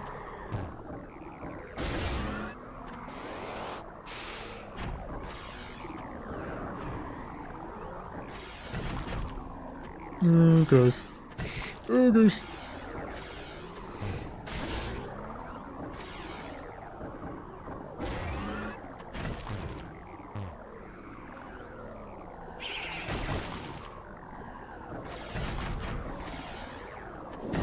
Complete.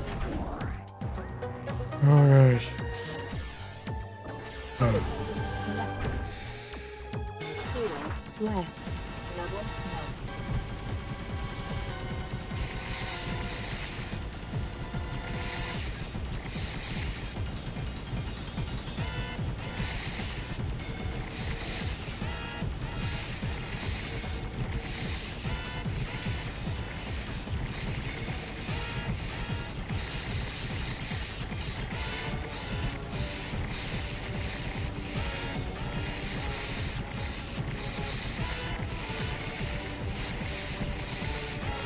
Oh gosh.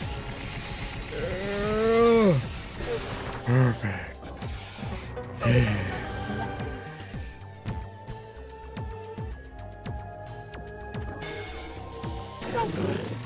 Oh god, I hate these.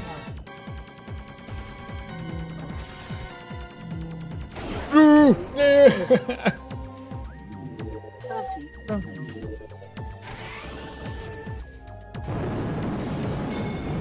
Power rock.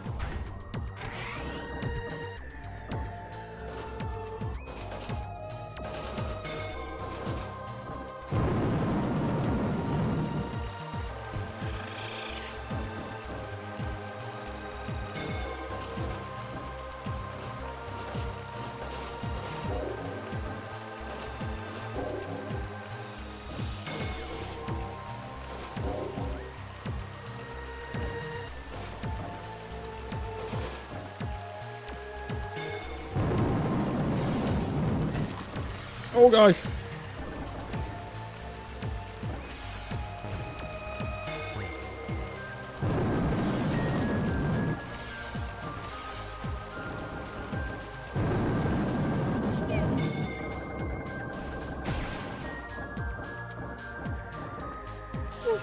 Hmm.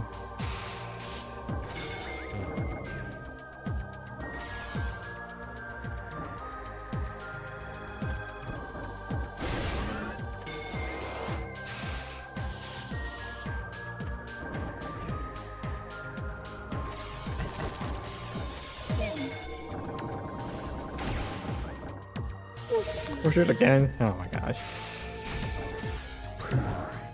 Hurry up, echoing. Friendship multiplier.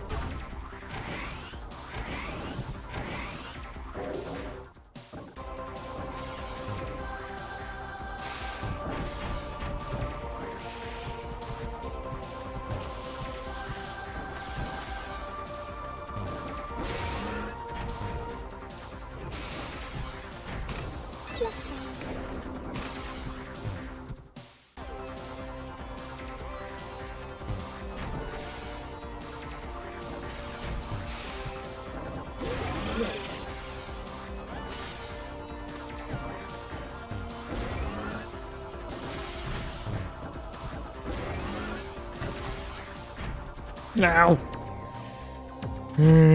Select destination. Fine, I'll get out of here. Only 3 artifacts.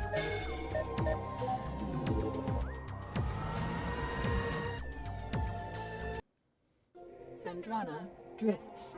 Level 1.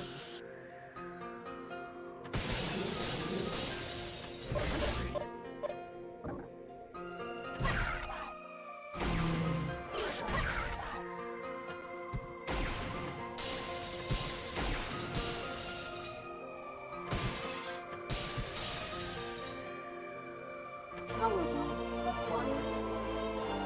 Okay.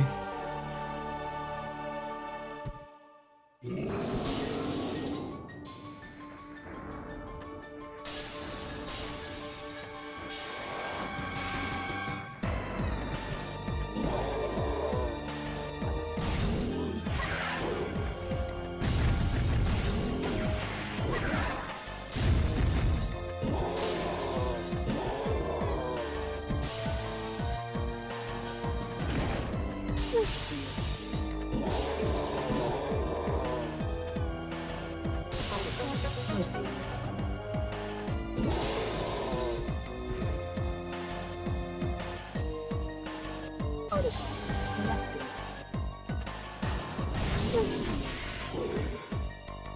Ow. No, these came back out of nowhere.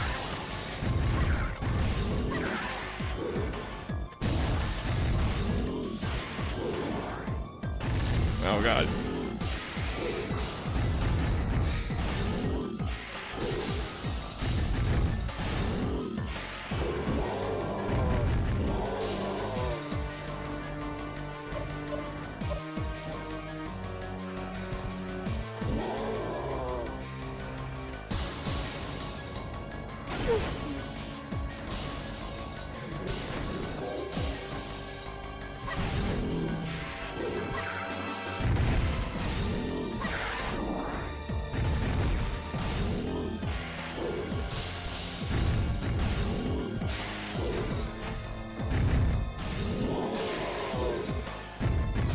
Ow. Ugh.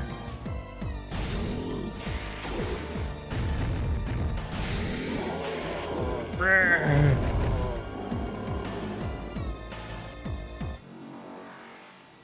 Artifact collected. Select destination.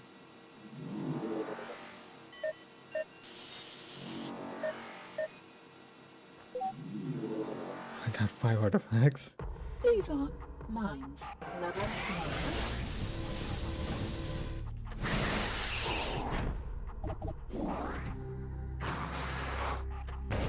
1. Ow.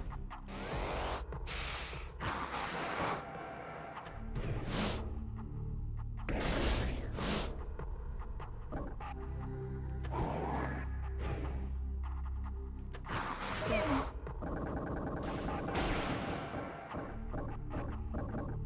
Bounty multiplier. Fire, now that times 8.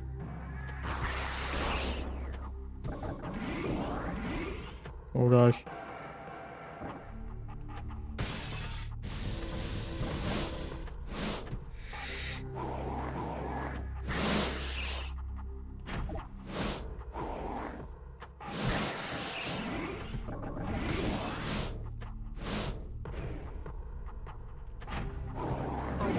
Self-acquired. Okay, I got missiles.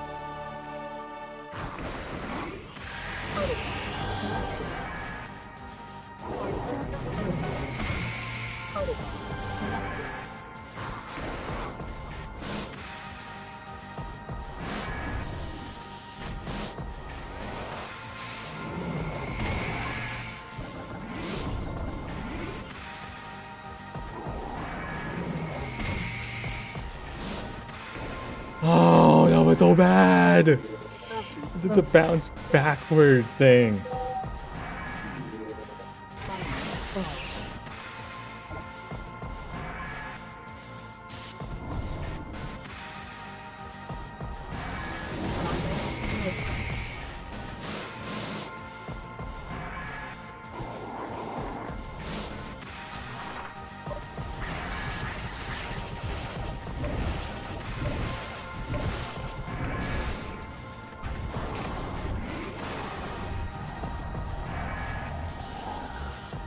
Oh god, I wish that would upgrade my suit. Like within the base game.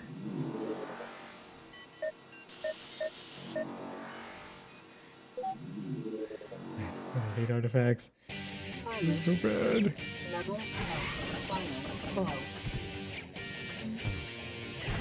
Garrison ready. Level 1.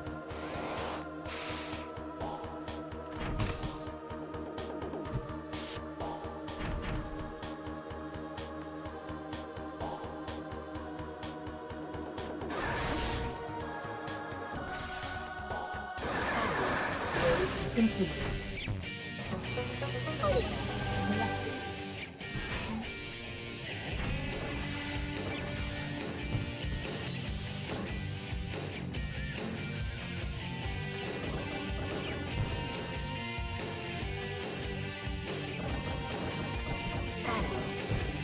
Damn it, I can never get that right.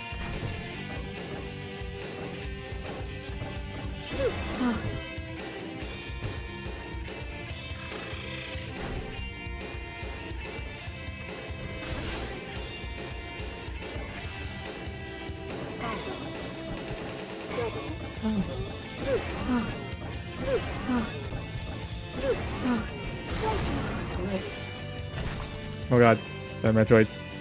No! That Metroid killed me! Mission over. Well played.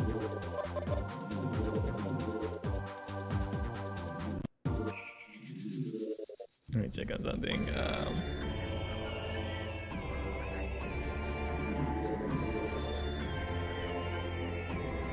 This meta cap would be better. No, probably not.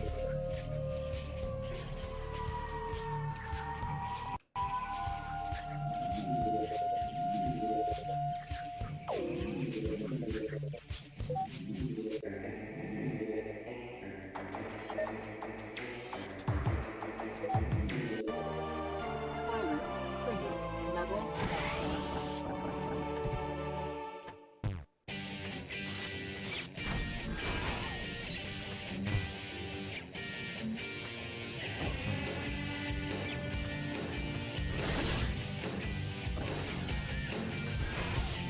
Oh god. Ooh.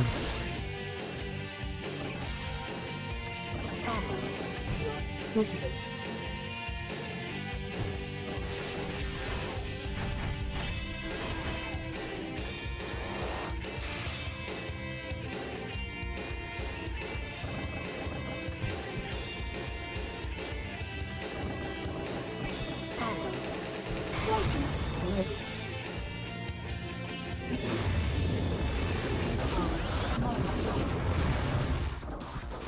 I can never get to the wall jump when I want to.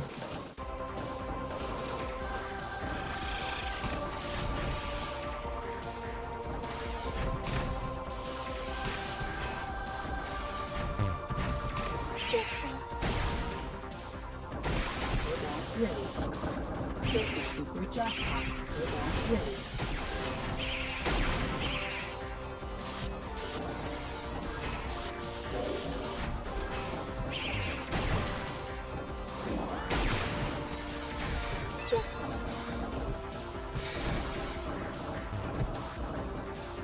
Oh gosh. Ready. Super jackpot. Photograph connected.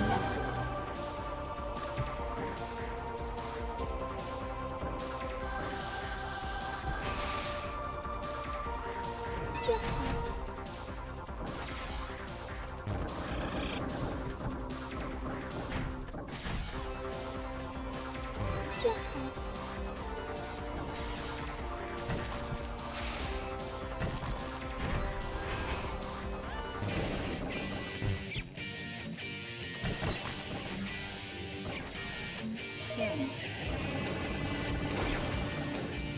Force field. Okay.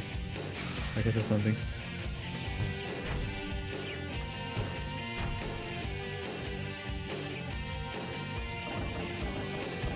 Damn it. I want to watch out. Oh god! Level 9. I don't like this. No! Oh gosh. No! No!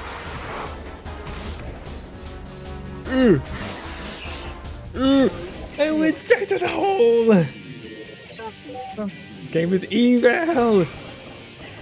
Watch out. Nope.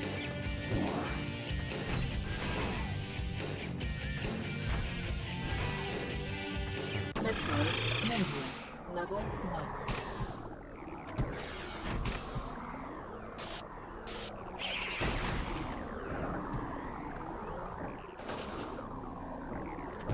Layout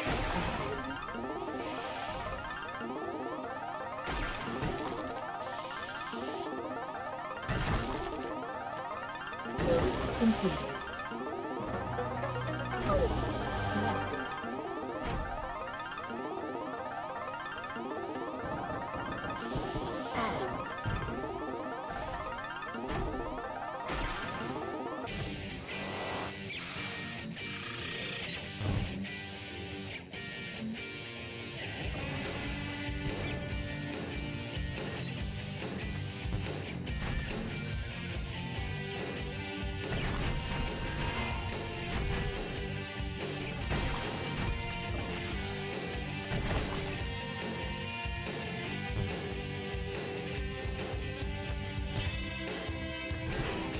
Garrison mode.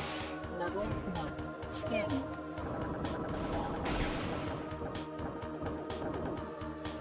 Ready. Okay, I guess that's something. Ooh.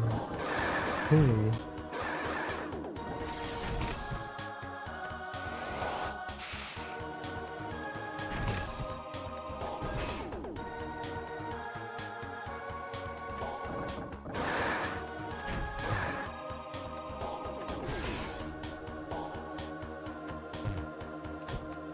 No! Failed. 30 bonus. Final call.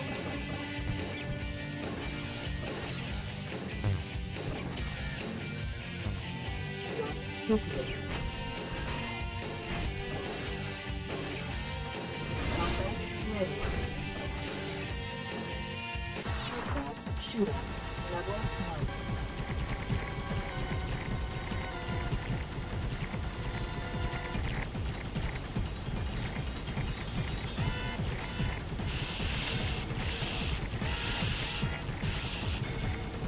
Oh.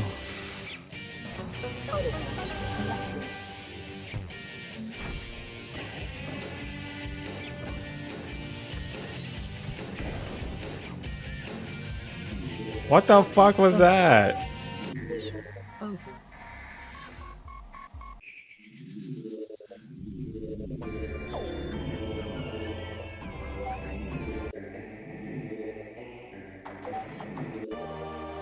Pilot training level 1. Roger. Ready. Double combo. Triple combo. Automatic located.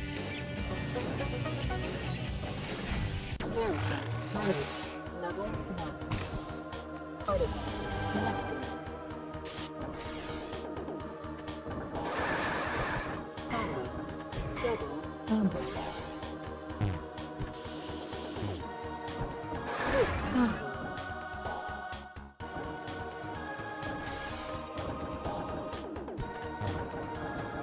Mode complete. Automatic connected.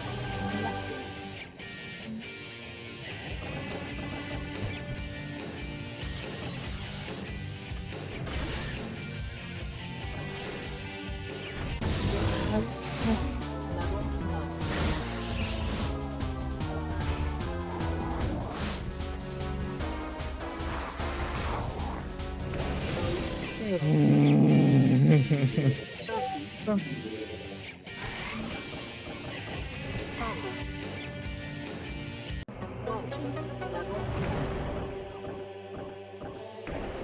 Protocol connected.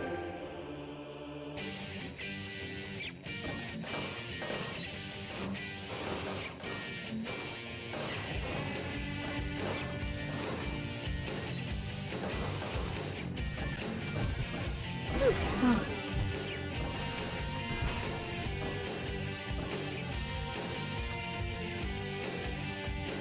Metroid Navy Level 1. Hurry up activated.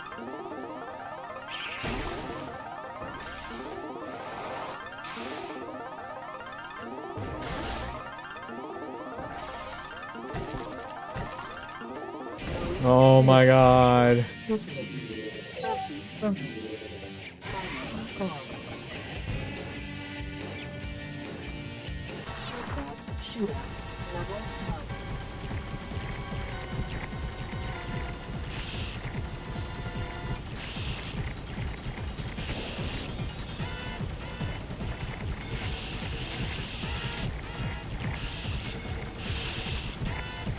Load complete. Protocol connected. Select destination.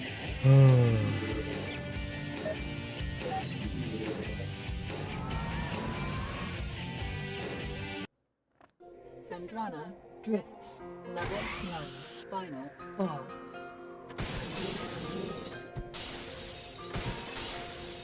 Force field. Powerbomb acquired.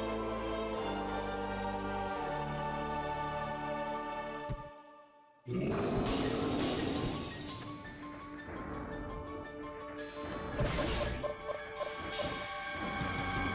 field.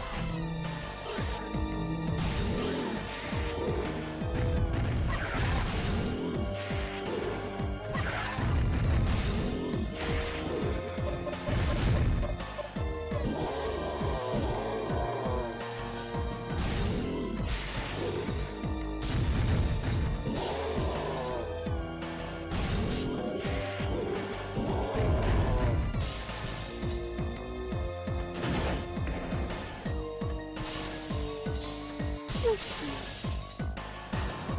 Combat ready.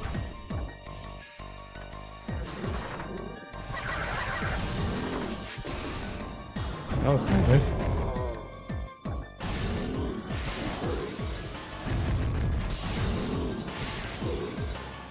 No! Traffic bonus mission over.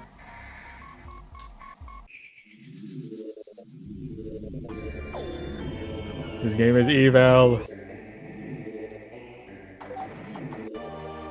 Pilot training level 1.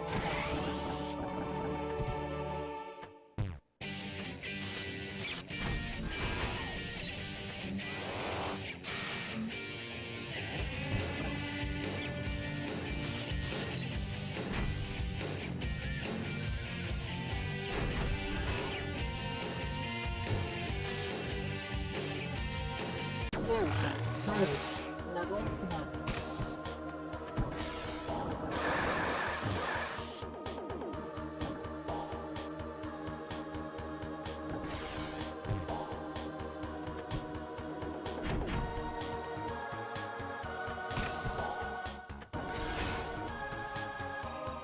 Mode failed. Traffic I feel like the gap between these two panels in this stage is wider.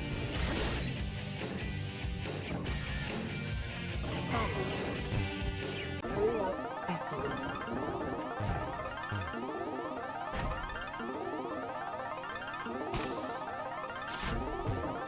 Rock listening.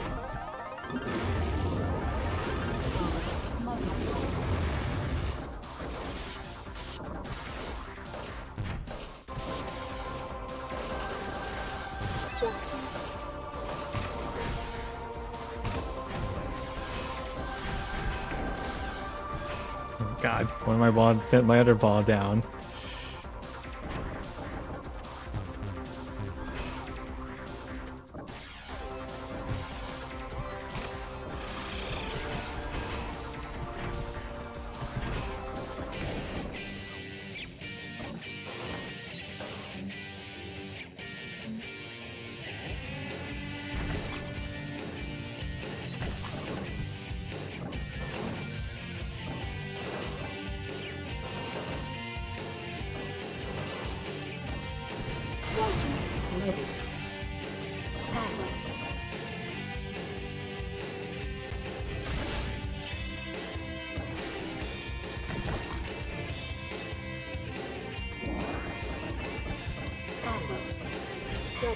Combo. Quality level 4. Article collected. Okay.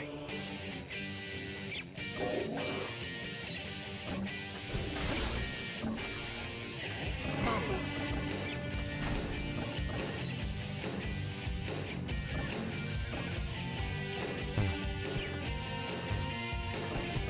Group 5.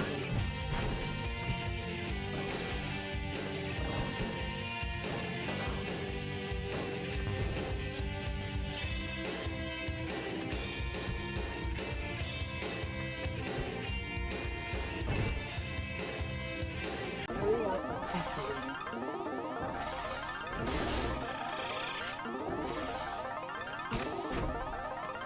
Oh my god. Trophy bonus. Final call. Shooter level 1.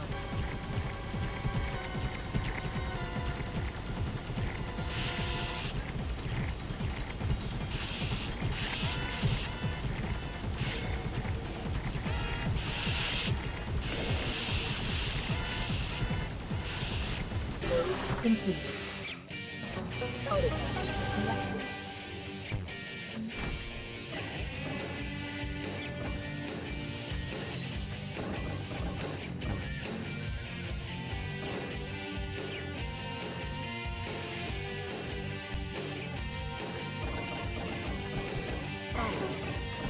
Group 5.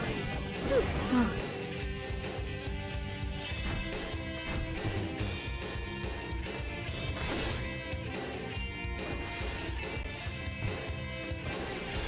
Ready. Metroid menu. Level 1. Scanning.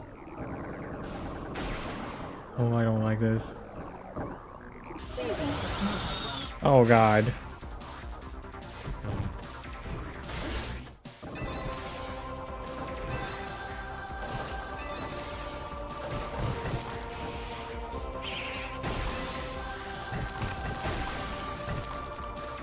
Load completed.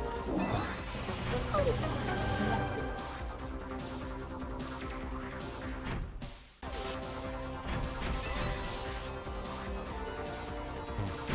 Type 10. Level 1. Ah.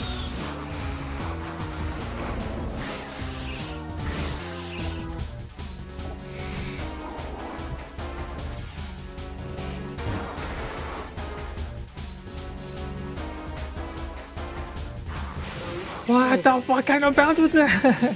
Trophy bonus. Mission over.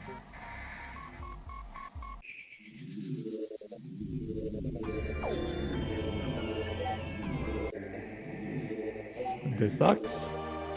I'm so bad at this. Level 10. Combo. Damn it.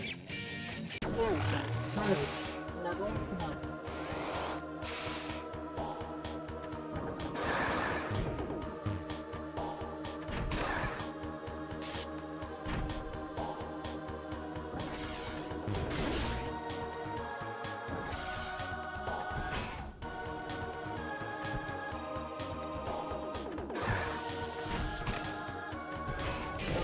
failed. Oh my god. I got the worst bounces ever. Bonus.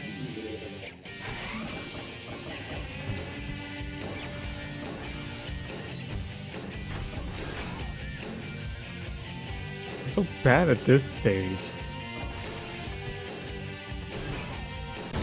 Type 10. Level 1. Scanning. Phasing modified. I do not want that.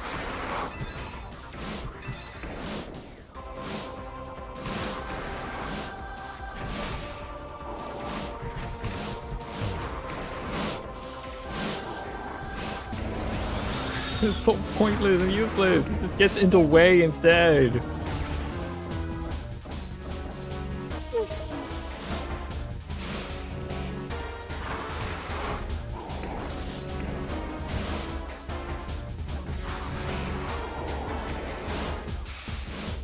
God, I've already lost the ball. I still haven't gotten a single space pirate.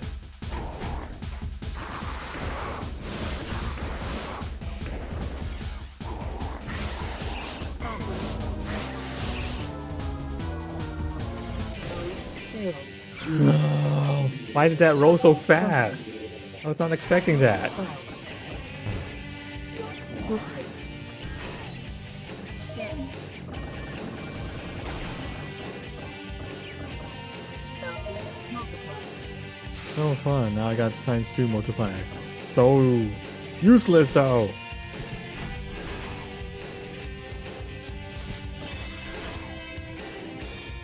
Metroid menu. Level 1.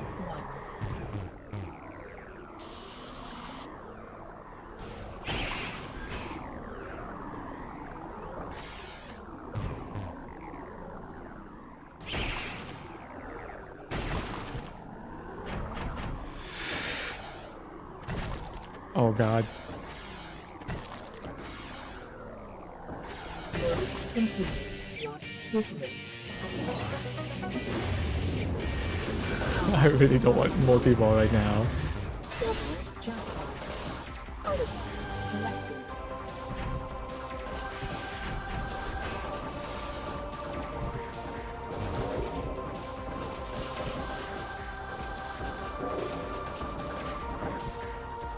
Oh my god.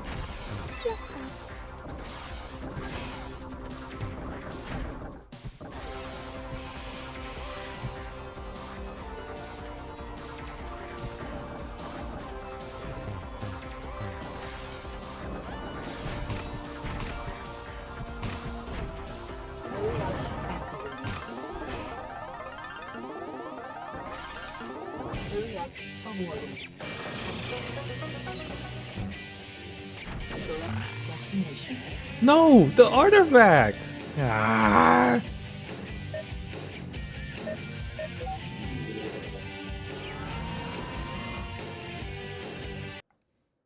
These are mines. Oh, okay, up here there too. Fog. Item collected.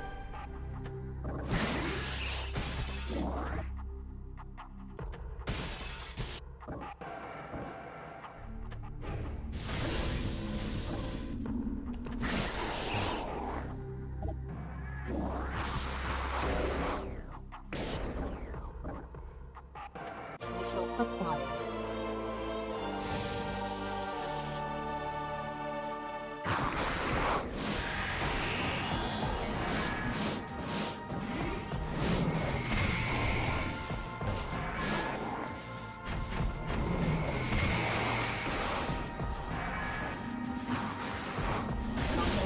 Ready.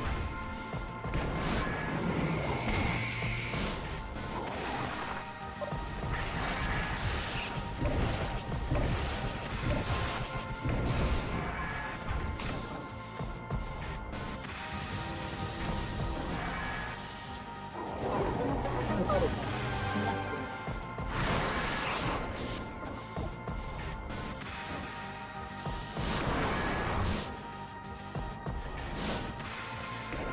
Ah.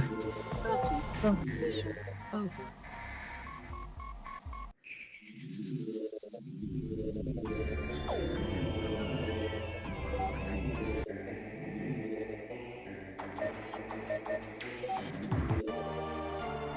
Alright, let's just start here. Level 1.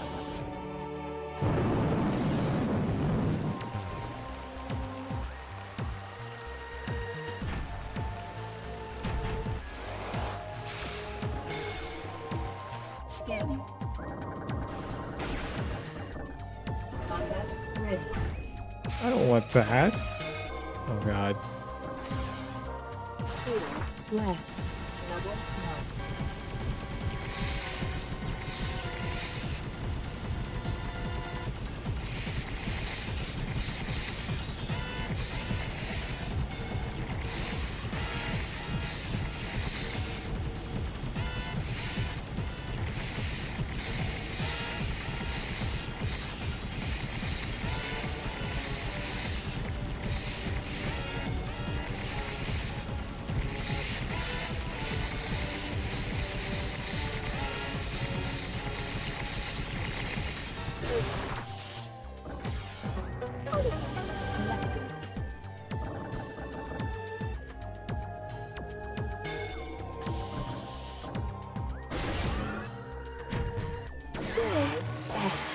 Level 1.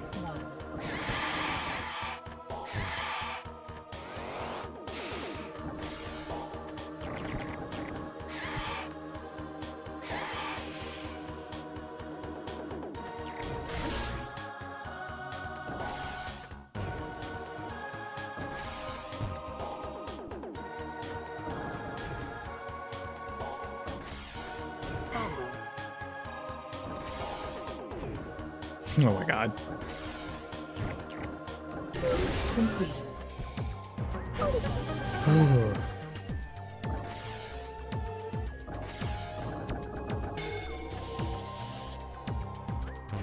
Roger.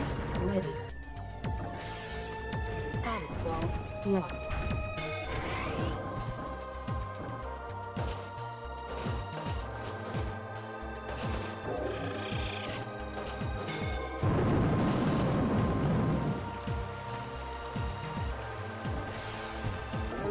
Oh gosh.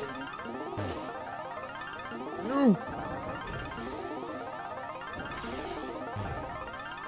Wall locked.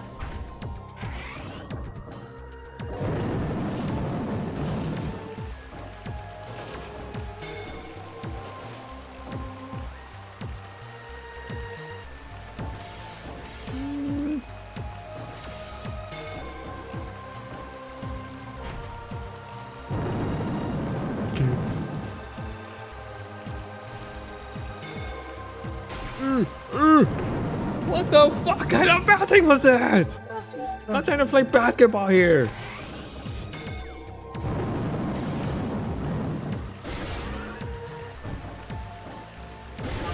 Ready. Hero less. I want another one of these.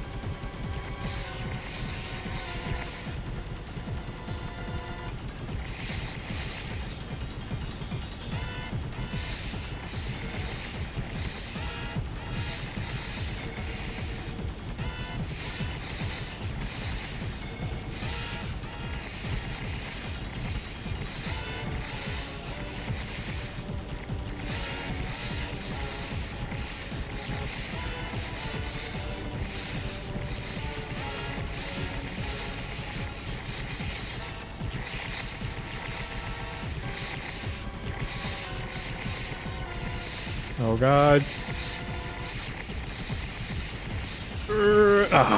Complete.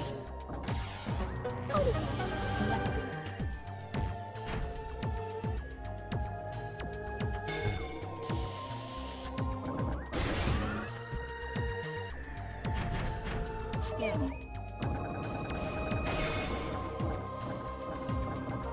Force field. TD. With the extra ball. I wanted to get force field.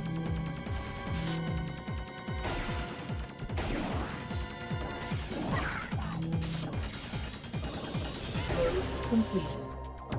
Article. Metroid. Menu. Oh god. Level 1.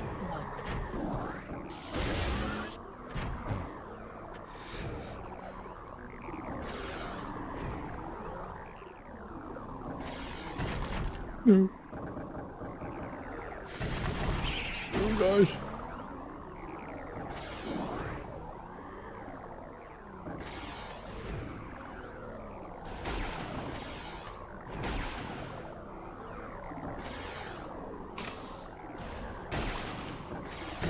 Completed.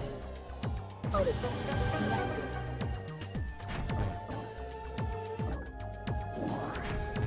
Hurry up. Activated.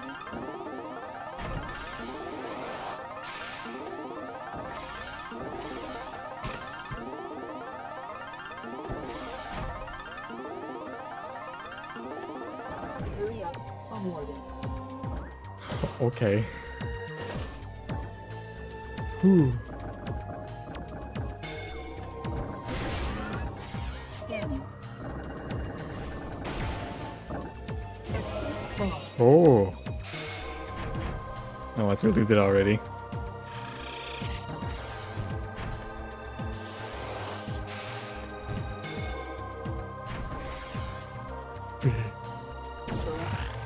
destination. Okay. Oh, I have to wall jump there to get another artifact, but okay. I can never get it right. Runner drifts. Level 9.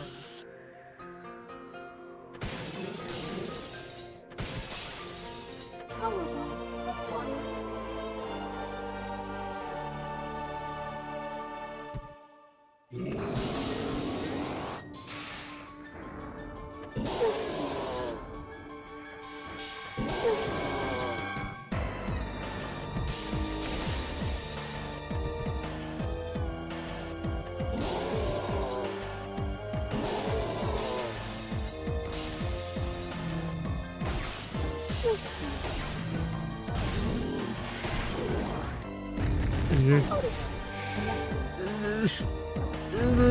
Oh guys, oh guys.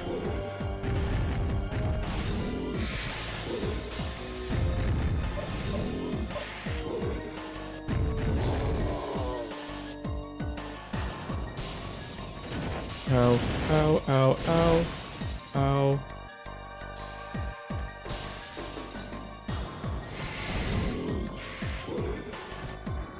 Oh gosh.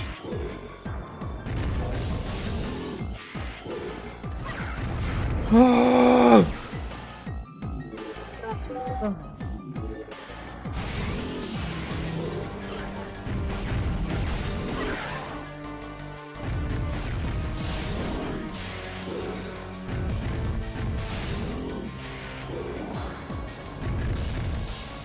Spin. Combat ready. What good is any of it? Is that? Dude.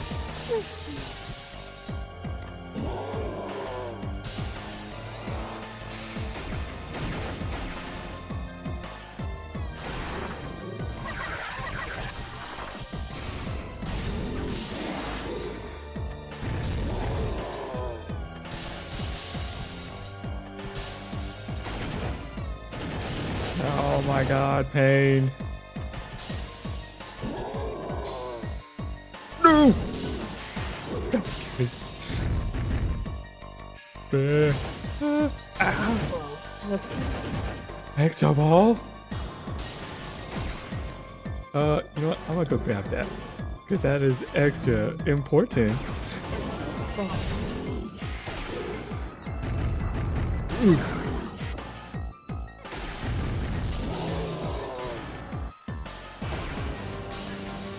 Ow, ow. Combat ready.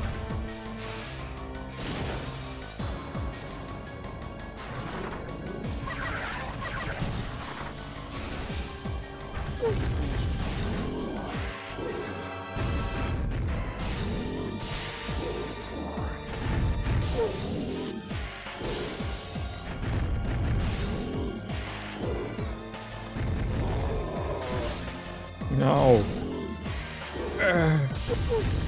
What force field? Oh god. A force field. Oh gosh.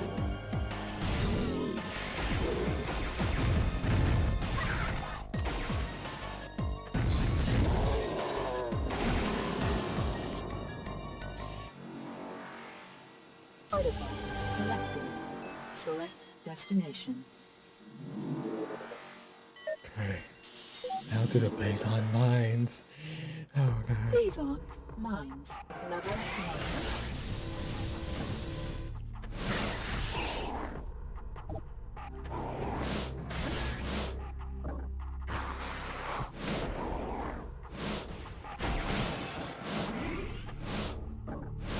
Stop touching me.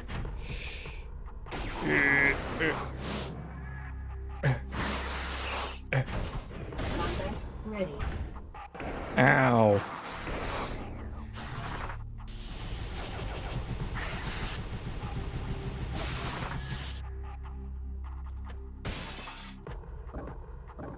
Give me that missile. Missile acquired.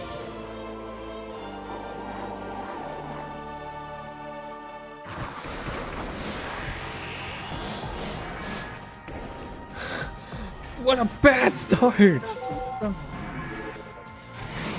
Bonus. Oh gosh.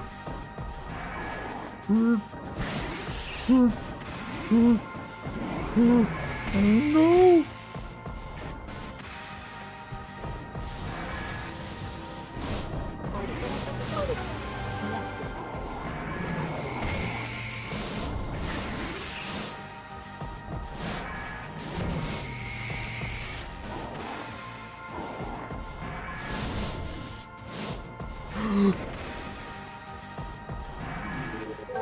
Bonus.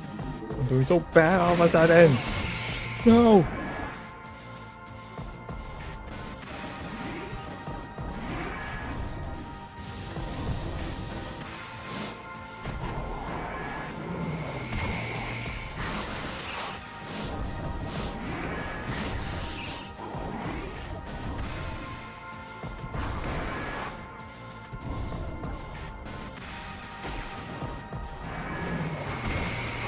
Oh, come on. No,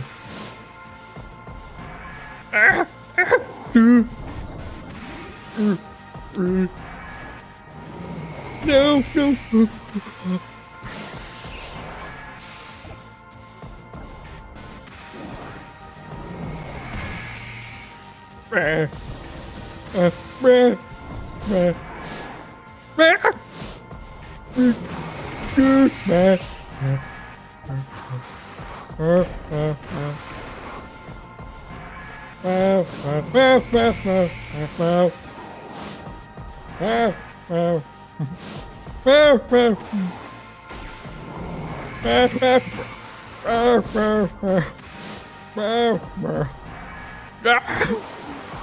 Oh, okay, force you to protect me a little bit, I guess. Ow.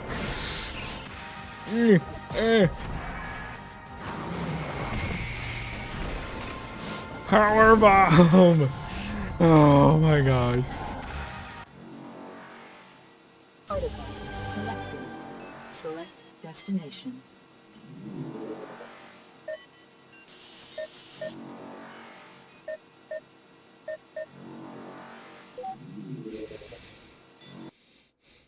Pilot clear. Level 1. Final fall.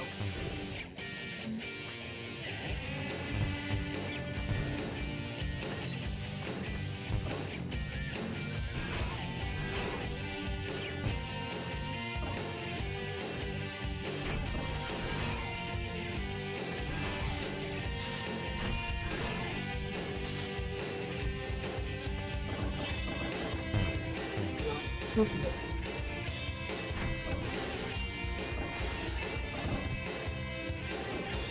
I'm not getting anywhere with this.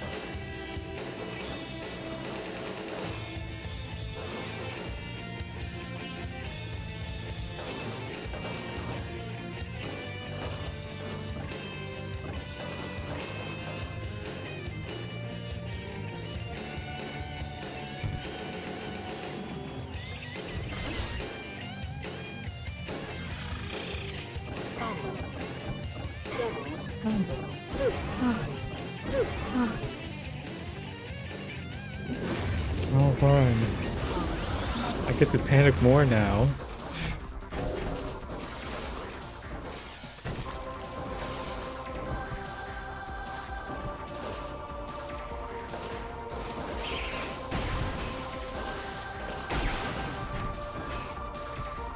Oh god.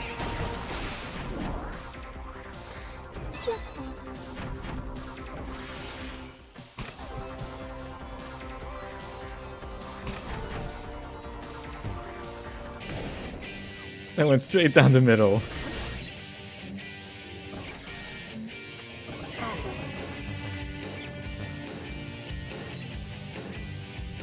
Metroid menu. Level 1. Oh, I don't like this.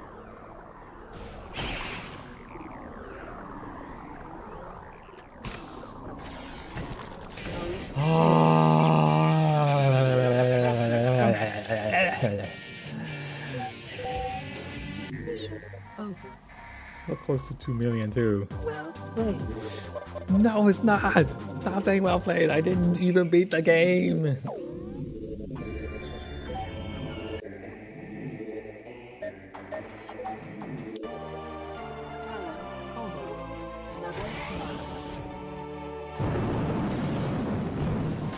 Listening.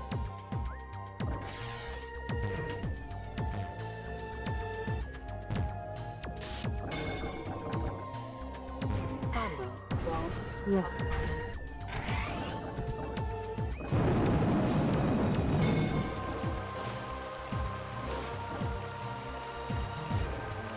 Bomb. Lock. Okay.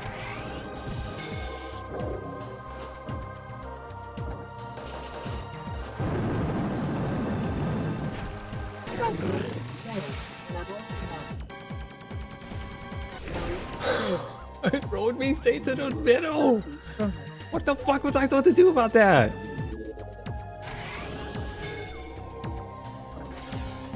Metroid. Mania. Level 1. Amber.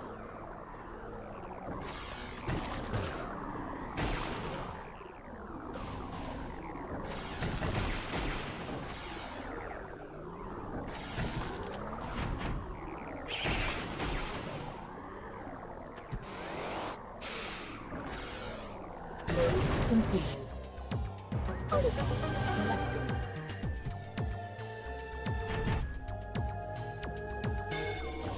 Scanning.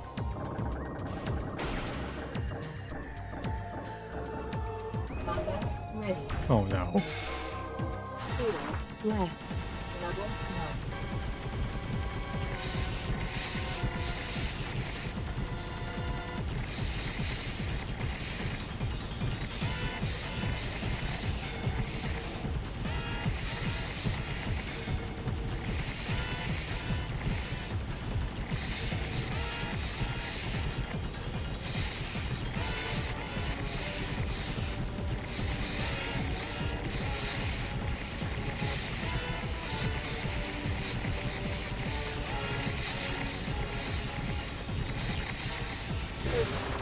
These are kind of perfect. Oh.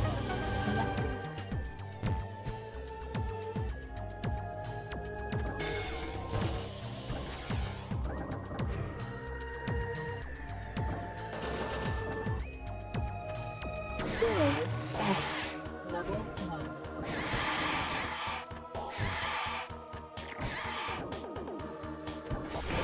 Fail. Ah! Final fall. Amber. Gunship. Mother.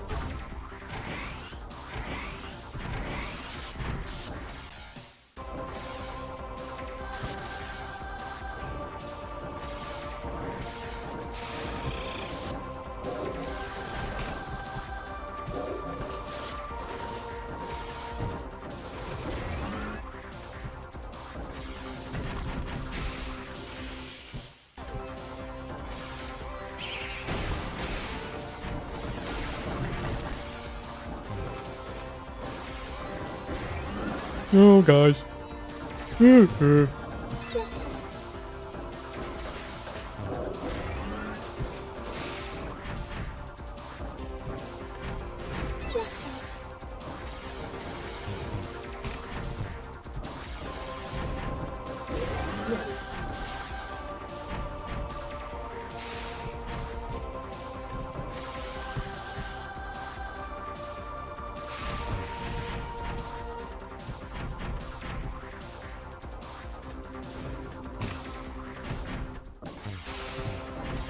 Wow.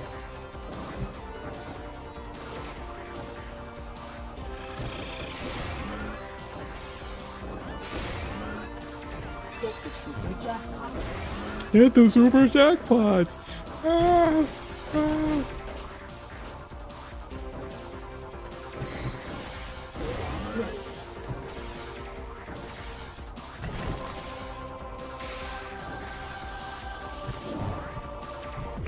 Hurry up. Activated. Listening.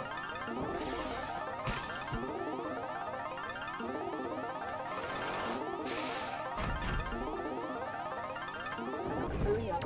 Awarded.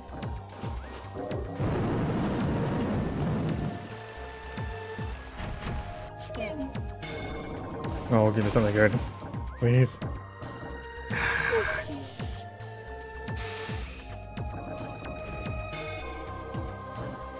get to the wall jump.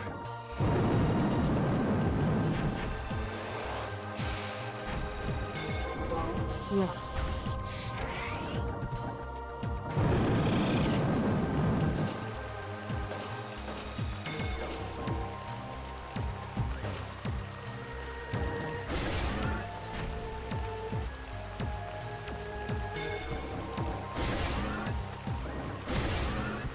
Oh, that was scary.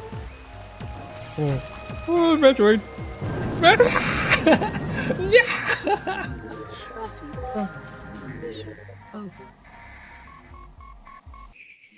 I bounced off the Metroid straight down the middle. Yeah!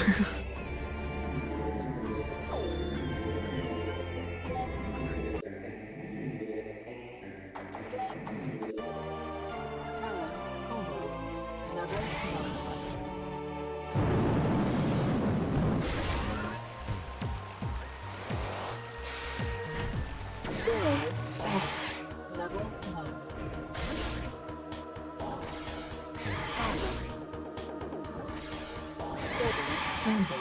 Scanning.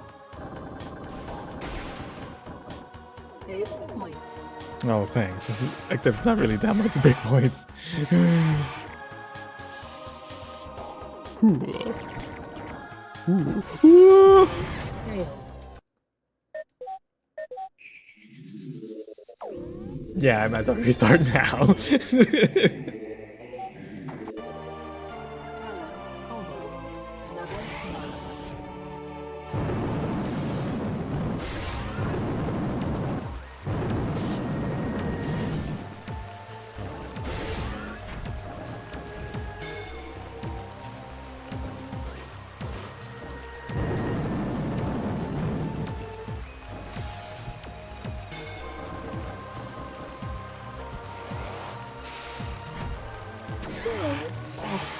Level 1.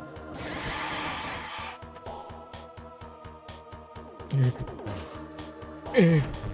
1.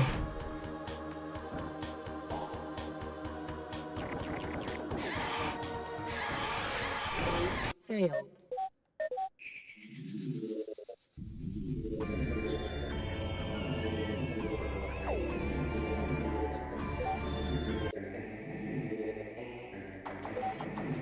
Okay, let's try this. Level 1.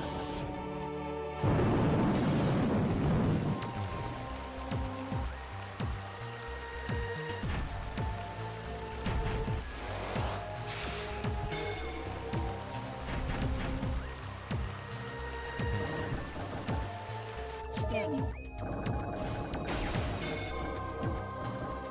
8 points.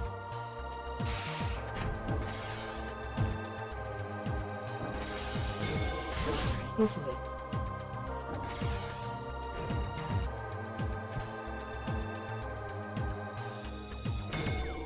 Wall. Rock. Okay.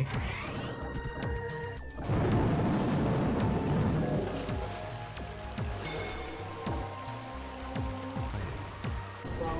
Okay. Got 2 balls in there.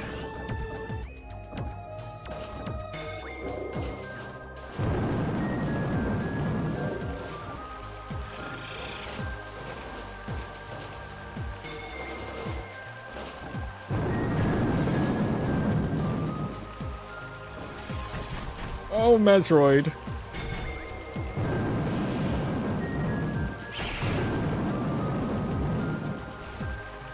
Roger.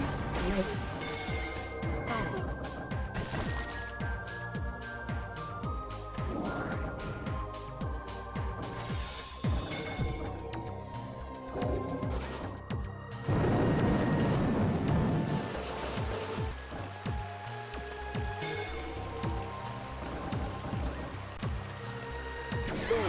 Fire. Level 1.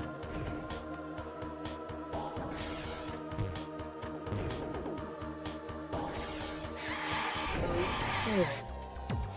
What? Okay, I'll just keep going. Bonus.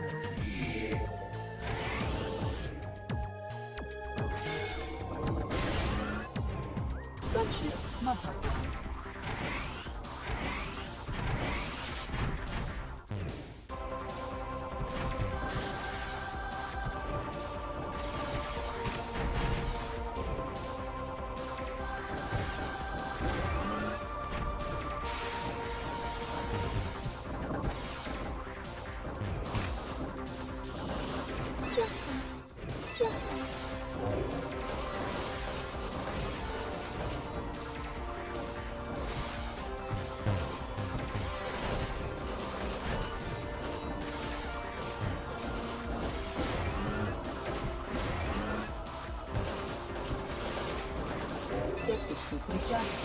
I hate this. I hate this so much. I lost one.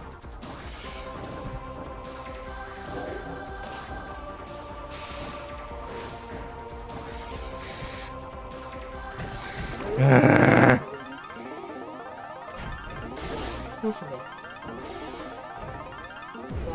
Round 1.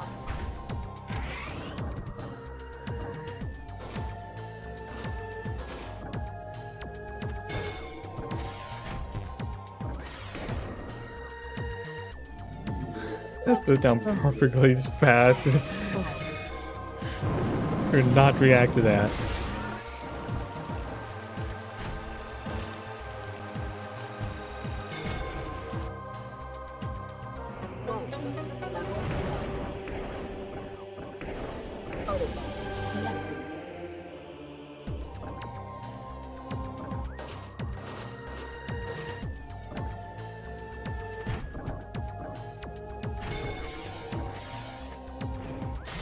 Listening.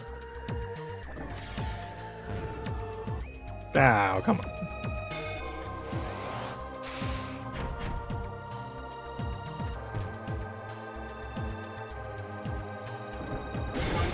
Ready. Oh no. Last. Level 1.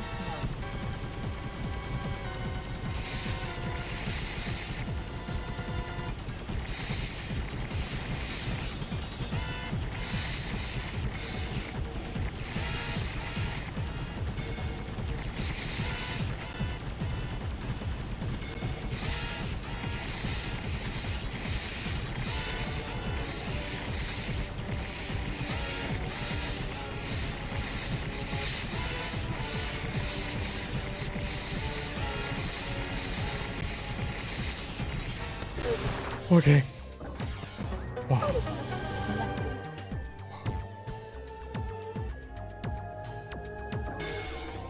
Laser. Multi-ball. Oh god.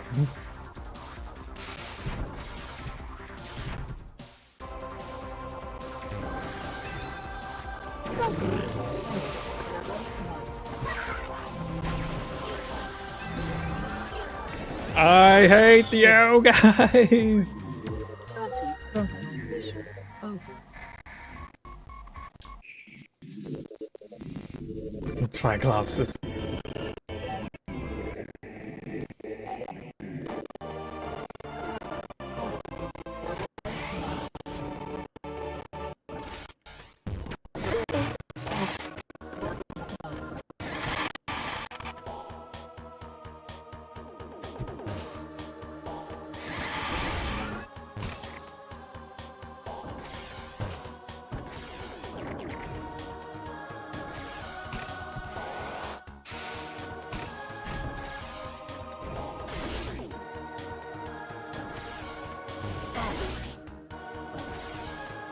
Double combo.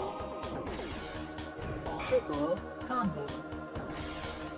Autograph located. Complete autograph selected. Laser multi-ball. Oh god. Autograph selected. Complete level 1.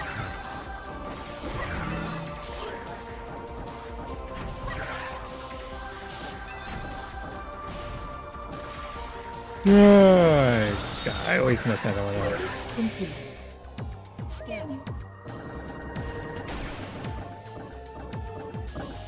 Extra ball. Okay, that's huge. Selected.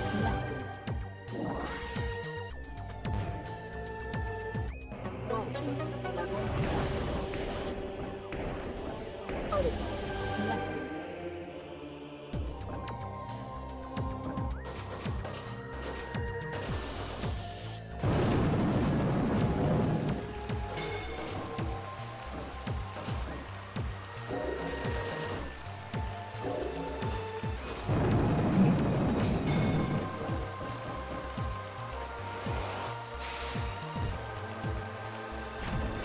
Oh, was it like that? Menu. Level 1. That's right. Combo.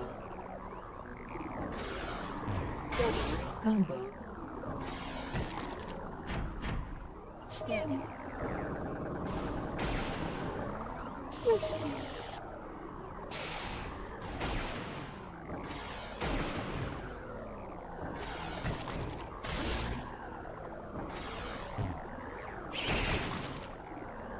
No. Oh gosh. Ah! 30 bonus.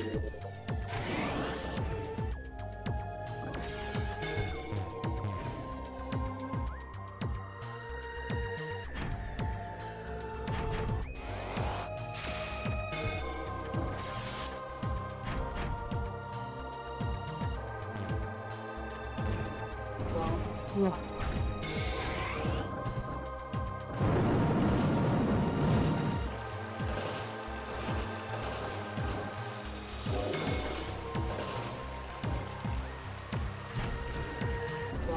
Right.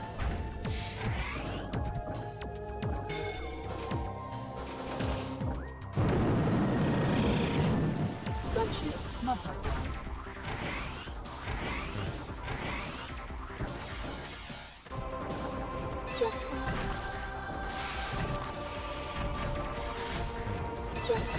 Get the super jackpot.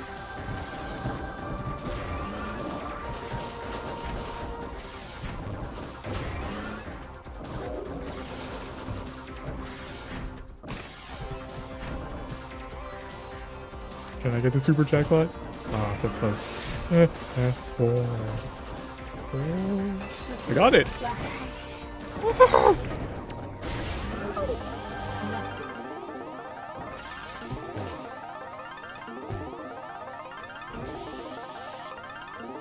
Hurry up.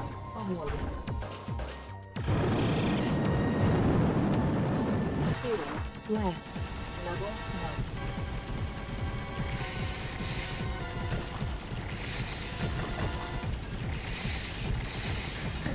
I was able to shoot up the Metroid as well. Interesting.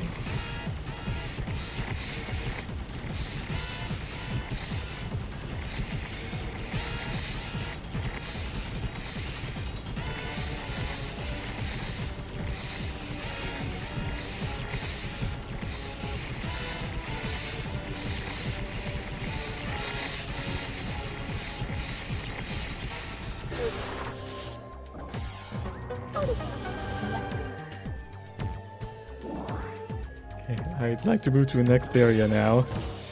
Oh gosh. Oh, Isn't it? oh. Damn it. Can't aim it correctly. Whew.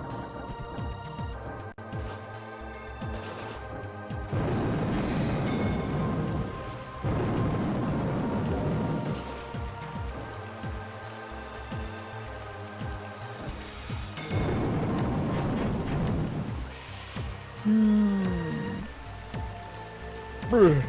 Select destination. Okay. Vagina drifts.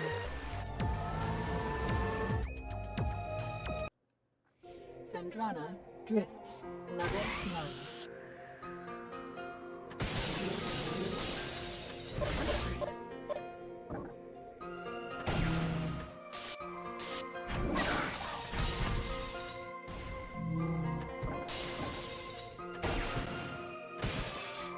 Power bomb acquired.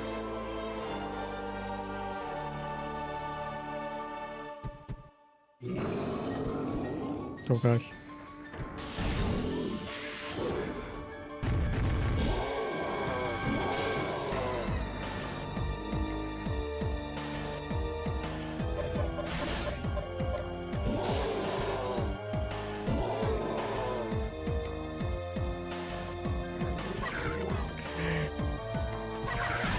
This Tricon's getting better. No! No!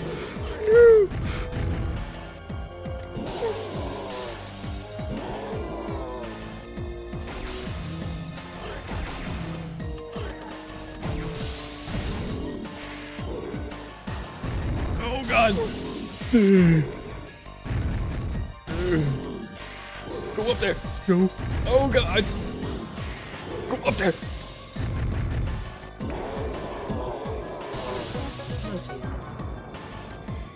You know what? I'll go down and get the artifact.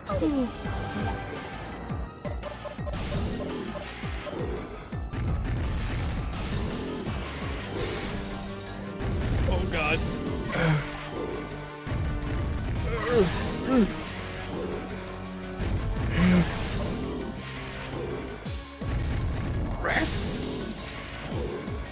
Oh.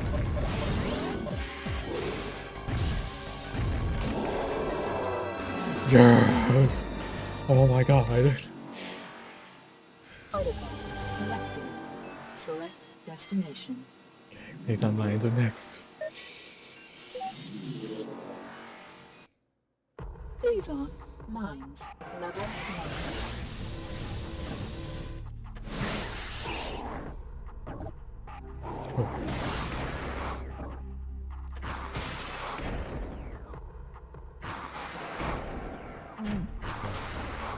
Goose. Goose. Goose. Goose. Acquired.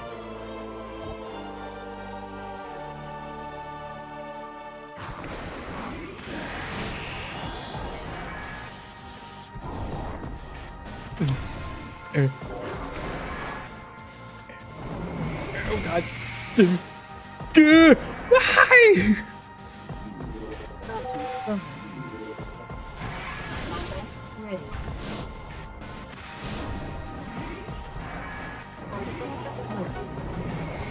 Ow. Good artifact.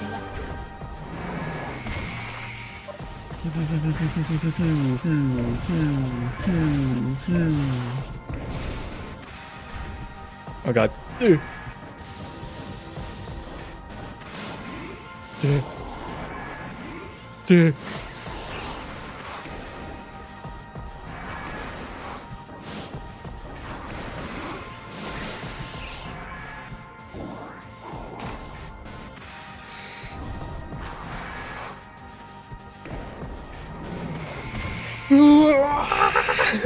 Worst the timing ever! I'm losing, oh my goodness!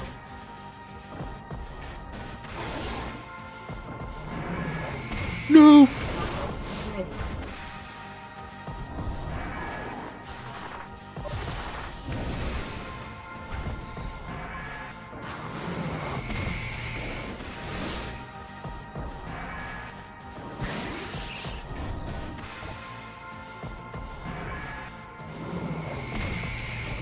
Scary!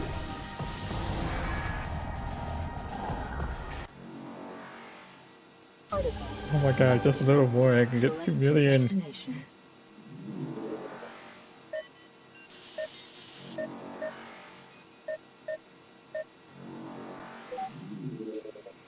Scary.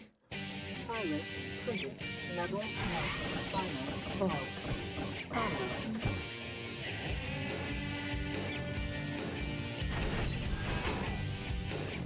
Garrison ready. Level 1. Extra ball located. Fall. Raid complete. Artifact collected. Oh god. That was way beyond my control. Visitor.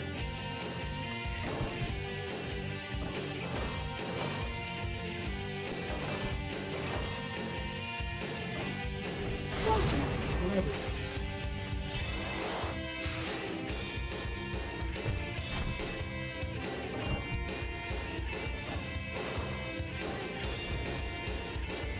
Oh. Quality level 1.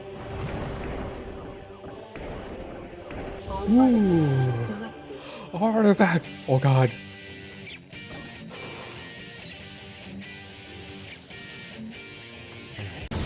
Level 1.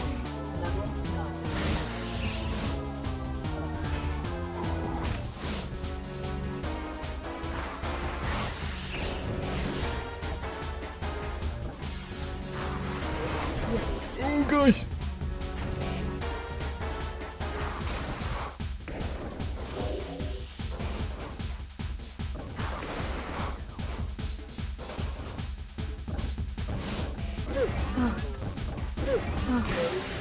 I got him. What's this? Oh, 50,000. Metroids!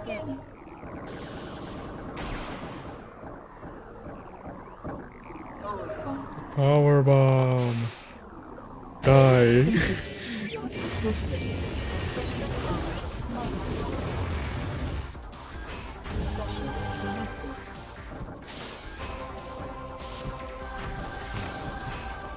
I want to get out of here now. Move on to the next area so I can beat the game. What is multi-ball?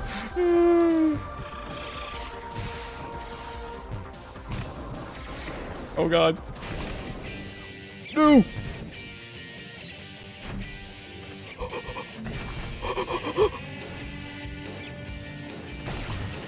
Oh, come on! Get in there! Get in there!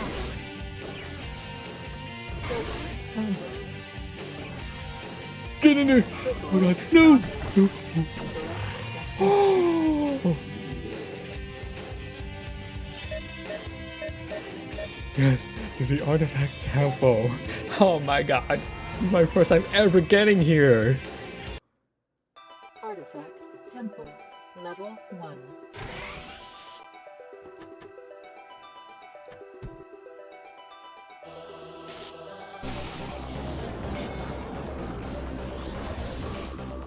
Okay.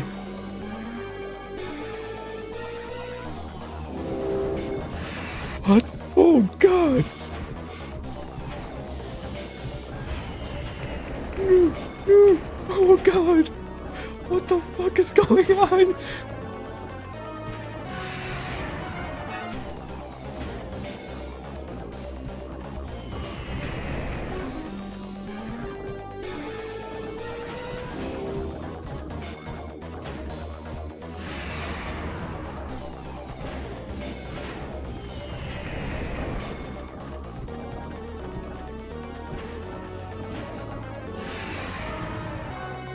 Oh god!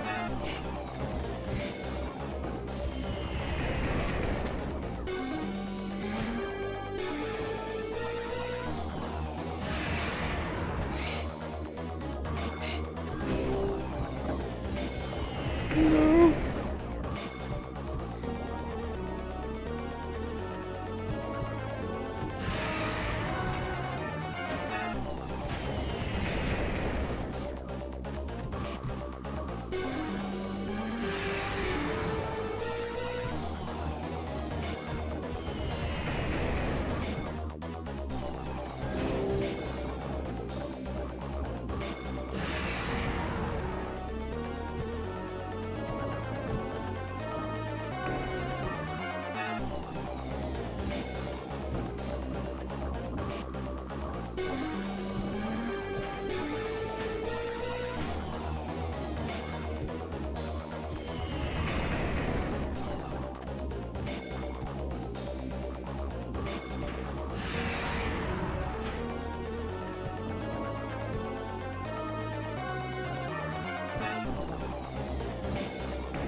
Oh god.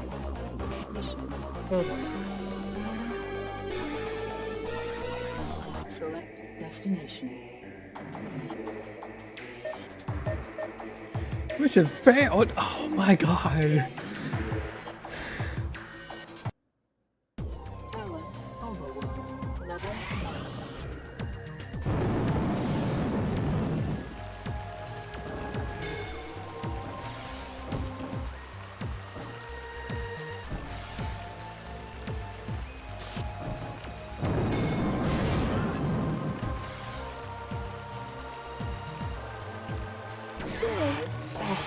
Level 2.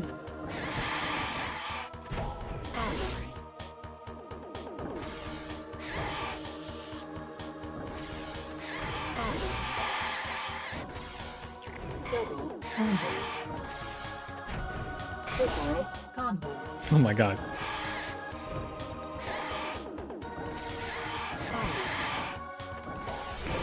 Fail. Why did it bounce like that?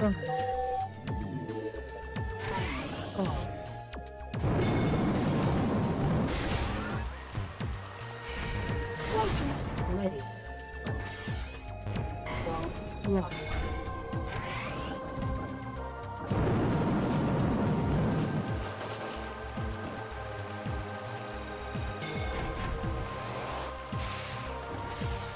Scanning.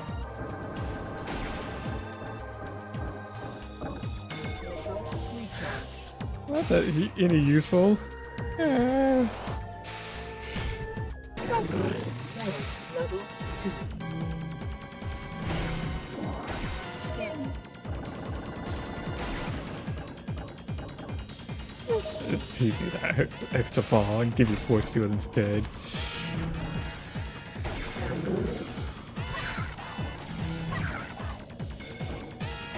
Layout accurate.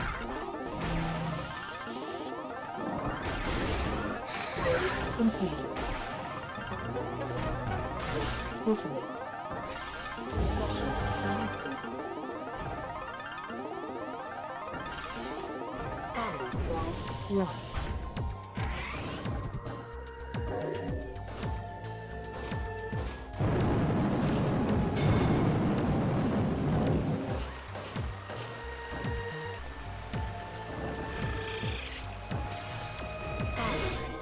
Listening. Double combo. Launching level 2. I'll take the extra ball. That is huge.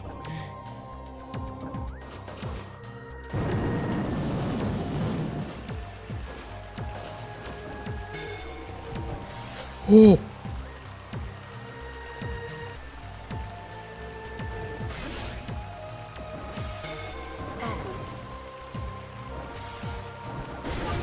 Ready. Hero blast. Level 2. Oh, I don't like this.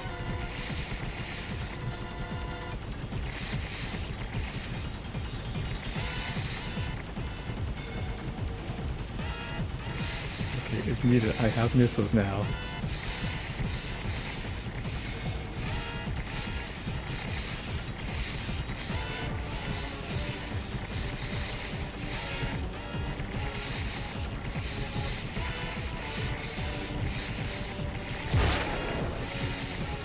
It used all 4?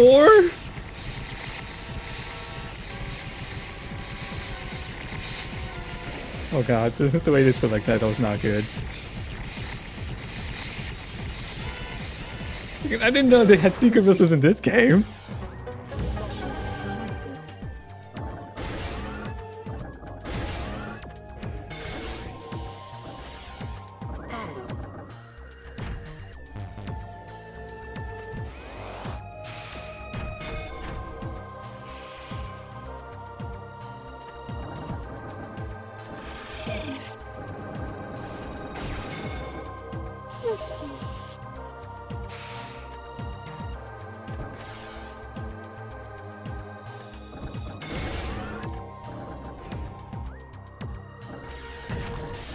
Oh, frickin' Metroid.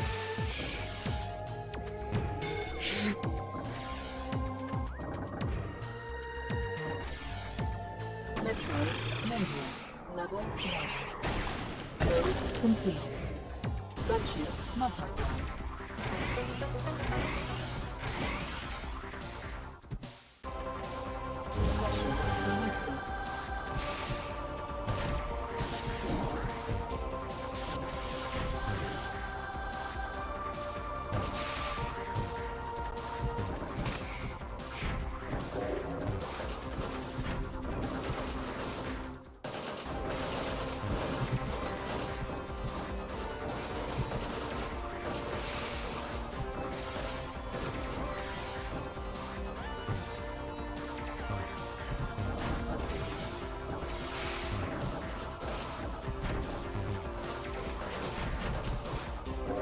Oh, well, there was one.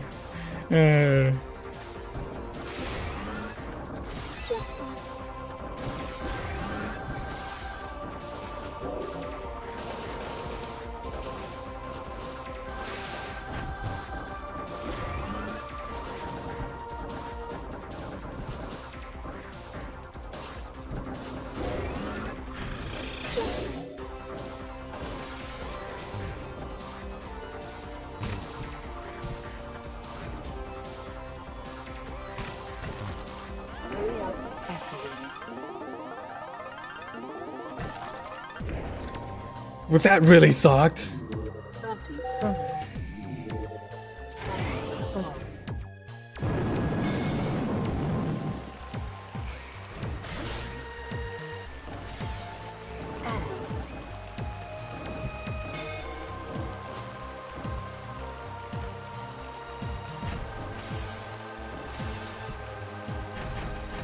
Scanning. Missile recharge.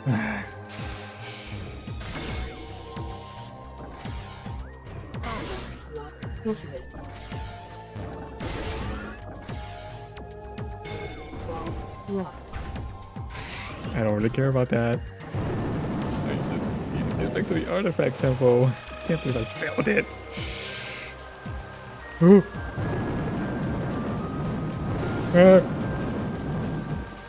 I hate that the Metroid's here.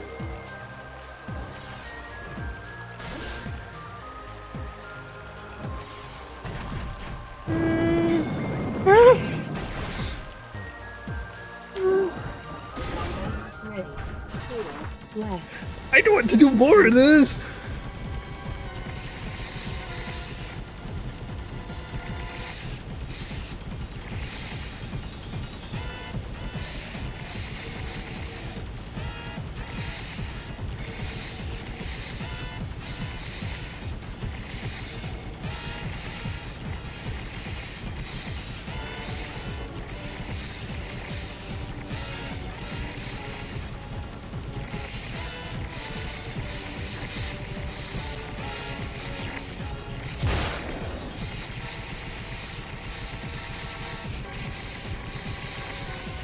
Ah.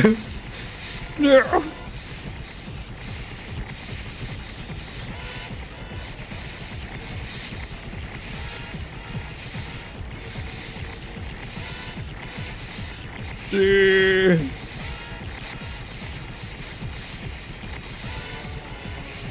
Oh my god, get out of here. Oh my god.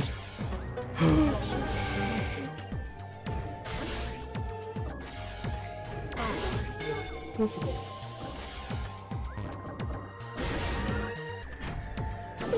Frenzy. Level 1.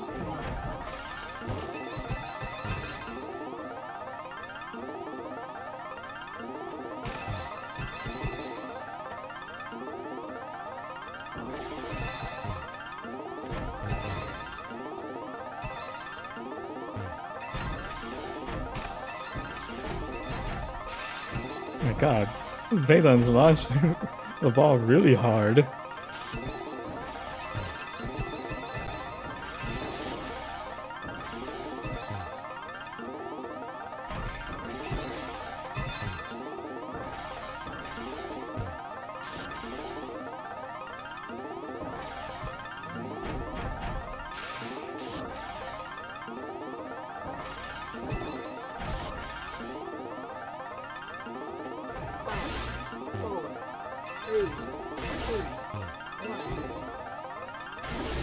Complete.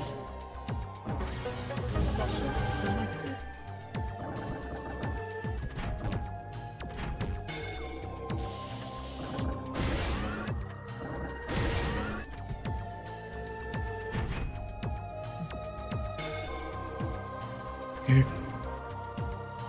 Quality level 3. Special selected.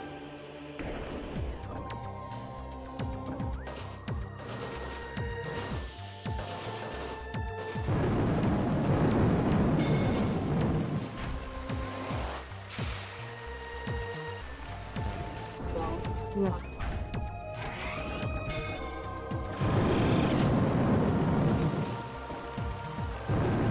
I'm so nervous. I'm so nervous. No. Ah, I knew something bad would happen. Ah. Oh my god, I got an extra paw. No, the next was at 10 million. Destination. Oh my god, okay. Let's try and at the artifact temple. Artifact temple. Level 1.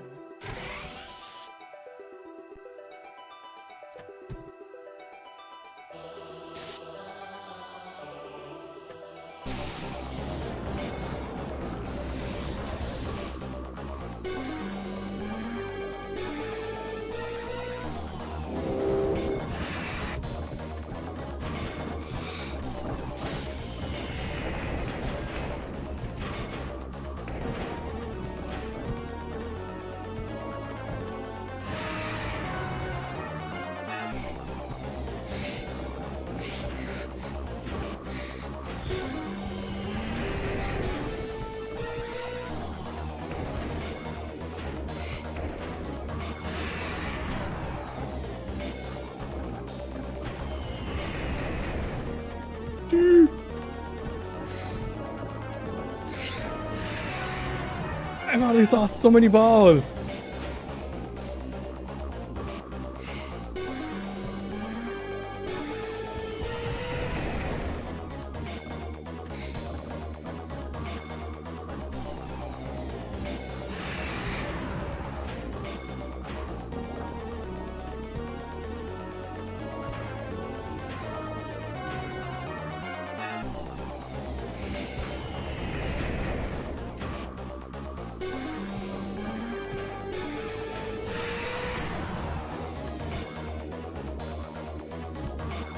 No! I cannot lose this last one.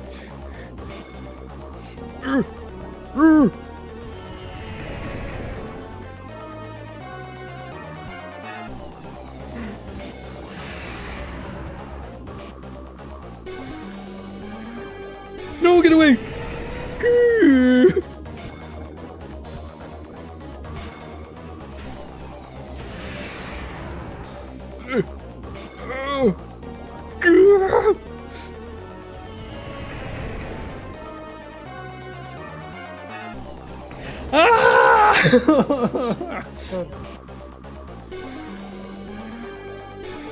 Select destination.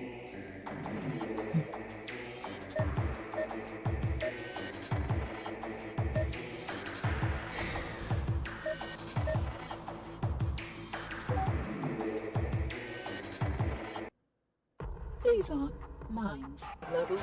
Final boss.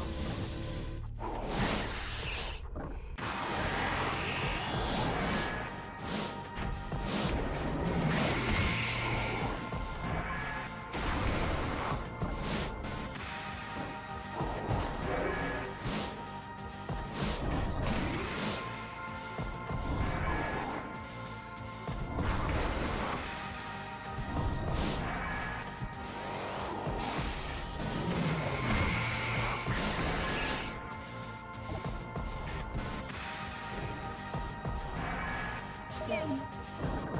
Please give me something good. This is something. Okay, blast these. Blast these Morbies. Oh god.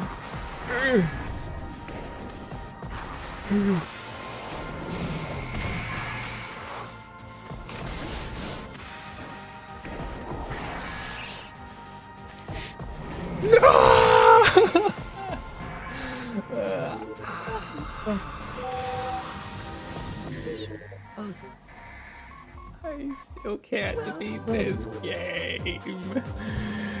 Well, I got a new high score, so I'll just put it in there.